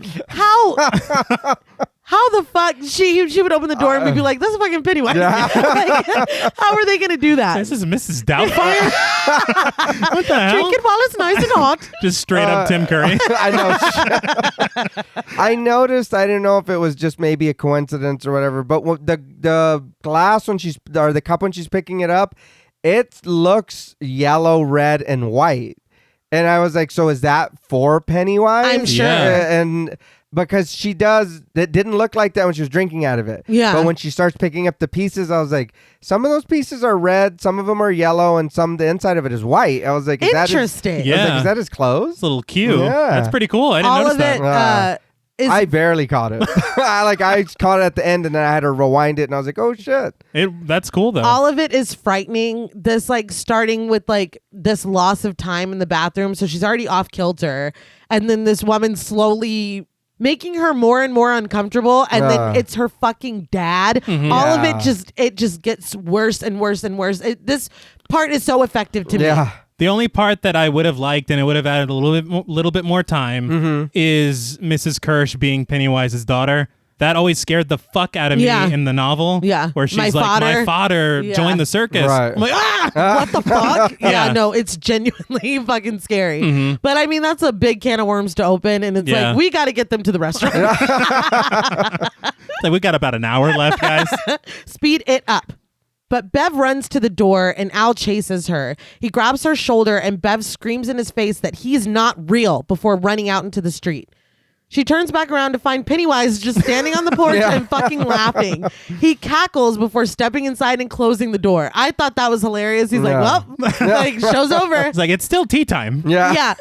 A truck honks at Bev, who moves out of the way of being hit, and Pennywise's laugh echoes as she looks back at her childhood home and sees that it's actually shuttered and condemned. Yeah, see, he more just being a dick. Yeah. Just an asshole. And then that truck driver had more than enough time to slow down. He did. She was on a long-ass street. I did think that the boarded up house, it just makes it a million times scarier. Because none of that. No. None of it happened. Just amazing.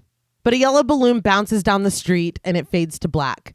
Back in England, Audra talks with the director of the film, Greco, played by Russell Roberts. He tells her that he's always told her that Bill was no good, but Audra tells him not to insult her husband. Greco is furious that Bill would leave on him, but Audra reminds him that he's complained about Bill ever since they started adapting his film. Greco tells her that Bill is never going to work in this business again, but that something like this can bring an estranged couple closer. He takes her hands as he continues that if the gods are smiling, it could pull that couple further apart. It's like, what the fuck? Audra pulls her hands away from him, but Greco says that this could really be a blessing in disguise. She grabs his hands again and asks if he could just give her a few days, but this time Greco pulls his hands away, saying that he's just going to pretend he didn't hear her say that. Bill is replaceable, but she isn't, so don't even think about leaving. He makes some thinly veiled threats that if she leaves, their professional relationship is over, and that he will go from a friend to a violent enemy, ready to crucify her at a moment's notice. He fucking sucks, man. Yeah, I was like, God damn, dude. Yeah, just put it on Front Street. I thought we were trying to get back together. Yeah. What happened to that?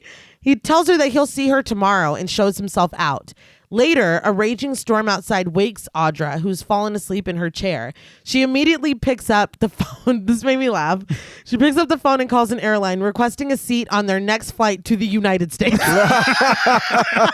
Anywhere, please. Yeah. She's like, I don't know what the fuck that I'll is. I'll fucking drive the rest of the way. I'll ask somebody. In the next scene, Eddie arrives at the Jade of the Orient restaurant. He goes into the back room asking if he's in the right place for the Hanlon party, but Ben is already there, pouring himself a drink. The two of them are thrilled to see each other, embracing with Eddie asking what happened to the rest of him. He even calls Ben Haystack. Bill and Mike enter together, and the four men stare at each other in silence. Ben asks, "Where's Richie Tozier when you need a good line?" And they all hug. Richie comes in and stands in the doorway. The four men are so caught up with reconnecting and pouring each other drinks that they don't even see him, and Richie takes this opportunity to run to the bathroom. On the commentary, I guess they forgot they were on ABC. Yeah. But they were like, hey, is this when he does coke in the bathroom? They were like, no, no, he doesn't. It's like, why would you think that? Is that what happens in the book? I feel like I don't remember. I wouldn't be surprised, honestly. Stephen King's like, oh, no, wait, that was me. Yeah, fuck. And then Stephen... No. Richie. Sorry, guys. He splashes water on his face and tells himself in the mirror to get over it. It was just a bad flashback, and he can't let his friends see him like this.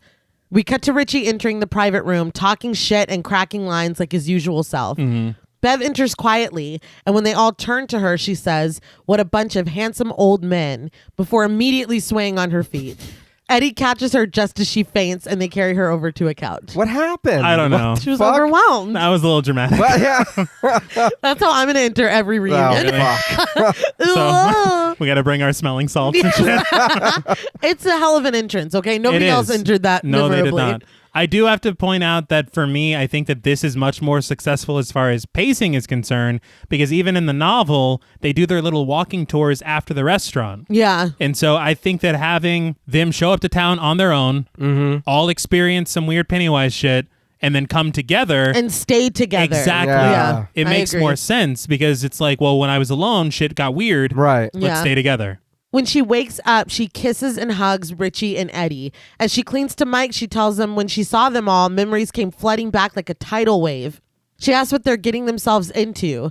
She hugs Ben and tells him that she's so proud of him, but almost immediately pulls away and asks where Bill is. It's funny because Bill's standing at the end of the line like, oh, I'm right here. He's like, your hair is ablaze or whatever. Your hair's on fire, baby. I wrote that shit. She goes over to him and they kiss. But like, kiss. Yeah, I was going to say, there was a little more. And isn't he married? You're fucking married, sir. It's but kind anyway. of a deal, you know? He asked... You don't do that. It's kind of a deal. It's in the vows. We don't make out with old crushes from when we were 12. Just out in the open. He's just like, fuck it. Yeah. It's like, wait, why not? You're married, dude? He's like, Audra's never going to come to Derry. Yeah. She's not going to come to the United States. She's not going to ask for a plane ticket to the U.S. But he asks if she's all right as they hug, and she says she is now, but she saw something today. Ben and Richie chime in that they saw something too. Richie lies down on the couch and admits to seeing Pennywise at the library. Bev reasons that he's already working on them, so he must be afraid. But Bill reminds her, not he, it. Ben asks Mike to help them remember and fill in the gaps. Eddie says that he still can't remember anything. When he tries, it just clouds over. He doesn't even know what they're talking about. He says that as soon as he entered Derry, it was like a veil dropped over his eyes. Richie says, maybe it's the water. But Bev has a different idea. It's not the water, it's the sewer. That's when Eddie has his That's So Raven moment where he flashes back to Pennywise, baring his fangs and lowering his mouth to Stan. That fucked him up. Yeah. The sewer. Whoa! He sees himself spraying Pennywise in the face with his inhaler, proclaiming it to be battery acid. Now, in the restaurant, Eddie holds up his inhaler in the same way and gasps for breath. He takes a big hit off of it and says that he's okay, but he thinks he remembers Pennywise now. Big white guy, red nose, 75 feet tall, mouthful of razor sharp teeth. Eddie begins to cry and asks what is going on. He apologizes for getting upset, but the memory was vivid and he had forgotten how he had stood up to Pennywise.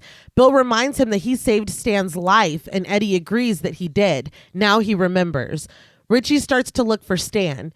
Ben asks if he would flake and Mike thinks he'll be here. Really? Yeah, after the call I'd you be had. like, look guys, Stan's probably not gonna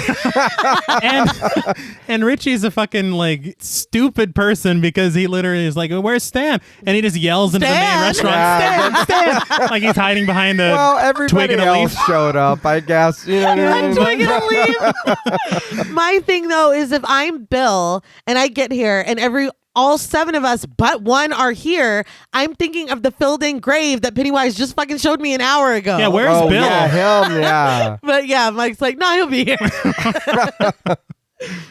Bill says that they need to get started now and they can just fill Stan in when he gets there. He tells Mike to start filling them in, but Richie stops them. This is the first time since he's come back to Derry that he's felt good. Why can't they just hold off and get something to eat and have a few drinks? Ben says, spoken like a real loser, and Eddie proposes a toast to the Losers Club. We're treated with another montage. Yeah. It's All Right by The Impressions plays again as the Losers Club laughs, drinks, and eats. They eat a lot, and Richie cracks jokes, and everyone laughs and talks. They said that this was mostly improv, which is not a surprise. I love it. And I think that this was actually a real restaurant. So you see when Richie holds up the fish head like he's a puppet and the waitress does not laugh. No. That's probably why. She's like, God damn it. Dude. Right, what the fuck? Yeah, you're wasting our food. The montage ends with Ben asking Richie how many times he's been married, to which Richie replies 4 or 5. With no offense to Bev, all women start to look the same or they're the same or whatever. Wow. Bev's like, none taken, creep. Ben has never been married, dodging the bullet, as he says, a number of times. Eddie is seeing a woman at work, but he just doesn't have much time. He's never been married. Bev, after getting lost in a trance of staring at Bill, admits to living with the man, but she's not married to him. Before Bill answers, he's like, hey, so Richie's got fucking contacts now or what? I noticed that too. Yeah. Richie, like, you don't need Poindexter. Yeah. Enough about me. We don't need to. Fucking piece of shit, Yeah, man. it's pretty tough. But Ben remarks on the number of times that Richie had to tape those glasses back together, saying he should have bought stock in a tape company. Richie's like, yeah, me and Henry Bowers. Everybody's like, Henry Bowers. Bev hopes that he was hit by a train and put out of his misery. But to the contrary, Mike tells her that he's at Juniper Hills. There was a trial where he confessed to killing all of the missing children. They remember that he was down in the sewers with them, but he was there to kill them. They say that when they pulled Henry out of the sewers, his hair had gone completely white and he was babbling about a clown and a bright light, but no one believed him. Why would he confess to the killings? Pennywise told him to. Did he do it in a Bronx accent? Yeah, I killed them kids. That's not a 16-year-old child. What's funny to me is that they all know that Henry didn't kill those kids. Yeah. And they're like, keep that quiet. Well, Henry's a fucking douche. Yeah. If you want to take the blame and be moved away from us, you know, I'm not going to say anything. Good luck arresting that clown. Henry's a lot easier. But they said that nobody believed anything that Henry said about the clown or the light. The only thing they believed was that he killed all those kids. They're like, and we never defended him. No. Well, the cops are like, okay, only one thing that he said is going to help us close a lot of cases. Yeah. Bill says it was really the killer and they stopped it. But Mike corrects him. We thought we did. We cut to Juniper Hills and the sign outside reads, Juniper Hills State Correctional Facility Psychiatric Unit. Henry Bowers, played by Michael Cole, is asleep on his bed in a hallway next to a window. He's woken up by Pennywise calling his name. Yeah. And when Henry wakes up, Pennywise tells him to look up. And outside the window, we see his black and white face floating in the moon. He reminds Henry that he helped him once. He almost got the kids back then. Doesn't he want another chance? He tells Henry that he needs to go back to Derry and finish the job. He repeats, kill them all, kill them all, kill them all. And Henry starts to laugh. I love the shot of Pennywise in the moon. Mm-hmm. Yes. I did always think it was funny, even in the novel, that Pennywise is like, oh, who did they hate? Oh, yeah, Henry Bowers. Yeah. That's right. Yeah. Hey, Henry, I could really use a hand. It's like, so Pennywise is the real killer, huh? Yeah. Pull off Henry's mask. Right. It was Pennywise the whole time. And he would have gotten away with it, too. Back at the restaurant, the table is cleared and they're presented with a plate of fortune cookies. Richie raises his glass and says that he's got a plane to catch at 6 a.m. When Bev is shocked that he's leaving, he asks her if she really plans on reliving that old nightmare. He loves them, but he's not doing this. Ben says that they're all scared, but Eddie is coming around to Richie's way of thinking at the prospect of them all going into the sewer. Bill's like, we don't even know if we're going in the sewer because we haven't made a plan. We haven't even talked about it yet. Angrily, Ben asks if it's really too much to ask for Richie to listen to Mike before he takes off. Mike's like, whoa, guys, calm down. Weren't we just BFFs? Yeah. We had a whole montage that was talking fish. Like, calm down. I did find it a little strange that they were all losing it and then they went straight into the montage. I was like, holy shit. I love that Richie's like, let's get a bite to eat. Yeah, I was like, hold on, man. I'll do a joke. I got a real good joke with a fish. But remember, it's not real. Right. You know what I mean? You guys got to stick together. Yeah. Mm-hmm. And it's only able to be defeated if you stick together. Yeah. That's kind of the whole point of the film. Yeah. But Mike says that if Richie wants to go, he can. They all promise to come back. And as far as he's concerned, everyone here did that. Whatever is next, he has no expectations for. Richie puts cash on the table, but Mike tells him the bill's already taken care of, and everyone's like, "Mom, Mike." Yeah. Bill's like, but you live in Portland. Yeah. You can't afford this, Mike. You sure about that, Mike? Fucking Bill. Richie, instead of paying, passes around the fortune cookies. Bev opens hers, and it's filled with blood. I'm already trying not to laugh because next is Eddie. Hold on. Bev's is filled with blood. She opens it and it sprays out at her and all over the white tablecloth. Eddie opens his and he's already screaming as he's opening it. He's like, "Whoa!" And when he opens it, it's just a cockroach. But the thing is, I watched this like 3 times for this episode. Okay. When he's trying to open it and he's screaming, the cockroach has already crawled out and it's on his thumb. Arm. But he continues opening the screaming. Right, faster. Yeah. And then he just cracks it open. It is hilarious. Arguably, though, the cockroach is the tamest thing in any of these fortune cookies. And he is freaking the fuck out. It could have just been an old fortune cookie. I mean, I don't know. But Richie's opens itself and an eyeball looks out at him. And even he's not screaming like Eddie. Ben pushes his away and something hairy inside has claws that look like fangs sticking out of it. It crawls away. Inside Mike's is a dying baby chicken crying out weakly. Bill's cookie, weekly, like faintly, not like once a week. Every 7 days, this fucking chicken seems to cry. But Bill's cookie moves in front of him as he tells everyone to dummy up. The server, Rose, played by Helena Ye, comes over to the commotion and asks if everything's okay. Thinking quickly, Bill tells her that Eddie had an asthma attack, but he's fine now. The cookie in front of him begins to break and thick, hairy spider's legs pop out. Rose is like, well, all right. Whatever you say. She leaves and everyone else literally runs away from the table. I prefer that they dummy up. I will bring up the new films again where they're like, fuck, we're all dead. It's like the whole point is to... And then Bill insults a child on his way out. Yeah. They say Bill? Richie. Yeah, Bill Hader. Bill Hader. Yeah. In the next scene, they're at the dairy library. Mike is calling Stan again while Eddie, Richie, and Bev inspect the bloody mess that Pennywise's balloons left behind. I was like, where'd that blood come from? Oh, yeah. When he was having the time of his fucking life in the library. Mm-hmm. It's still there because no one can see it to clean it. Richie says that with some soap and elbow grease, they can clean all this right up, and this strikes Bev, who has to sit down.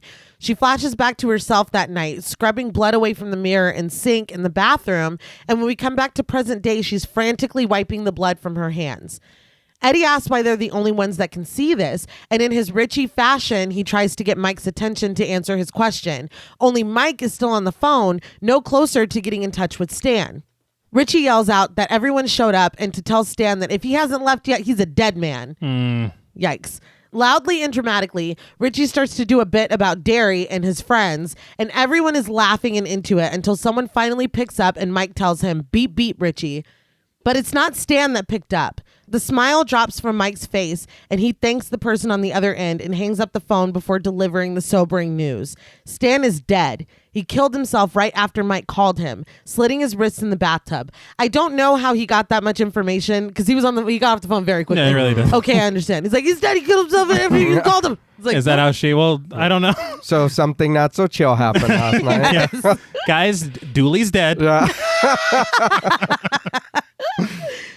But this hits everyone hard, and Bill finally understands what the seventh grave being filled in meant. Okay, last horse crosses the fucking finish line, Bill. Stan not showing up for dinner. Yeah. That would have been enough, but he tells the rest that Stan was the last one of them to see Pennywise. All summer, he told them that it just wasn't empirically possible. Nothing made it real for Stan, not even seeing Pennywise until that one afternoon in August. Bill narrates as we see in a flashback, Bill riding Silver down the street. Stan comes running to him from the park like something was chasing him. He jumps on the back of Bill's bike and Bill yells out, "Hi-oh, Silver, away!" Stan's like, we don't have time for that weird. Fuck that noise, let's go, let's go. Come on, I know it's your thing, but come on. Yeah. Say it while you pedal, say it while you pedal. Well... The funny thing is when they're going, he's not even pedaling. It's like they push the shit out of him. Gliding. Yeah. We see the flashback that we saw when Mike presented Bill with Silver. Stan riding on the back, staring back in fear as Bill hauls ass. Bill says that he didn't see anything, but Stan definitely did. We see them on Bill's porch. It took Stan hours to calm down and tell Bill what had happened. He was at the park by a bird feeder, bird watching. We see Stan doing this, minding his own business and collecting birds, as he called it, when he hears a voice being whispered from an old house. Bill says that Stan didn't really mean to go inside, but since he was Stan, he figured there was a logical explanation to someone calling his name. We watch Stan step inside the creepy house and answer the voice whispering his name. The front door slams and locks behind him, and a disfigured mummy with Pennywise's weathered orange pom-poms begins to descend the stairs. Looks great. Oh, yes. yeah. Stan does the only thing he can think to do. While nervously grabbing at his ear, he holds his bird book in front of him and starts to recite the name of every bird he can think of. The mummy's like, fucking weirdo. And backs away. Nerd. You can give me 100 years. That's the last fucking thing. I would never arrive at that. Red sparrow. Yeah. Brown finch. I would never. He's trying to distract himself. He's grounding himself in a logical reality. And it works. It works. Because the mummy does back away. But he's too old to fall for that. Hey, Stan, come over here. Yeah, he doesn't believe in anything. That's why y'all skeptics are going to be the first ones to fucking get got. Is Pennywise like, I'll just eat a cooler, kid? A bird book? Yeah, come on, man. You can go. Now, if you're listening and you enjoy birds, I think that's great. Yeah. It's all in good fun. But the door opens and Stan runs out into the sunshine. Back at the library, Eddie says that Stan saw it in the sewers that day. He was face to face with it. He saw what was behind the clown. He says that Stan told him at school, "I looked right into its deadlights." And he's like, "I didn't think of it until just now," but I remember him saying, "I looked into its deadlights and I wanted to be there." Eddie's like, "I didn't remember it until just now. Also, we didn't film it, but just trust me. It did happen." At the mention of deadlights, Bill remembers when they were all knocked onto the floor and the lights passed over them. After deciding that everyone needs a drink, Mike opens a mini fridge, but dozens of balloons spill out. When they finally stop flowing from the fridge, they see that Stan's head is sitting on the top shelf. He's like, "Sorry, I'm late," and then proceeds to roast the shit out of everyone. Every single one of them. Yeah. I was honestly, first of all, with the roasting, I feel like after like the third roast, they should have shut the fridge. They're like, "No, if I got made fun of, fucking Bev's gonna get I want to see what she's got." Yeah. It's like, there is time when Bev has something on her mind when she wears the hat. You're like, what? Come on, man.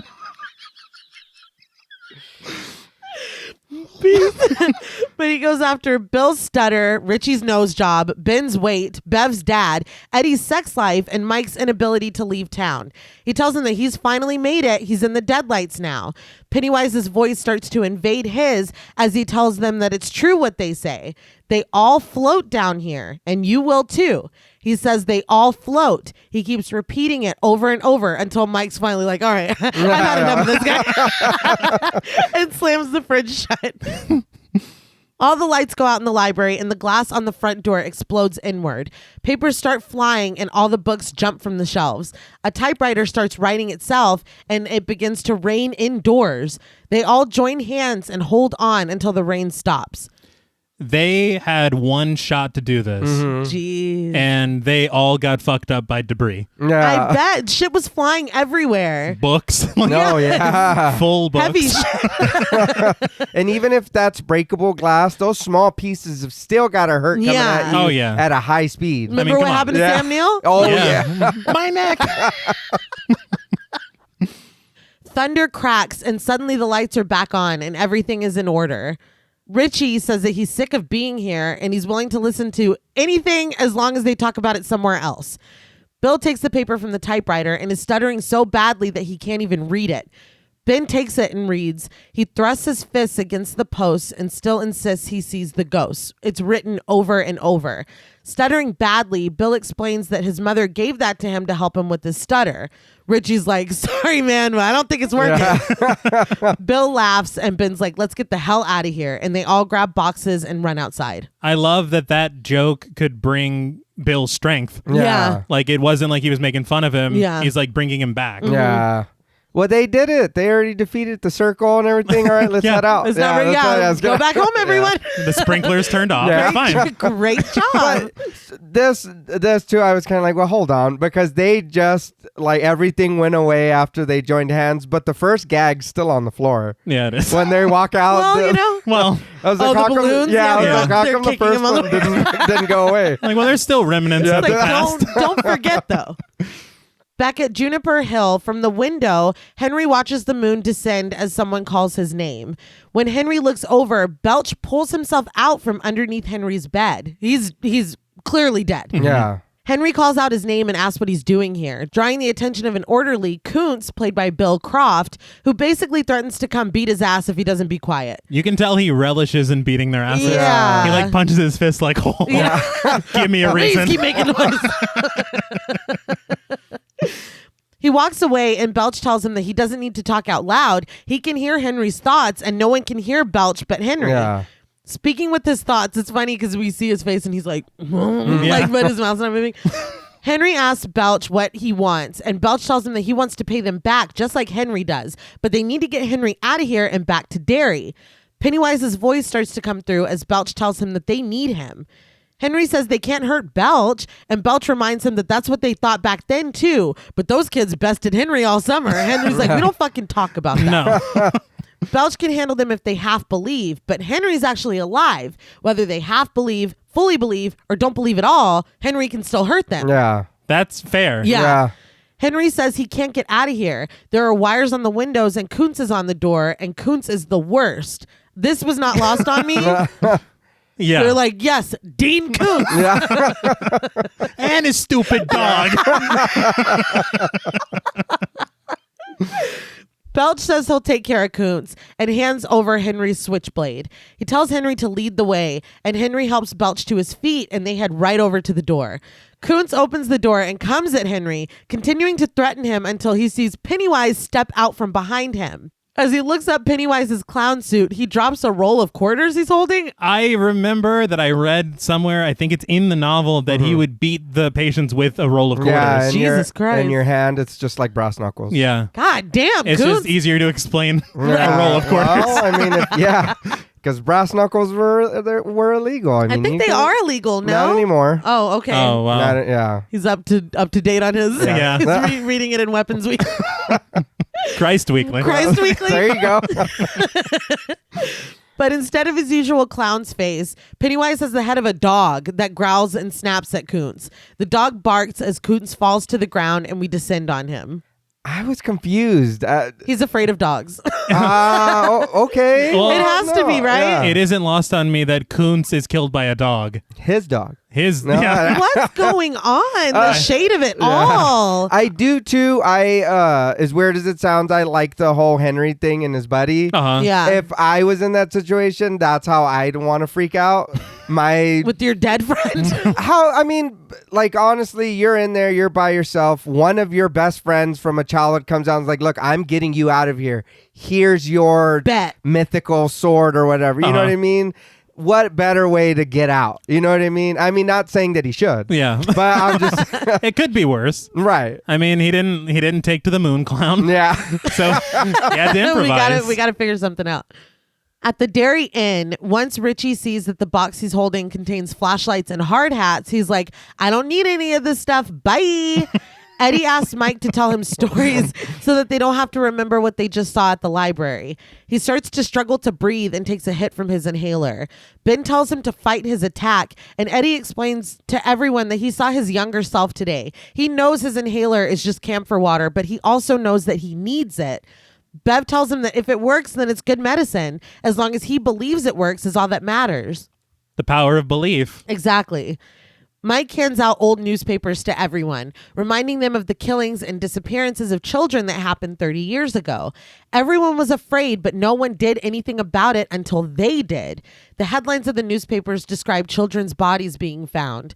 Mike says that when Henry Bowers confessed to everything and was put away, all the killings stopped until this year.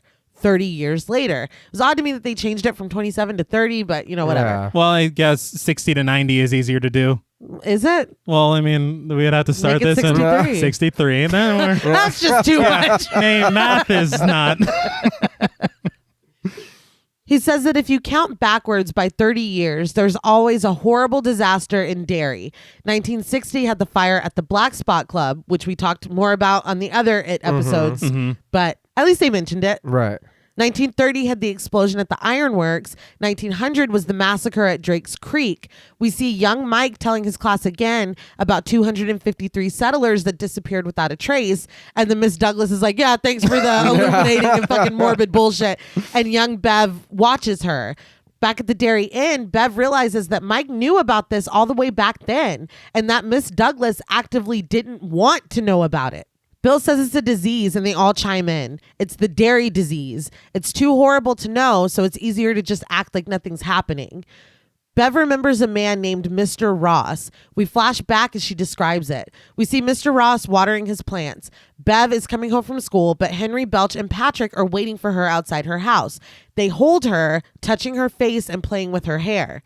Horrified, she looks across the street at Mr. Ross. They lock eyes, and she thought he was going to help her, but he's like, well, and just turns around and goes back inside. So that's not even clown related. Yeah. It's not. It's just something shitty happening. And that's the inconsistency with Mike. Yeah. Where the shopkeeper's like, hey, get out of here, kids. Also, I thought the dairy disease was lactose intolerance. That too. Oh, okay, fair enough. Back at the inn, she says that that's when she first realized there was something terribly wrong. I'm sorry. You couldn't resist. I'm sorry. I can't resist. Eddie asks how she got out of that situation, and she says that her dad came home. It was one of the only times she was glad to see him. Mike says that 30 years later, right on schedule, the murders have started again. There have been at least 6 of them. He waited to be sure before he called them back, and he was made sure yesterday when he saw something at the latest crime scene. He's like, God, that was yesterday. Yeah, like, dude. Fuck. I mean, everybody, they got their asses in gear. Yeah. Mm-hmm. Shit's moving fast. Yeah. He passes around the photo that he found of Georgie. Mike says that there's something special about them being together. They found each other that summer for a reason, and if they hadn't, Pennywise would have gotten them all one by one. He says that it can't be an accident that none of them had kids. When they were kids, everyone was a loser, but the 6 of them all left and became wildly successful. Everyone's like, sorry for leaving, Mike. It's like, is this a guilt trip? Yeah. Really elaborate? And I live in fucking Port Town. It's like, and I had to kill all these kids. Just to get y'all back over here.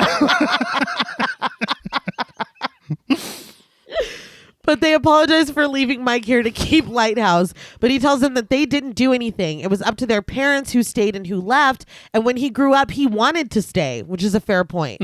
Eddie thinks that Mike stayed because he felt like he had to. He shakes Mike's hand, telling him that he appreciates what he's done for everyone. Audra pulls up to a gas station and asks the gas station attendant, played by Boyd Norman, how far Derry is. When he tells her city limits are only about 500 yards away, she's relieved. She's been driving for so long, she nearly fell asleep. That's why you don't just ask for a ticket. Yeah. She's like, I've been driving from fucking California. But he tells her to just take a left at the Barrens and she'll be there. She asks what the Barrens are, and his voice being altered by Pennywise's, he says, yeah, where they used to play when they were kids. It's like, what? Where who used to play? Yeah. Suddenly scared, Audra thanks him and says she'll be going now. Before she can pull away, he asks, don't you want your balloon, Mrs. Denbrough? When she looks back at him, he is fully Pennywise. I love how he plays for a minute and then he's like, nah, bitch, it's me. Surprise. Yeah. He repeats over and over, don't you want it? Don't you want it? As a bright light shines from his eyes. The lights illuminate Audra's face and she is transfixed. Probably my second favorite thing with that Pennywise does. Yeah. Because again, it's Tim Curry with his don't you want it? Yeah. And it's just growing. He's so scary. Yes. While I was watching this, I was like, God damn it, not his wife. Yeah, I was like, man, she better not die. And I was like, you motherfuckers. She just got there. Yeah. Like, she's not even in Derry yet. I love how invested JP is getting. She better not die, you motherfucker. Well, goddamn, she just showed up, dude, already. Yeah. Well, at the end, I'll say why. Like I said, because I didn't remember a lot of this movie, but watching this, I was like, if you fucking kill her off for a reason, I'm gonna be really upset. I get where you're going. Okay. I get where you're going. All right. Oh, okay. Yeah. Yeah. Back at the Derry Inn, Bill tells the story of how he lost his weight as he massages Bev's shoulders. He says that a group of kids had him down and were slapping him. The coach came over and he thought the coach would help him, but he just made fun of him instead. He says that this is when something snapped inside of him. He called the coach a son of a bitch and told him that he's going out for track since he's the track coach. He's going to be the best there, and when he makes the team, he wants an apology. So he says he started running everywhere. The first time he ran a mile, he puked and then fainted. But with the running and eating salads, by the time it was time to try out, he had grown 2 inches and lost 70 pounds. I'm like, how big are you expecting us to think this boy was? I know. You saw him. Yeah. He would be like a twig. Yeah. Yeah. He would have been able to. Yeah. But he did go out for track and he was the best one there. He asked the coach for an apology, but instead he hit him. He graduated with a letter in track and the coach lost his job. So this story is very prevalent in the novel. Yeah. I think he tells it at the restaurant.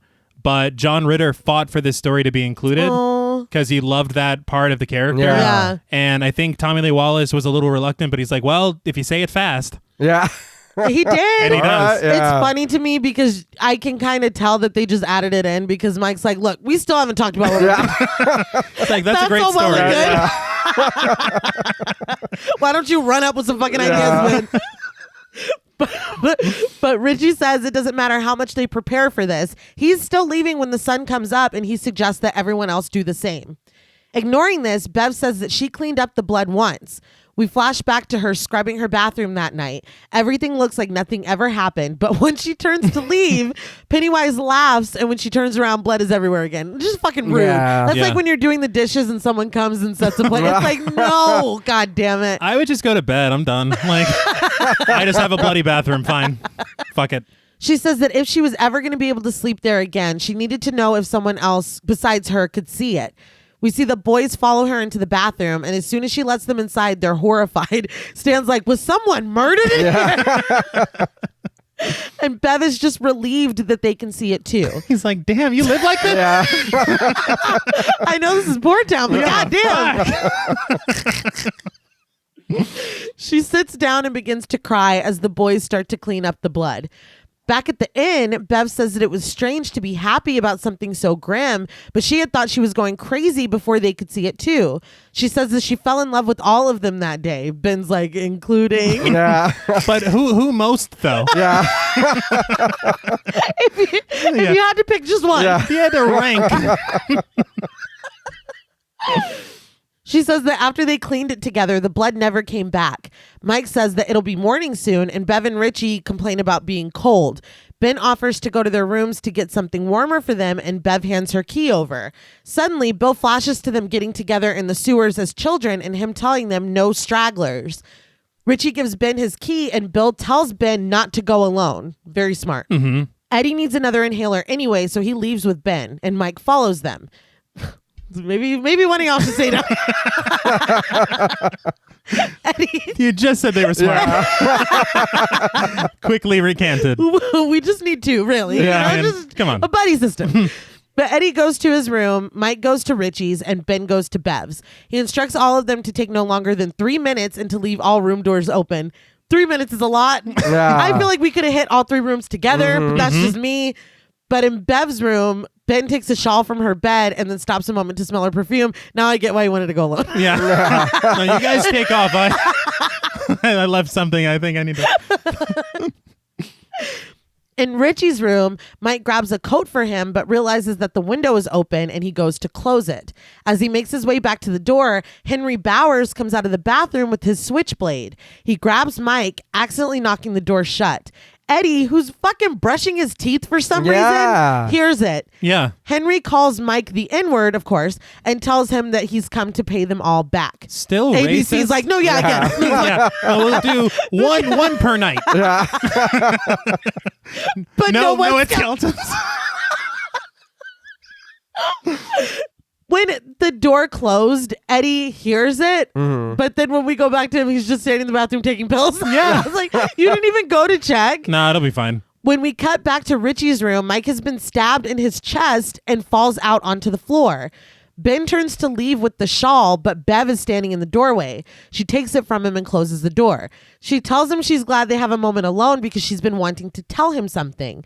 She recites to him the poem that he wrote her all those years ago, leaving the last line for him to finish. She tells him that she's been waiting for a long time to thank the poet, and she kisses him. He asks if she asked Bill first, which was very sad to me. But she says that she's always known it was him, but she must have just been waiting until they were both ready, and she's ready now. You didn't always know. Yeah, I was Girl, gonna stop. say. I saw that look you gave. They kiss passionately and he hugs her. But when he catches their reflection in the mirror, Bev is wearing white gloves and Ben has white and red makeup on his face.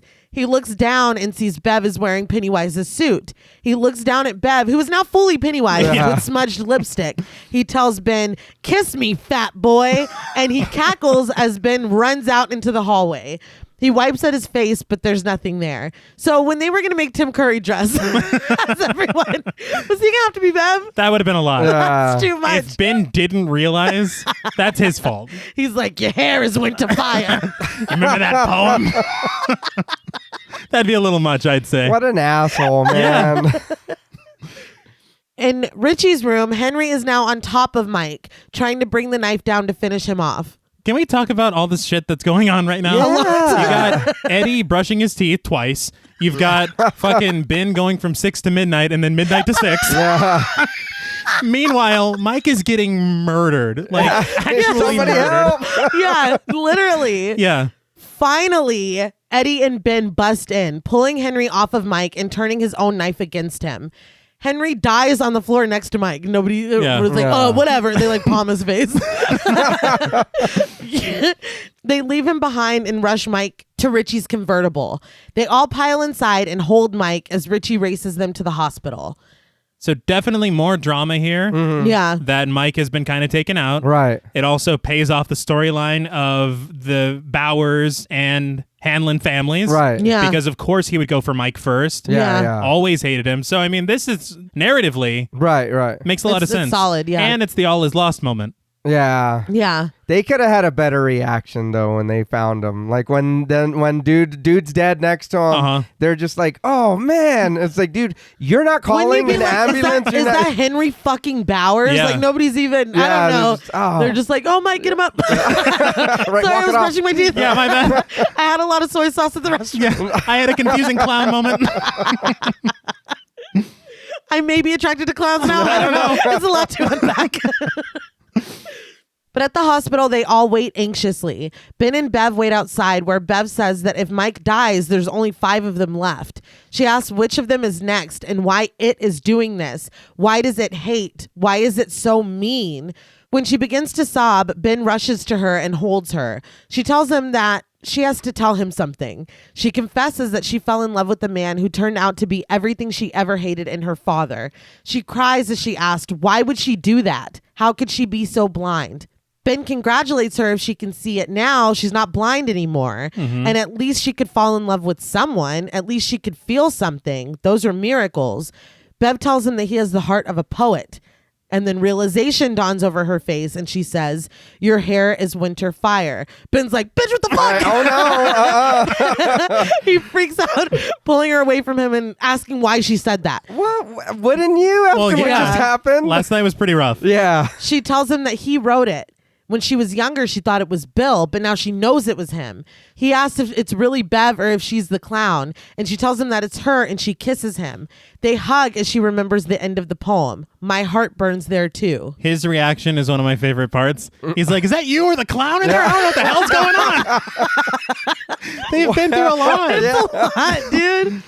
But they kiss again. Eddie runs outside and is like,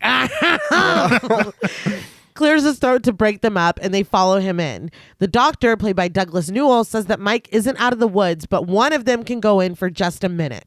They elect Bill, who enters the room and wakes Mike up. Mike immediately asks about Henry, and Bill's like, well, he's dead. Mike asks if the police are involved, and Bill says not yet. Mike cautions them to be careful because they can't trust anyone. Bill says that if anyone asks, Mike was dancing on a table and he fell off, I guess, onto a knife. I don't know what the story is. Well, remember that knife we left out? I know we mentioned his hair very early, but at this point I was like, okay, I can't ignore the Steven Seagal hair. I was like, I don't know what's happening. I was like, it's just there. It's not even like young Bill wore it like that. No, yeah. No. But Mike chuckles a little, saying that story will be believable to anyone who's seen him dance. He tells Bill to go into his jacket, and Bill pulls out Richie's mother's earrings and is astonished that Mike went back into the sewers where they left them the first time. Mike reasons that he was pretty sure it was asleep.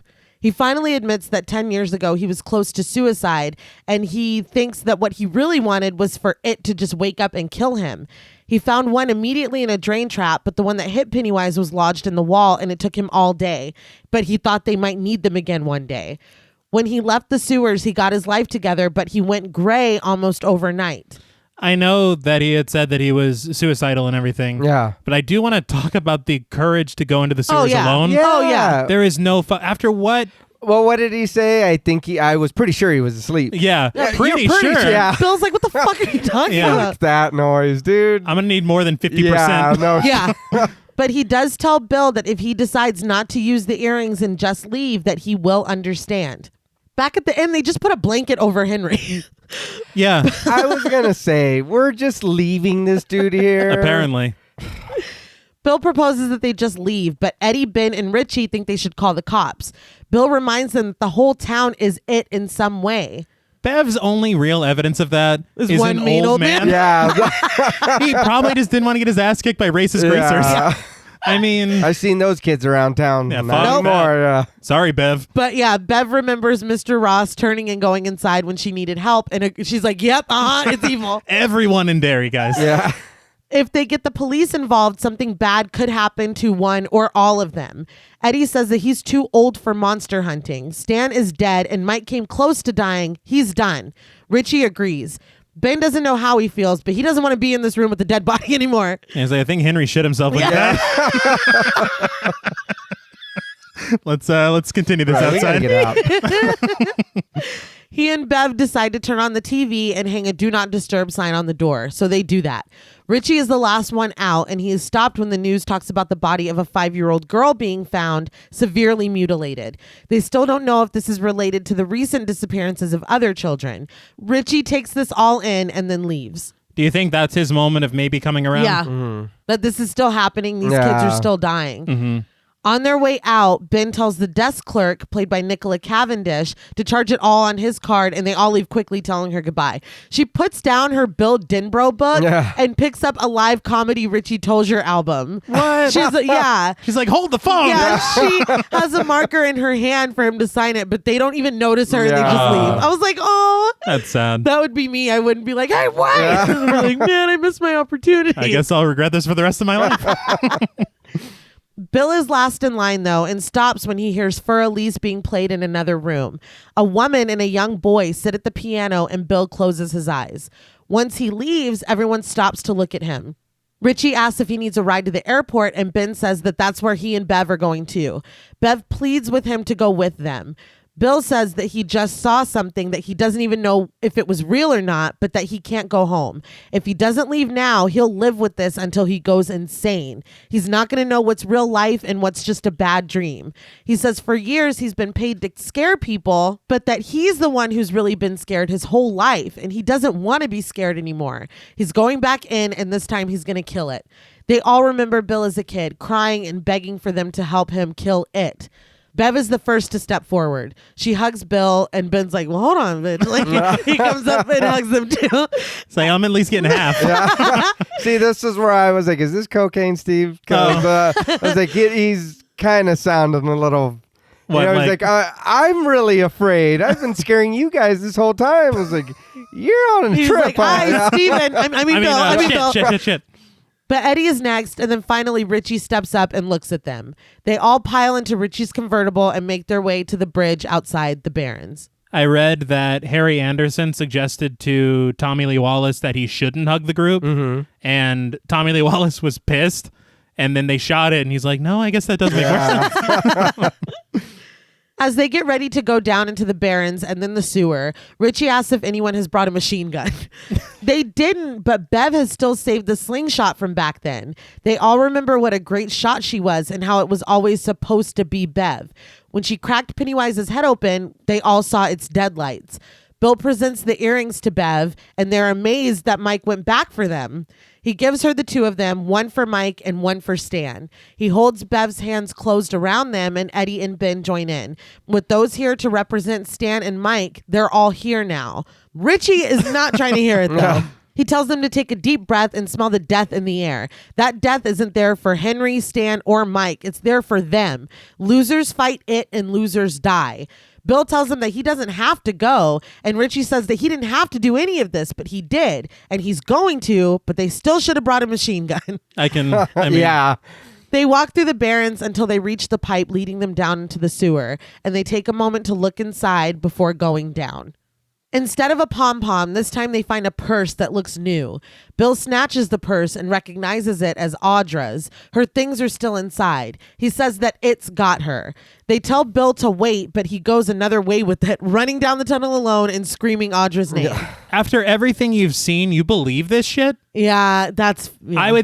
She's just hanging out in England right now waiting. They're like, Bill, no, wait. He's like, Audra! Dude, he screams. Pennywise is like, got him. Yeah. Not only that, you weren't screaming that shit when you were at the restaurant. Nope. Yeah, no, I have that exact note in one moment. Okay. But he runs until he slips and falls. Then he just sits and cowers. His friends finally catch up to him, and he begins to stutter, blaming himself because she followed him here. Bev tells him that if she really is here, the only way that they can help her is to stand up and fight like they did before. And if he can't do that, none of them are going to make it out of here. And again, you weren't this concerned about Audra when you were kissing Bev on the fucking mouth, but go off. In front of everyone. Yeah. It was just shameless. Yeah. Fucking shameless. I do have to say, it's not his fault. He was very clear about her not following him to Derry. Yeah, but I would still feel guilty. I'd be like, why didn't you listen to me? He's like, Bev, you and your fucking lemon squares. And I got distracted. Let's not. I took my eyes off the Yeah. And now my wife is dead. But they use the map to navigate deeper into the sewers. But when the map isn't useful anymore, Eddie remembers which way to go. They come back to the clearing where roots grow down from the broken ceiling.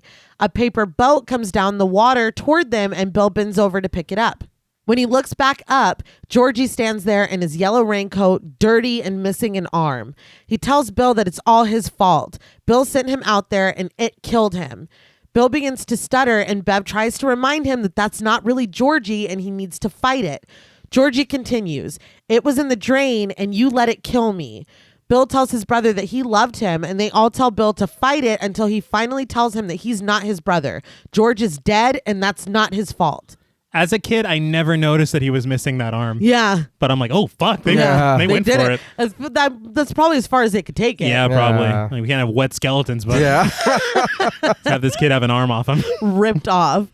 But Bill remembers himself as a child, telling Pennywise, "Let's see you now." And he repeats it, telling Pennywise to show himself. He's going to pay now for killing his brother. Pennywise's voice answers this, telling them this is their last chance to run while they still can. It's like, you're doing a lot of threatening. Is this when he appears in the shrubbery? Yeah. I love seeing him again. Yeah. It really bums me out that this is the last time we see Pennywise.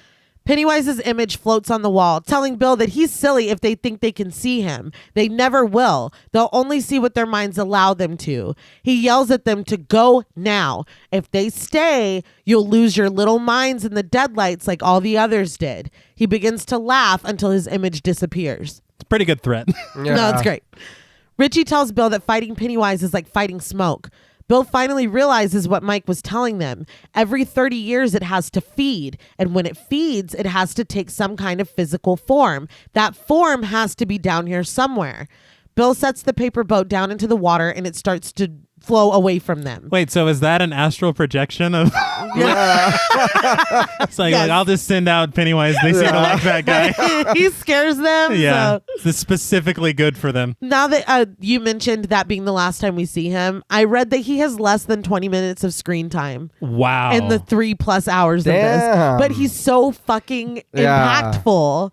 I think that just speaks to Tim Curry. Yeah. Because goddamn. It feels like he's there more. A lot. Oh, yeah. But if you think about it, it's all very short and then his laugh is there and then he's gone. Well, I remember in the newer one, we were like, well, no, Pennywise is there again. Yeah.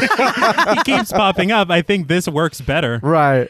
But the boat leads them to a door adorned with skulls and bones. Eddie stops everyone, saying that he's been lying to them. He hasn't been seeing anyone like he said he was. He's never been with anyone. Richie's like, so what are you trying to say? You saying you're a virgin? And Eddie's like, yeah. Richie's like, well, I can't help you with that.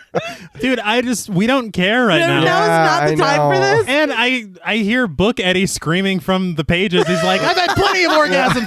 Like he was fucking married. Yeah. Like, so I don't get why they did this. Yeah. For this line. But Eddie says that he couldn't bring himself to sleep with someone that he didn't love, and he's never loved anyone but them. All right. He's like, so does anybody want real quick? Yeah. Before we enter those doors. Tiny ass door. Yeah. I like the little skulls and the candles. Though. Yeah, it looked real cool. He starts to cry and they all comfort him. Ready now, they all crawl through the small door. The room they enter is huge with different tunnels. On the ceiling, there are bodies suspended in white webbing. Bill looks through the ceiling until he finds Audra, suspended in the webbing, still entranced with her eyes open. I think one horrible piece of shit filmmaker copied a lot of it, with a monster returning every certain number of years and pasting all of his victims to the wall. Oh, I didn't even think about that. Me neither. All right. Yeah. Just for the record, piece of shit. When he goes to take her down, a giant misshapen spider steps into the room. It stands right in front of Bill, but Bev readies her shot. She fires and misses, sending the earring right above its head. Bill stands bravely and tells the spider. He thrusts his fists against the post and still insists he sees the ghost. Bev shoots again and it hits the spider, but it bounces right off. The spider's like, oh yeah, nice little fucking whatever, but check this shit out. He reels up, revealing his chest underneath, beaming with bright deadlights. And this is what we saw pass over them when they were knocked down. But if I know anything about video games. That was like a weak spot to me. I'd be aiming right there. Oh yeah. Bill is immediately transfixed. Ben sees this and tries to take Bill away, but is mesmerized by the deadlights as well. Richie goes to save them and is like, no, go, aww. Strutted himself. Bev runs into another tunnel. Eddie shields his face, and because Bev doesn't say anything, she just leaves. He's like, no, Bev, wait. He shields his face and asks what he's going to do. He remembers his younger self bravely standing up to Pennywise with his battery acid inhaler. Still shielding his eyes, he steps forward. He says, I believe in Santa Claus. I believe in the Easter Bunny. And I believe in the Tooth Fairy. But I don't believe in you. He tells him that his inhaler is battery acid and now it will disappear. Eddie sprays the inhaler at the monster, but it just swoops down and grabs him. I love that, like, Bill's like, he thrust his fist like that's gonna mean something. And it's like, bitch. Yeah, dude, your mom told you that. Like, he's that like, doesn't mean anything. I'm an eternal monster. I don't fucking give a shit. He's super ugly, but looks really cool. Yeah. The design, I know that Tommy Lee Wallace was not happy with it. They had, I think, made a lot of sketches. Yeah. And then by the time that it got to them to film, a lot of shit had changed and he was not in the know. Oh, no. And so it's supposed to be this beefy fucking thing. And they pull it out and it's skinny. And he's like, well, we have to film in like 3 hours. So. Well, it's hungry. Yeah, well, that's true. I mean, it makes sense. I mean, I'm it's probably just kid me talking, but I like how it looks. I don't mind how it looks, but I am with John Ritter, who said that it would have been a lot more effective if they were battling Pennywise. It would. Oh, yeah. It would. I mean, I don't know how they're just going to fucking punch this clown or what, but maybe the spider could have Pennywise's voice. Yeah, they roast the shit out of him until he defeats himself. Oh, God. He like looks like egg whites. Yes. At least give the spider a Bronx accent. That's all. Please. That's all I'm asking. But the spider lifts Eddie up and Eddie screams. Bev finds the earring and prays to God that she doesn't miss again. With Eddie in the monster's grasp and Richie, Bill, and Ben zombified by the light, Bev takes one more shot. It hits it right in its deadlights, causing an explosion of fireworks inside of it. It drops Eddie and the spell over Richie, Bill, and Ben is broken. It runs back into the tunnel it came from. That was it? I guess. Yeah. And they rush over to Eddie, who is badly hurt. He weakly tells Bev, nice shot, but Richie tells him not to talk. He calls him Spaghetti Man, and Eddie, smiling, tells Richie not to call him that because he hates it when and Eddie quietly passes away. Eddie fell from a very small height. Yeah, I was going to ask what happened. Maybe he pinched him a little bit. Maybe he squished his insides and then he dropped him. But that wasn't shown. It was not. Well, see, and it's much more explicit in the novel. I think he rips his arm off and something. Yeah, he fucks Eddie up. Yeah, he fucks Eddie up. Wow. I feel like as a kid, it didn't even really. I thought he passed out. Until they mentioned something later. But yeah, I'm like, he'll wake up later. Yeah. It's fine. I mean, I guess you're limited. Yeah, I guess. Then make him live. Yeah. Mm-hmm. It's like we can't kill him convincingly. Yeah. But they stand up, determined to finish the job once and for all. They run into the tunnel after the spider and catch up to it. They proceed to whoop its monkey ass, tearing its limbs and guts from it. I'm a little torn because it's hilarious. I was like, at least they're not roasting him, but at the same time, they're just punching this spider to death. It's way too easy. Yeah, you are not going to do PW like that, man. Don't. See, if it was the clown, he wouldn't take that shit. Yeah, he would not. This is fucking wimp spider. Yeah, he wouldn't. But they finally pull out the spider's heart. The deadlights illuminate their shadows, holding it up over to them. It's like they're doing a ceremony. Yeah. I don't know. It's like it's so funny. It's like they're all holding it. Yeah. It was a lot. But finally, the spider dies. I say finally. It's very quick. Yeah. Dude, this final battle, I have to admit, is very underwhelming to me. Yeah. Because it's over in like 5 minutes. It is. If that. Yeah. Listen. They came prepared. It also made me laugh that Mike had boxes and boxes of supplies with hard hats and stuff, and they brought none of it. Yeah. They brought flashlights. You know how long he's been accumulating that shit? No shit. Jesus. Bill remembers that he has a wife and rushes back into the other room. One by one, the kids start coming back down from their webs on the ceiling, including Audra. Outside in the Barrens, Richie carries Eddie's body. Bev and Ben hold each other, and Bill tends to Audra, who is alive but still catatonic. I think as a kid, him holding Eddie and carrying him out, I'm like, he's fucking fine. Like, he's just asleep. Again, he fell from a small height. Yes, he'll be okay. I did completely forget that motherfuckers were floating in here. Yeah. Yeah. I always forget that from the miniseries. They only care about Audra. Yeah. Like, I don't know who those kids are. That kid, Matthew's like, we're the dead kids. Yeah. Since he's their spokesman. We see them huddled up as children after they defeated Pennywise for the first time.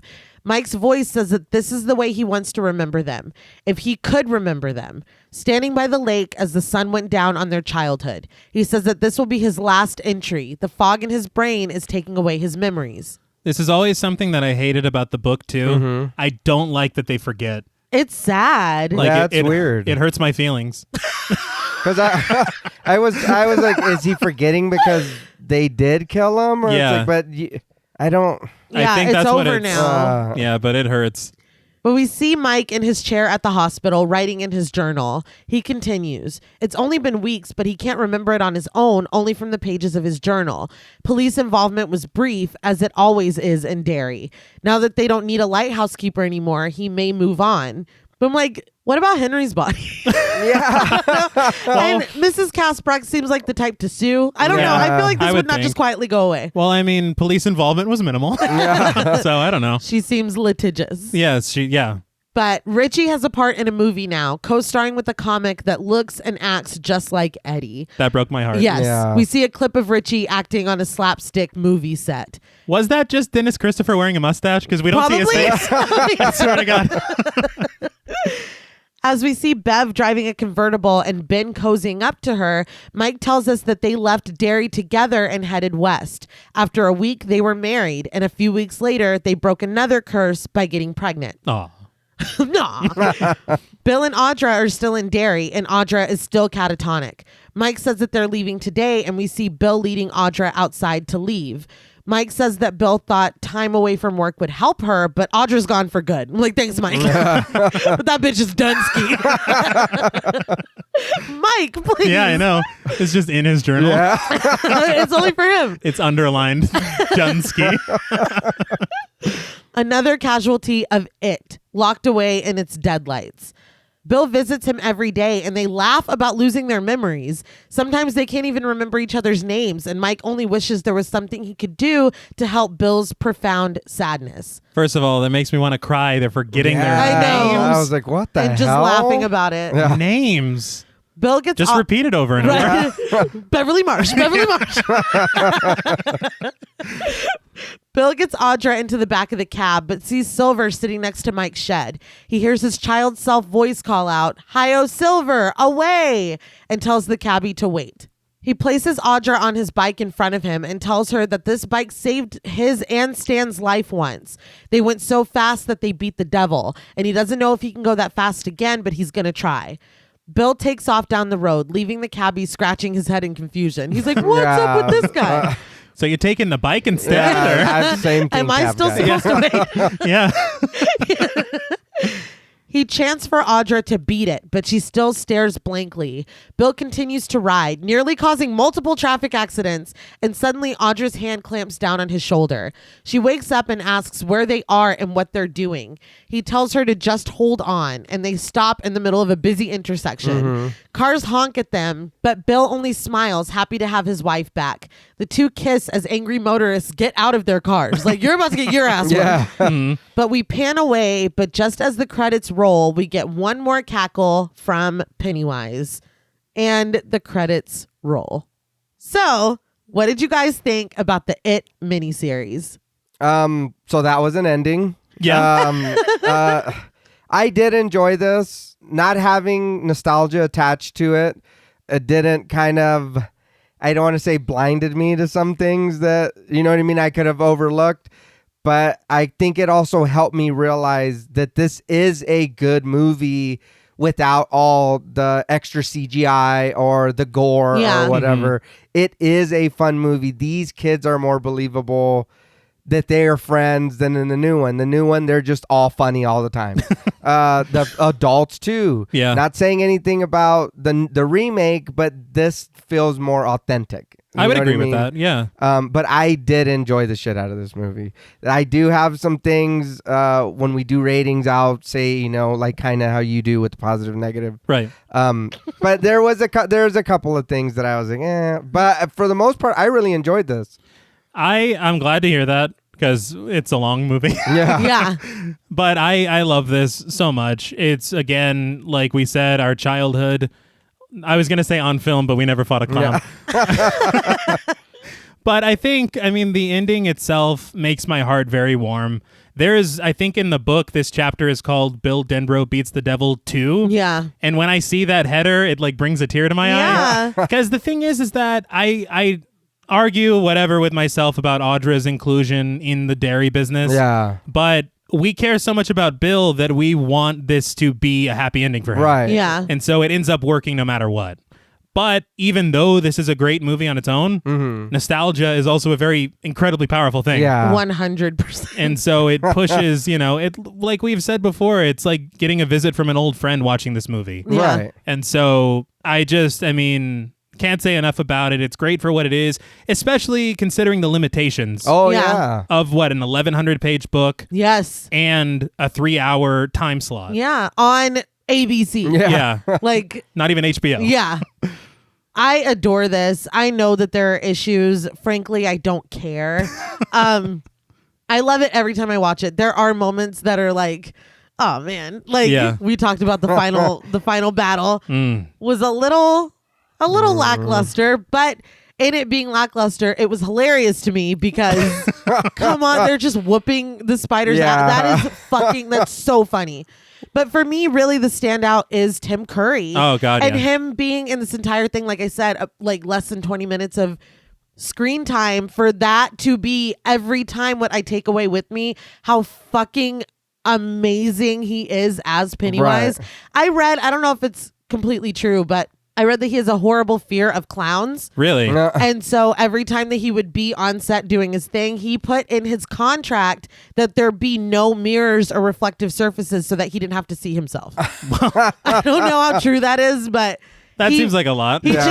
He channeled whatever fear right into Pennywise, because it's just, I really love, I don't know if you do, John Paul. I know T doesn't like Skarsgård's Pennywise. I will say I don't like what they did with it as far as his costume design. Right. I think that it is admirable how much of himself he puts into it. Right. Yes. I just prefer Tim Curry. That's the thing I was going to say. I feel like he does a really good job of being scary and disturbing. Right. But Tim Curry was fucking scary, and he brought that playfulness. He's still a clown at the end of the day. Yeah. Like, we're trying to eat these children. Yeah, if you're scary they have to come already, over to you. Yeah. Exactly. But he amazes me. He's amazing. Tim Curry for life. I don't know. I guess we can go into ratings. For me, it's really more of the same. As an adaptation, it's not the best. But you have to, like you said, think about the limitations that were imposed. And I think with what they had, they did a decent job. Right. But I cannot divorce myself away from the nostalgia. It's just impossible. Honestly, when I rewatched this, when we covered the other ones, I gave it a 5 out of 5 on Letterboxd. And I'm going to try to reel myself in because I know it's not perfect. But it's perfect to me, if that makes sense. It really takes me back to being a kid, and it's almost like gateway horror. Oh, right. Yeah. It's just, I love it so much. I will always love it. I know that there are parts that are cheesy. If I told my kids to watch this, they'd probably be like, really, a fucking spider or whatever. And I'd, have to mush their faces. But it's always going to be special to me, and especially Tim Curry. I'm torn between a 0.5 and a full number. I'm going to give the 0.5 for nostalgia. Okay. And again, I know this is too high. I really, again, don't give a shit at the end of the day. Y'all are lucky I didn't give it a fucking 10. On a scale from 1 to 10, blood-filled balloons, I'm going to give the 1990 It miniseries 9 out of 10 blood-filled balloons. This is my childhood. Come for me if you want to. I'm not losing any sleep over it. It should be 10 out of 10. It's perfect. And I will now open up the floor. Well, I can't go that high. Like I said, sometimes I do get the nostalgia. You know what I mean? I think my only problem with the remake Pennywise is, like you said, the outfit. Yeah. Other than that, I do like him as Pennywise, or a different version of Pennywise. They're both horrifying for different reasons. I like Tim Curry's Pennywise because there is no CGI. It's like, oh my God, that's fucking terrifying. Yeah. But then Skarsgård's is like CGI, and it's like, oh my God, that's fucking terrifying. Yeah, I think he does a great job. It's just two very different. It is. It's hard to try to compare them because they're not. He's not doing a Tim Curry version of Pennywise. He's not doing his version of Pennywise, which is commendable. Right. Yeah. Like I said at the beginning, I think I'm just kind of spoiled by the CGI and the better things look now with movies. And I told your sister, I like this movie and the way they tell the story better, but I want everything in the budget the remake had for this one. I can totally understand that. Because for sure, there's no telling how fucking godlike, Tim Curry, you know what I mean? Yeah. Already is, but his Pennywise could have been with that budget or being able to create that CGI or those effects or whatever. Like how fucking it would be one of those movies is like, why are you remaking it? Yeah, you know what I mean? You what wouldn't even want to touch it. We would be like, how is this so good? Yeah. But I when they go to fight him in the sewer is where you completely lose me. I get it. From there I totally on, get it. I was like, damn, I enjoyed the fuck out of this movie till you did this. And I was like, man, oh my God. I was like, please don't. And then they went in. I don't enjoy the children or the whatever being spiderweb to the wall. I enjoyed them floating better in the remake because they were floating again. Yeah, I mean, like he's been promising, right? Yeah, because they were not floating. They were you'll tacked web to the wall. too. Yeah, it's the best I can do, guys. Really, Spider-Man? What the fuck? I'm clowning on a budget. Yeah, no. But this movie was good. I really enjoyed the shit out of this movie. The one-liners, the bullshit he's doing. Like I said, but to me, again, I don't ever feel like he was scary. He was more just annoying and a dick. You know what I mean? It wasn't ever like, he's like, I'm just going to eat you. You know what I mean? Whatever. But half the time he was giving fucking, shit constantly. Hey, fat boy, kiss me and whatever. And then he's fucking, your dad this and you're a piece of shit. And it's like, all right, dude. I know. I'm crying. Yeah. It's like, please, no more, dude. He's like, all right, I get it. I'm going away. The remake ending isn't as good either. Them shit talking him till he's nothing. But I'm not gonna lie, I kind of prefer that. Like that at least had Pennywise in the final scene. That's fair. But I did enjoy this. If you've never seen it, I'm gonna say like me because I seen it the once and I never remembered it. So I'm not even gonna call that as a fucking watch because I didn't remember shit. But watch this. This is very good.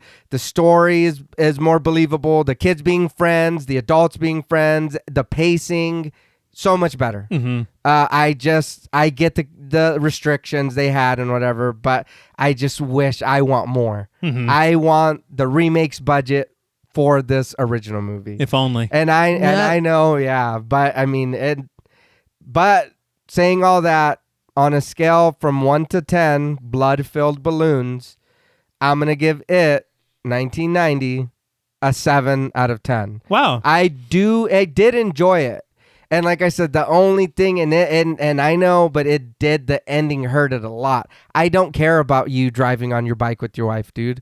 We brought her back? Yeah. That's not bringing you back. Stop that. I'm not putting you on a bike and then like, that bike means nothing to her. Well, but it does. But she woke up because she was like, "You're gonna fucking kill us, dude! Stop! Like, so we're dead." I was playing the whole time. I was like, "Stop!" Why though? Because she didn't want to deal with this bullshit. Because I saw you fucking kissing Beverly. I saw it kind of almost as him reclaiming his past. Yeah, and using something from his past to right his present. Right. And I think that's the thing that it works. I think that, again, if we care more about Audra like we do in the book, it makes a lot more sense. Okay. Yeah. Okay. So I get you. It's just, it was a little weird. But no, I love this movie. Again, positives, of course, Tim Curry. Yeah. He is just amazing. Not enough can be said about his performance and dedication to this fucking character.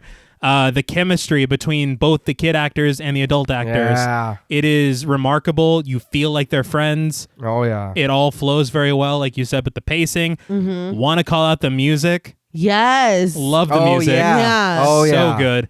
And how faithful it is to the characters. The fact that we get Mike being Mike. Yeah. Yes. That's very important to me. Yes. Yeah, and like I said earlier, real quick, just I've never even read the book, and these characters seeing this, they are to me what the characters should be. Yeah. Instead of the remake. Yeah. Like I'm like, I feel more comfortable you being Richie. You're Mike. You know what I mean? You're Ben. This is who you should have been in the fucking remake. This is what they should have tried to do. And the ensemble gels because each person has a purpose. Yep. Oh, yeah. It just, I don't know. I like it. I do think that Stan could have had more to do. I mean, I feel like as a rule, Stan does in every adaptation. We'll just, keep him over here. But as far as the negatives go, gotta be honest, the second part isn't as strong as the first part. Yeah. But I think Didn't that's even just... Tommy Lee Wallace say that? Yeah, he did. And I think that it helps in a way because you kind of intersperse them together. Right. And so you got part 2 that still has elements of part 1. So it works and it makes it to where you're not just focused on just the adults. Right. So, I mean, it's fine. But again, like JP said, the spider finale, I think they could have done. I mean, look, if we're gonna change some things, let's just, dude. Tim Curry is kicking ass all fucking day. Yeah. Let's just bring him back. Yeah. But nostalgia again is a powerful thing. For whatever reason, the second the spider comes out, I know it looks not so great, but I love it. Yeah. But I think that fight could have been better. Better choreographed with that spider. Oh yeah. Let him get a few more licks in. But to sum it all up, on a scale from 1 to 10 blood-filled balloons, I am going to give the It miniseries from 1990 an 8.5 out of 10. Okay. It's just, I mean, it's a blanket. It's a warm, it's a warm blanket. And I thought it was interesting, even it being a miniseries. Yeah. It was one of our most requested films to cover. That's why, well, I mean, I know we had toyed with the idea of covering it at all because it's, very long. Yeah. But yeah, we're like, shit, it's the 100th episode. Yeah. We've had 5 people ask for it. Why not? Yeah. Try to make it special. Yeah. I hope you're still here. Yes, please. Well, that's all from us at Pod Mortem. What would you rate the It miniseries and what should we watch next? Let us know on Twitter at the Pod Mortem.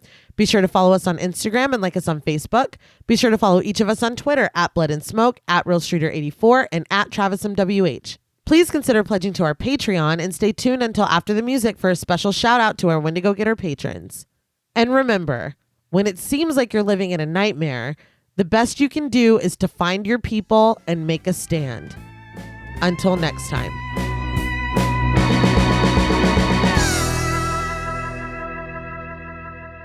Thank you for staying tuned for a special thank you to our Wendigo Getter patrons. Woo, yeah. Beep, beep, stair holes.